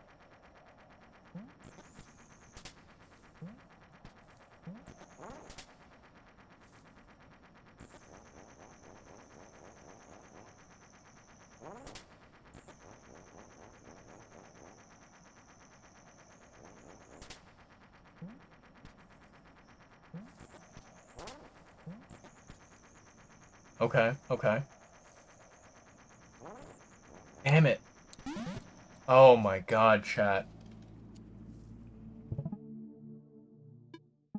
I think what I need to do, which I honestly have no idea if it's possible, chat, but I need to find some, like, instructions on how the fuck do you use this yo-yo, because I don't know how it works. Like, I don't know what are the, you know,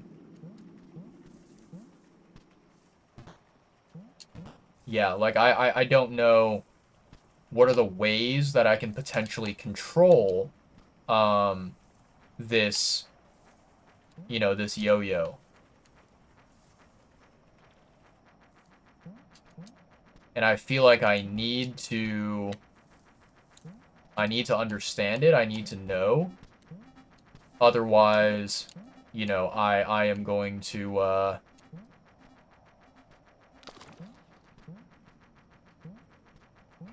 otherwise I'm not going to be able to maneuver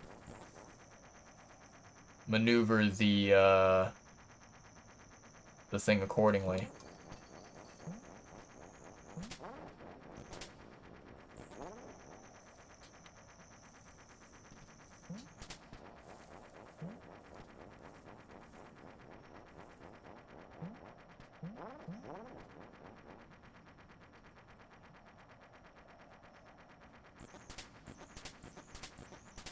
God, I wish I had, like, a weapon that I could use for, wish I had a weapon I could use for, like, taking out these stupid porcupines.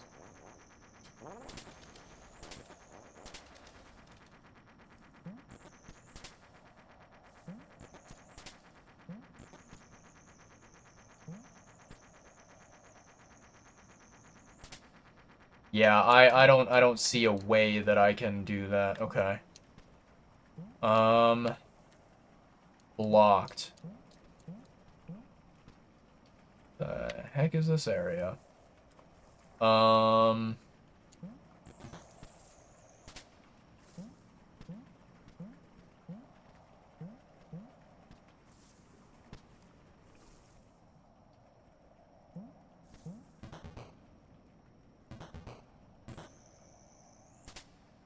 Interesting.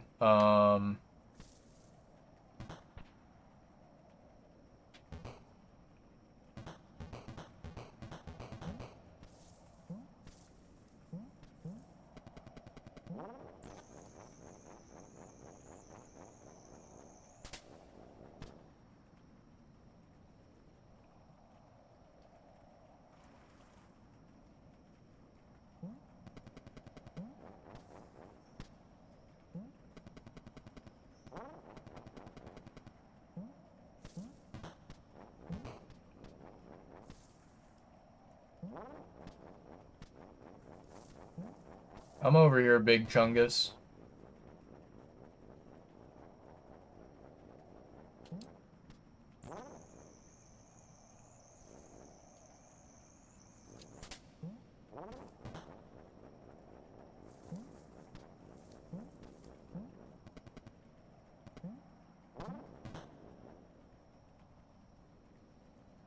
Oh, I wonder...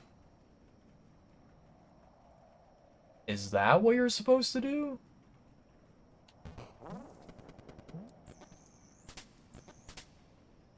Hmm. Okay, let's try resetting that.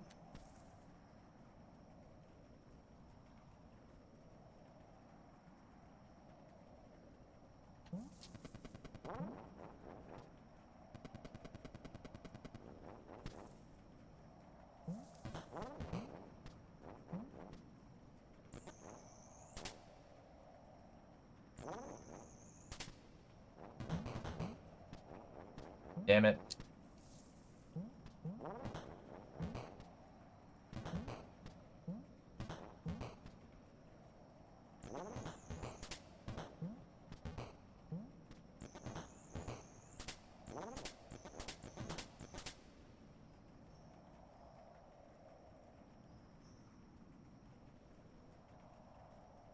Oh, this is tough.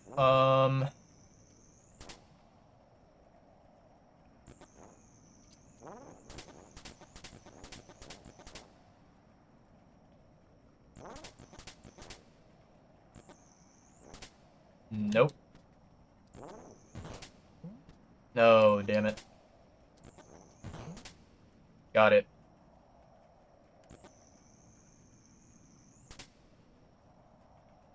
Oh, I see what I need to do. Okay. I see what needs to happen. God damn it. Okay. Yep, I see what needs to happen, Chad. I'm an idiot. So we do this first. Then we have to lure this big guy over here.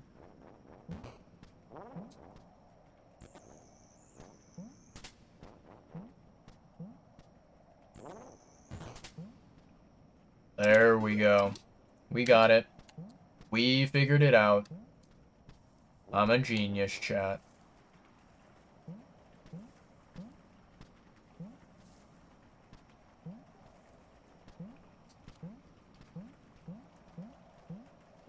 Okay,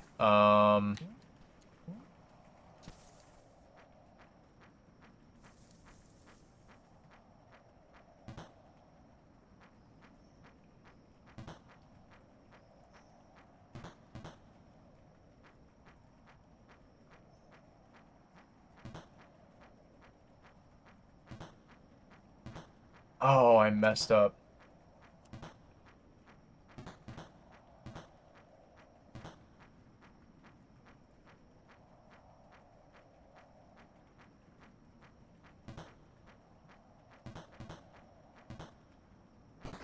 There we go. Okay.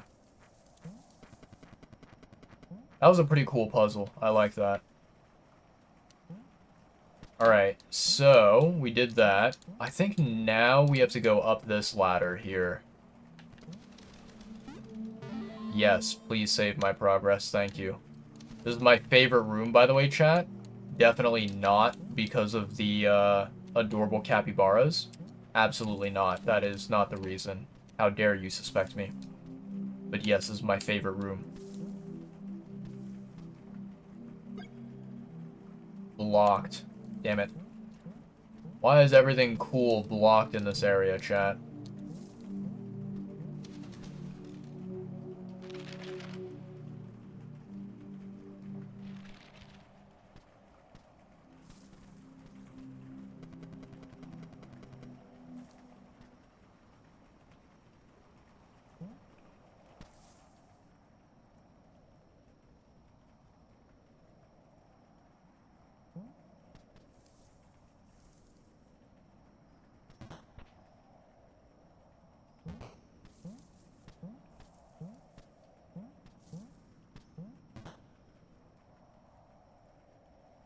Hmm.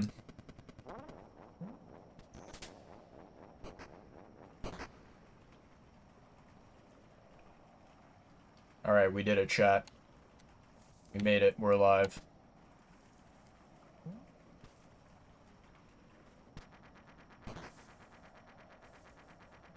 Okay, that is a very, very strange object.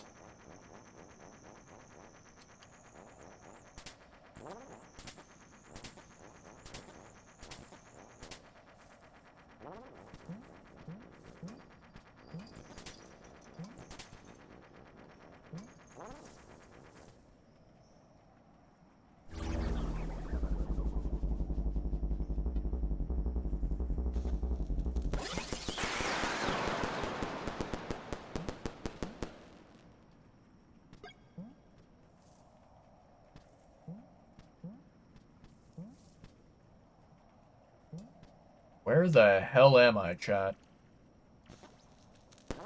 Nope. Didn't mean to do that. God damn it.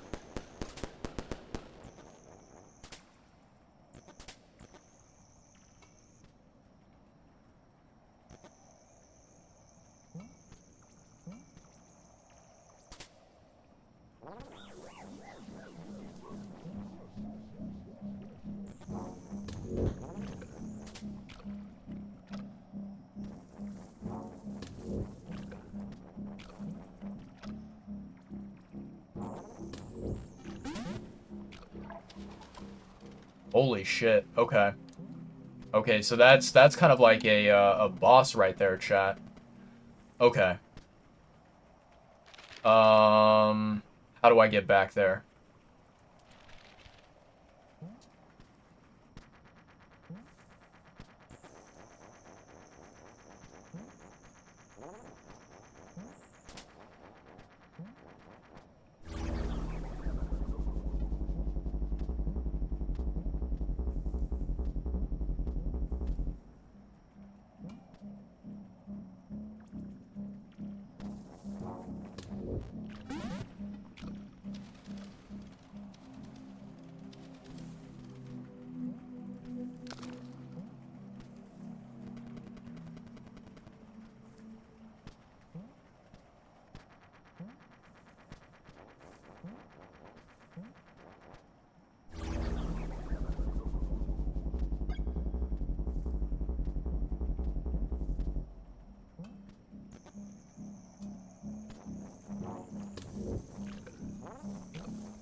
Interesting.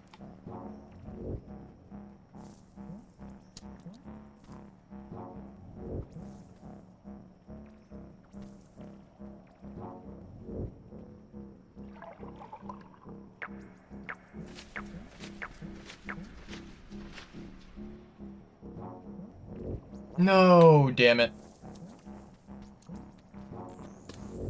Fuck you. Oh, God.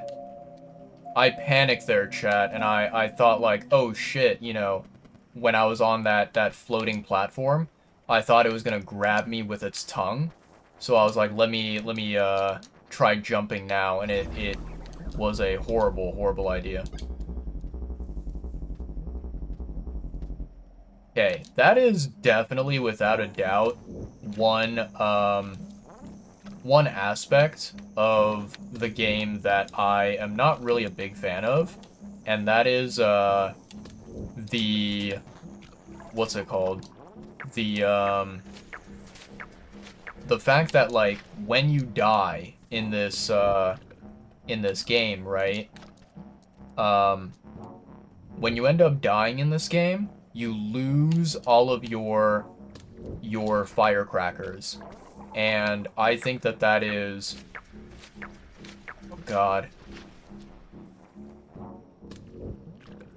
I think that, like, when you lose the firecrackers, it's, really, really annoying. Like, how the heck are you supposed to stock up on firecrackers if, like, every single time that you get a firecracker, you know, you die and then basically you're, not able to keep saving them, right? Found Slink. Okay. Um...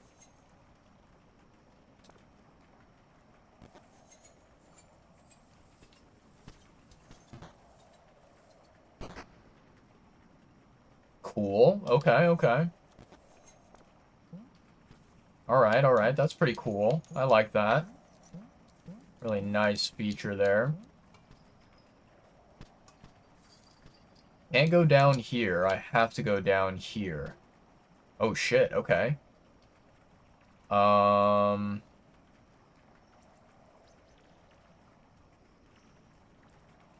Ooh. Okay, I don't think that there's anything we can do here.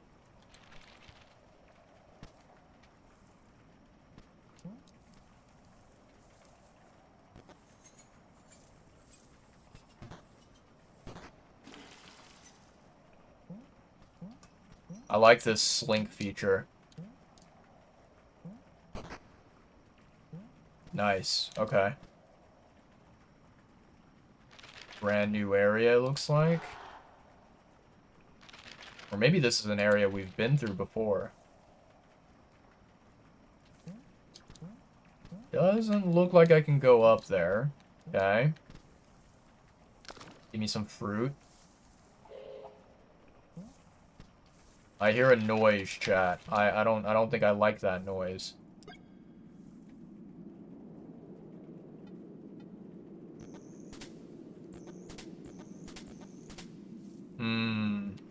Okay, so that's blocked off.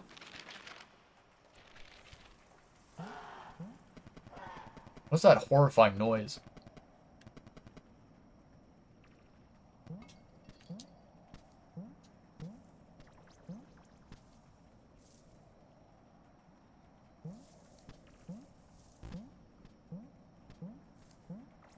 I don't know what I just now fell down on, chat, but I fell on something.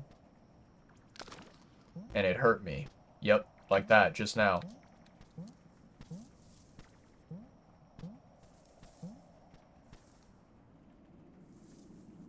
Blocked.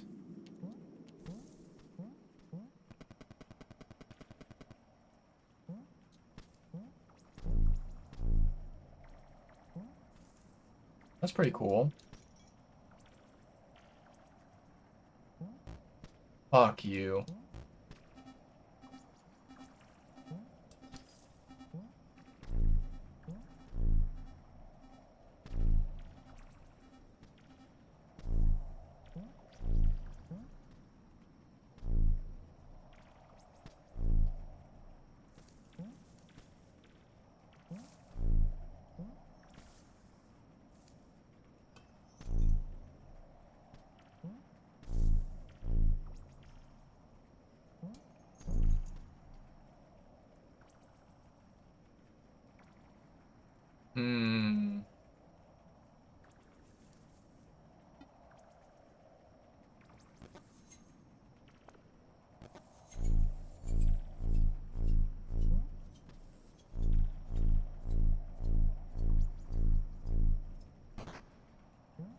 That is immensely satisfying, not gonna lie, chat.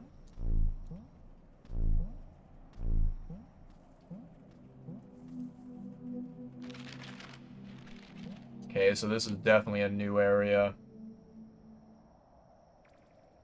Interesting, interesting.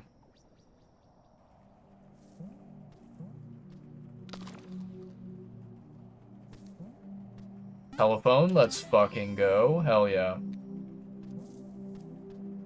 Blocked. Ooh, I can't get that chest because of those weird creatures up there. Okay, okay. Nice. Alright, yeah. Very, very cool beans. Chat, my lovely chat. We do have ads that are gonna be starting in, like, 4 minutes from now. 3 minutes, 40 seconds. I do apologize, but we are gonna have to sit through the ads for a little bit. We have been streaming for almost 5.5 hours, and, you know, today was day 1 of Animal Well. I think that, you know, we got to explore the world, we got to discover quite a lot of stuff that I enjoyed in this game. We made some good progress that I'm very happy about. And I think that, you know, in my opinion, I really enjoy this game. I think that it's a wonderful adventure, but, you know, at the same time, I'm also wondering how it is from a viewer perspective. Is it, you know, potentially something that feels a little bit slow? Does it feel very, you know, very potentially boring to watch? And if that's the case, do I continue streaming Animal Well? I definitely do want to continue playing this game. Like, I want to progress through it, I want to explore, I want to discover what there is more in this world, right? but I don't know if it's a game that I want to stream like continuously in, you know, back to back to back streams, right?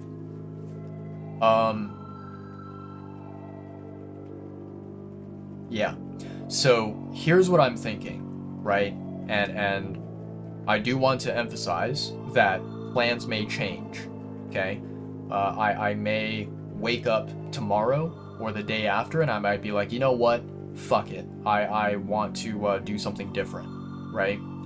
So as of right now, this is my current plan. Tomorrow, which is technically today because it's fucking, you know, 2 a.m. in the morning. Tomorrow, on Saturday, I likely will not be streaming. Likely will not be live.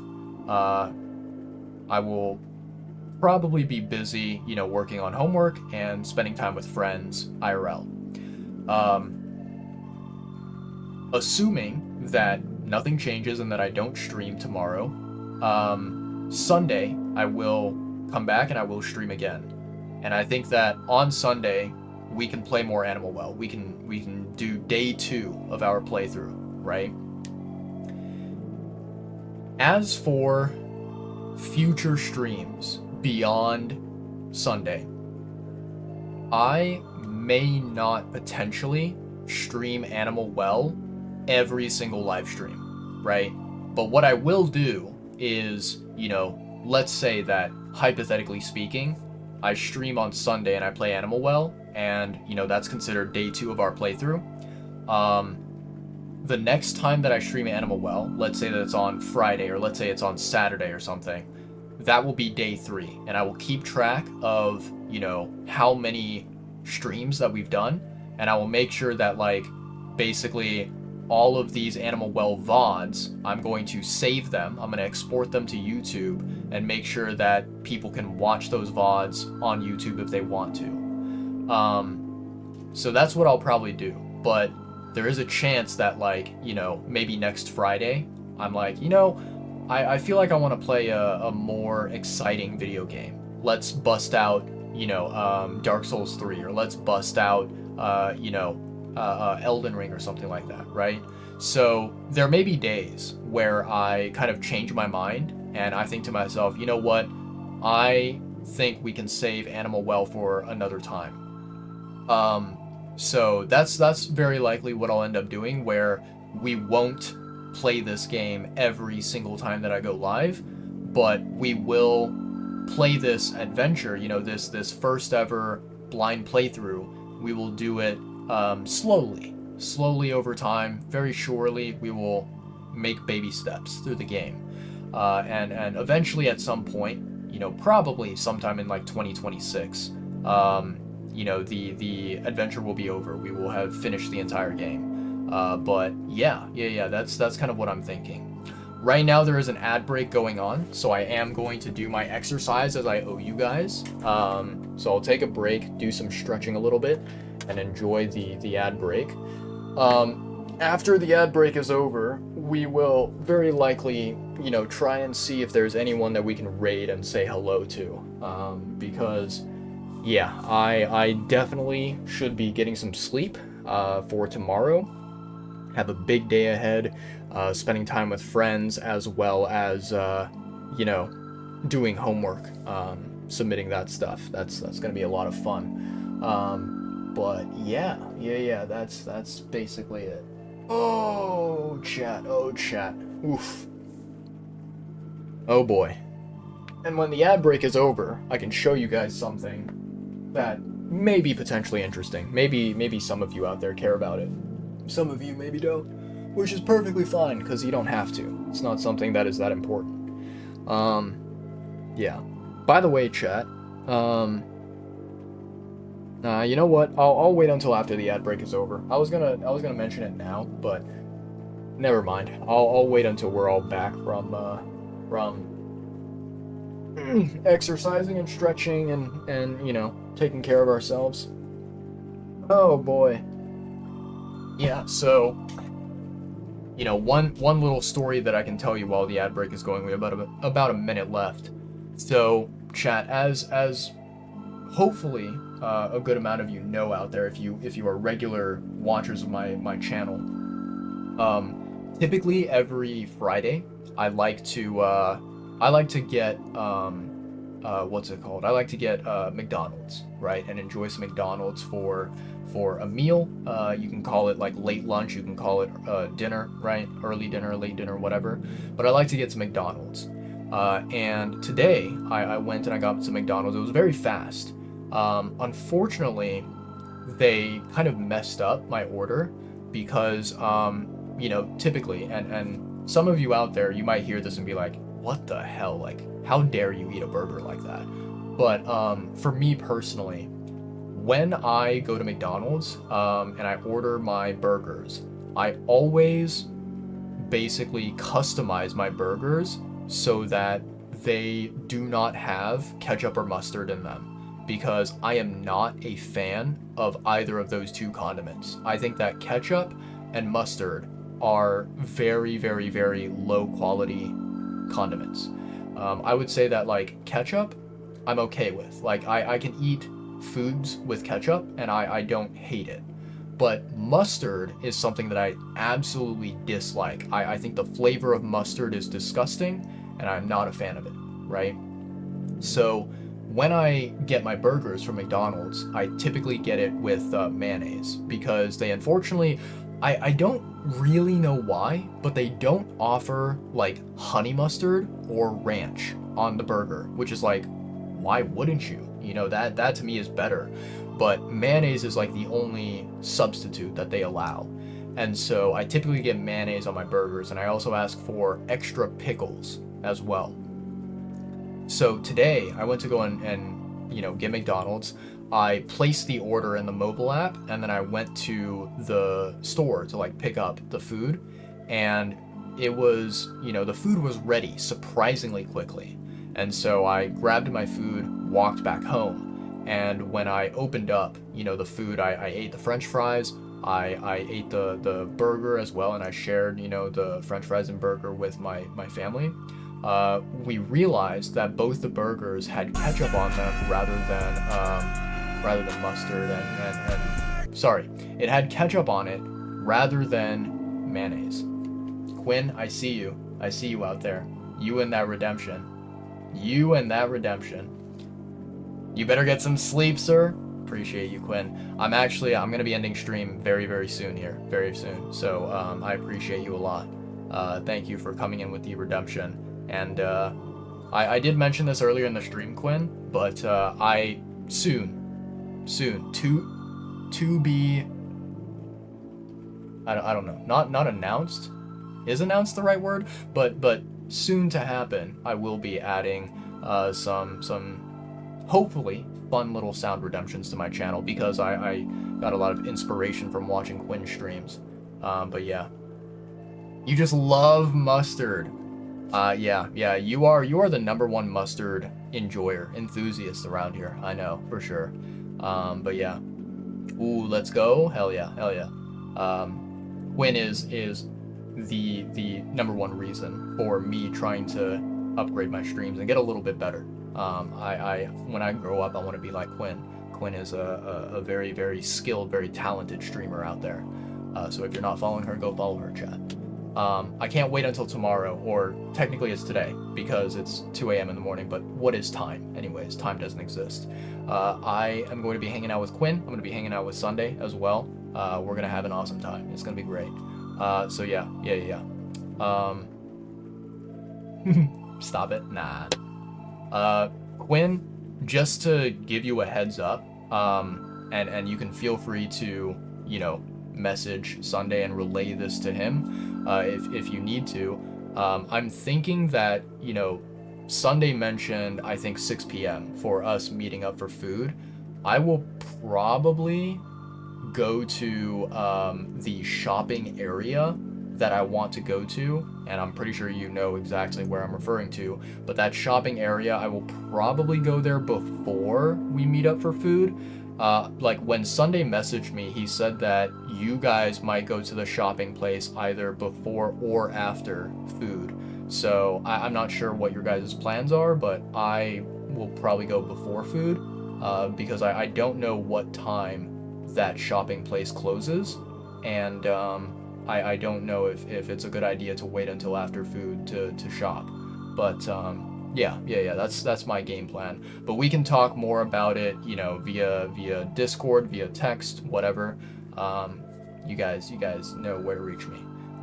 But yeah, I'm very, very excited for Saturday. It's gonna be dope. So I was saying something, Chad. Oh yeah, that's what I was saying. So, you know, normally whenever I order McDonald's, I typically get mayonnaise on my burgers, but today they only gave us ketchup, which is a little bit unfortunate. It's not the worst, but it was something where I was like, ah man, they kind of fudged up my order a little bit, and it wasn't as delicious as I hoped it would be. But the fries were fine. The fries were great. I enjoyed the fries. So yeah. Time to hunt for some Labubus. Oh my god. Listen, Quinn, I know that like you guys are huge fans of you know, the K-pop scene, right? The music groups and whatnot. But I'm gonna be honest.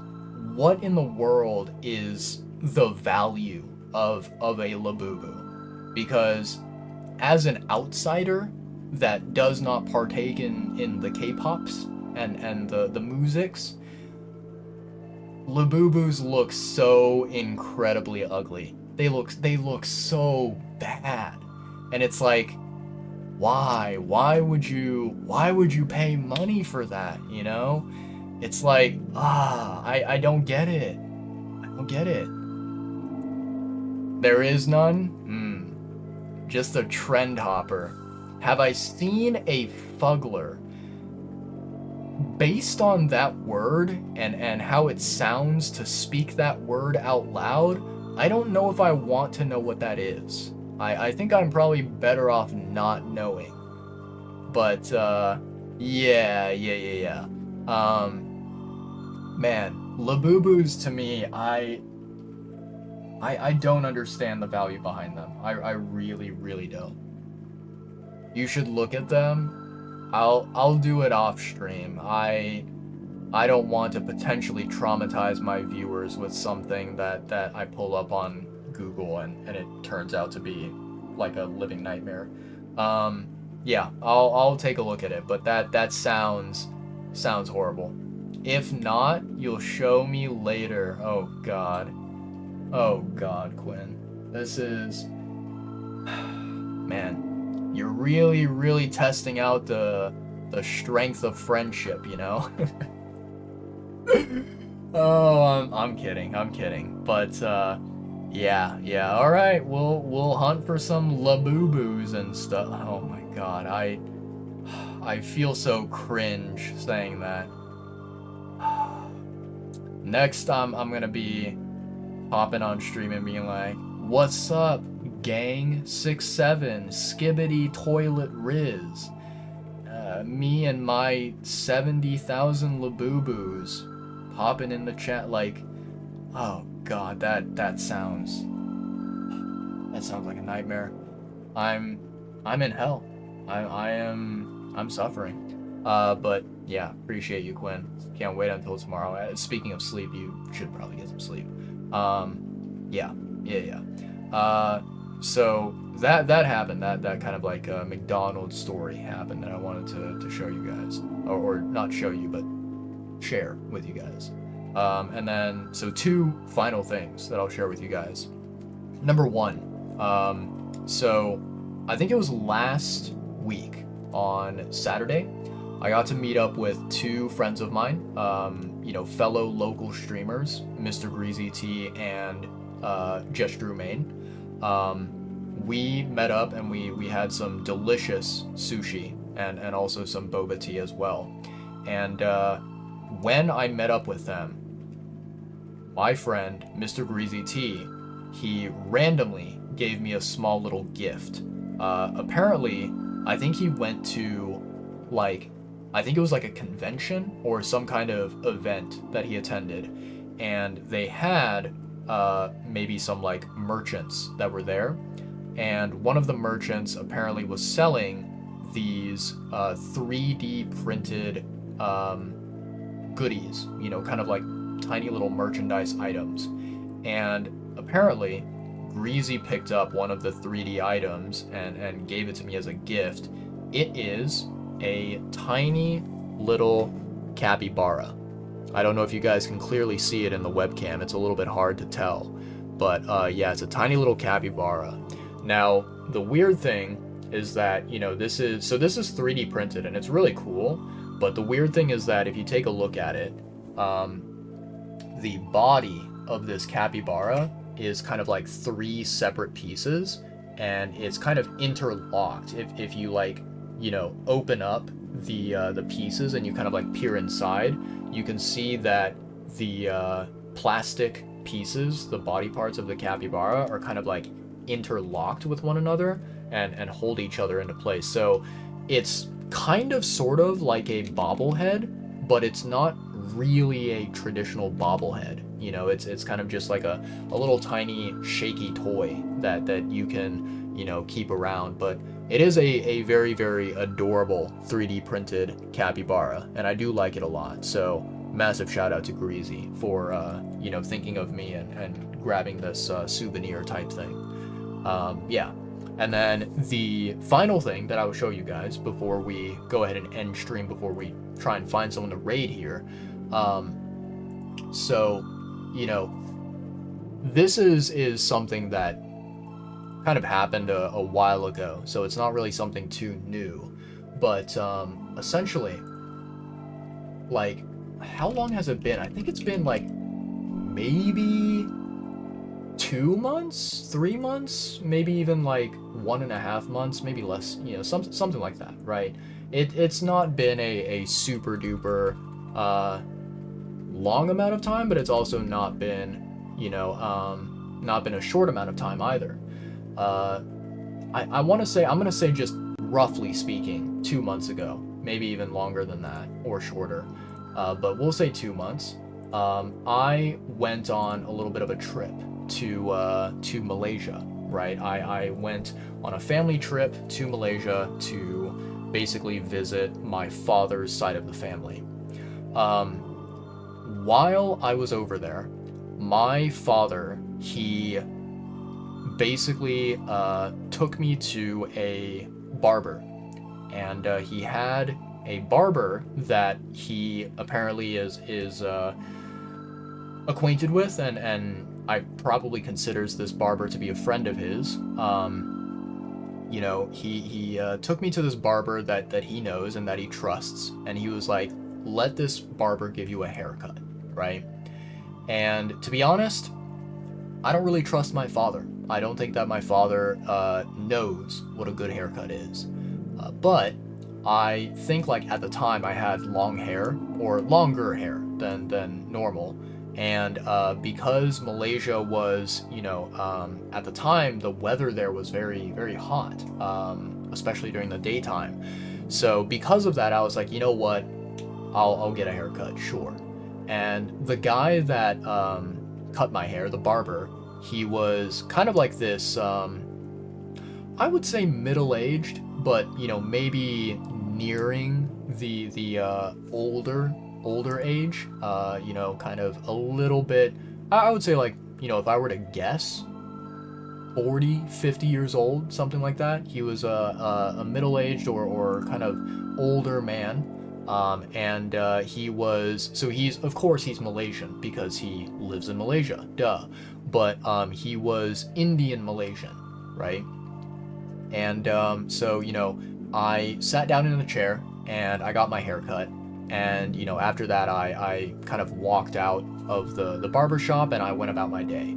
And to be honest, like, I don't think the haircut was that great because it was very, very fast. The guy who cut my hair, you know, he very quickly just like trimmed off parts and then he was like, cool, you're done, right? It was not a horrible haircut, but I don't think that it was the haircut that I would have preferred, right? And so, you know, after I got that haircut, I just left my hair alone and I let it grow and I let it do its own thing. I didn't want to mess with it anymore. And, you know, I remember, I think it was like maybe a couple weeks ago or something, maybe like 2 weeks ago or something, I was like, I woke up one day and I went to the bathroom to like freshen up myself, and I looked in the mirror, and what I did was I ended up basically taking a comb and I combed my hair. And when I combed my hair, I looked in the mirror and I was like, wait a second, this haircut is actually not that bad. Like, it's not the greatest ever, it's not incredible, mind-blowing, but I did not look that half bad. So I think like the haircut that I ended up getting in Malaysia was one of those things where like you get the haircut and at first it doesn't look that good, but then you let the hair grow a little bit and it looks better. So yeah. Normally I don't really do this on stream chat because I admittedly am a little bit self-conscious about my looks. But what I will do before we end stream is I'll show you guys kind of my current haircut. Hopefully the hat does not like completely ruin my hair, and I can try to move my hair to the side and sort of comb it a little bit. But yeah, I'll show you guys a little sneak peek of the hairdo. It's not really that fancy, not really that cool, but I think it might be the very first time, or maybe like the second time that I've ever not worn a hat on my stream. So it might be a little bit interesting for those of you out there who always wonder like, what the heck does this guy look like without a hat? Yeah. So let me see here if this works. I don't know if it does. Oh god, it kind of looks horrible, like, from far away. And like one of the things that this does, which I don't really like, right? This is something that like I've always been a little bit self-conscious about. Man, I feel like I have a fucking massive forehead. Like, look at the size of this shit. I feel like you could probably, park a whole ass airplane on it. But, yeah, the haircut isn't too bad. I think, like, if you style it, if you comb it or whatever, it'll look better. But, yeah, it's okay. It's workable, kind of. Yeah, I don't know. Usually I just prefer slapping on a nice hat and enjoying, my look with the hat on, right? That way I can kind of hide my big, ugly, fat forehead. But the haircut is not too shabby, not too terrible. Yeah. Anyways, there we go, chat. With that being said, so got my outro song ready for you guys. Let me open up Twitch here and see who the hell is live right now. Whoa, what the heck? Banjo the Uncle? Banjo is live. What? Don't tell me he's like about to end his stream. You about to end your stream? I think he is, yeah. Yeah. Okay.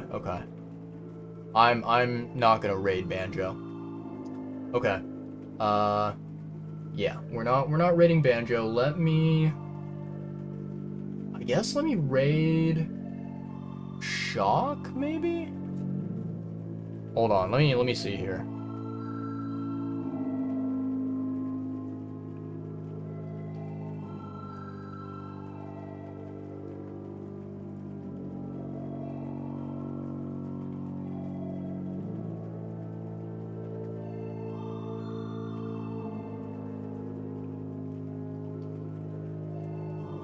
Okay, I think I may raid this individual and say hello to him. Yeah, I think I'll do that. Okay. Chat, my lovely chat. Let me see here. We will get out of here. So let me go ahead and sub raid, and then I'm gonna do raid. Shock Phobia 9000. There we go. So we're gonna be raiding Shock today. For those of you who don't know Shock is a gamer who really enjoys a lot of kind of smaller like indie games, kind of Metroidvanias, roguelikes, retro video games, right? RPGs as well. I first met Shock, I first discovered him because he was playing Dead Cells, and I was playing Dead Cells at the time. But ever since Dead Cells, I've seen him play so many various different video games out there that are really, really cool. You know, if you enjoy games like Dead Cells, Celeste, Hollow Knight, what else is there? He's played, you know, RPG games. Like, I think the most recent one that he played through was a game called No Skin. So yeah, if you enjoy any of those types of like niche, indie, underground, and potentially retro games, you will probably enjoy Shock and his channel. Currently, Shock is playing a he's playing a game which is called Super Smash Brothers. Yeah, he's playing the wonderful Super Smash Bros. Ultimate, where it's kind of like a combat, you know, PvP fighting game, trying to beat other players up on a little arena battlefield, knocking them off the stage, using various different like Nintendo characters, whether it's Pokemon, whether it's Mario, whether it's, you know, some other Nintendo series, Nintendo franchise. So that's what he's playing right now. We'll go say hi to him and see how he's enjoying the Shock, you know, Shock Smash stream today, because he does not usually play Smash a whole ton, but you know, his viewers, his community loves whenever he enjoys, or whenever he does decide to play Super Smash Bros. With his viewers. So yeah. Let's go and say hi to him. Let me go ahead and I'm gonna get my outro song ready here. I'm gonna grab my beautiful mascots of the stream. For those of you who have never ever met them, this guy right here, tiny little guy, and then we have this guy right here, big fellow, chonky fellow. These two are the official mascots of my channel, the you know, spirit animals of my stream, and they support me all the time as I go live, as I play all sorts of different video games out there. These two guys are always in my corner, and I appreciate them a lot. So me and my two companions, we're going to say goodnight to all of you out there. I had a fun stream today. I had a really good time with Animal Well. Like, I think that there is very little things that I complained about or that I criticized so far in this game. And I think it's going to be a great, wonderful playthrough adventure with the future live streams that come up. With that being said, so as I mentioned, chat, very likely, no stream on Saturday, no Saturday stream. I will be back Sunday though, and we will be probably playing more Animal Well. That's what I'm guessing, but things can always change. I may decide on something different on Sunday. But yeah, for now, I'm gonna say good night and farewell. Much love to all of you, as always. Yeah. At the end of my streams, I like to say to everyone out there, whether you were watching the stream, you currently are watching the stream, or you will be watching the VOD in the future, thank you guys so much. It means the world to me. I appreciate all of you out there. Yeah. Please, all of you, stay safe, stay happy, stay healthy, eat lots of yummy, delicious food. Make sure you guys drink plenty of water. Always stay hydrated. Bottom line, take care of yourselves. Stay comfy, stay cozy, and have a lovely, wonderful rest of the night or day if it's daytime where you are. But I'm going to say goodnight to you all for now. Yeah. All right, let me swap over to the ending screen, and I will start the outro song here, if I can get the outro song loaded up. There we go. I'll swap over to the ending screen, start the outro song, and the raid will happen immediately after, so stick around for the raid if you want to go and watch some Super Smash Bros. Ultimate. But yeah, for now, that's it, folks. That's all I have for you today, and we out of here. Yeah. All right. Peace out, chat. Much love to you all. Bye-bye. I love you all. Bye.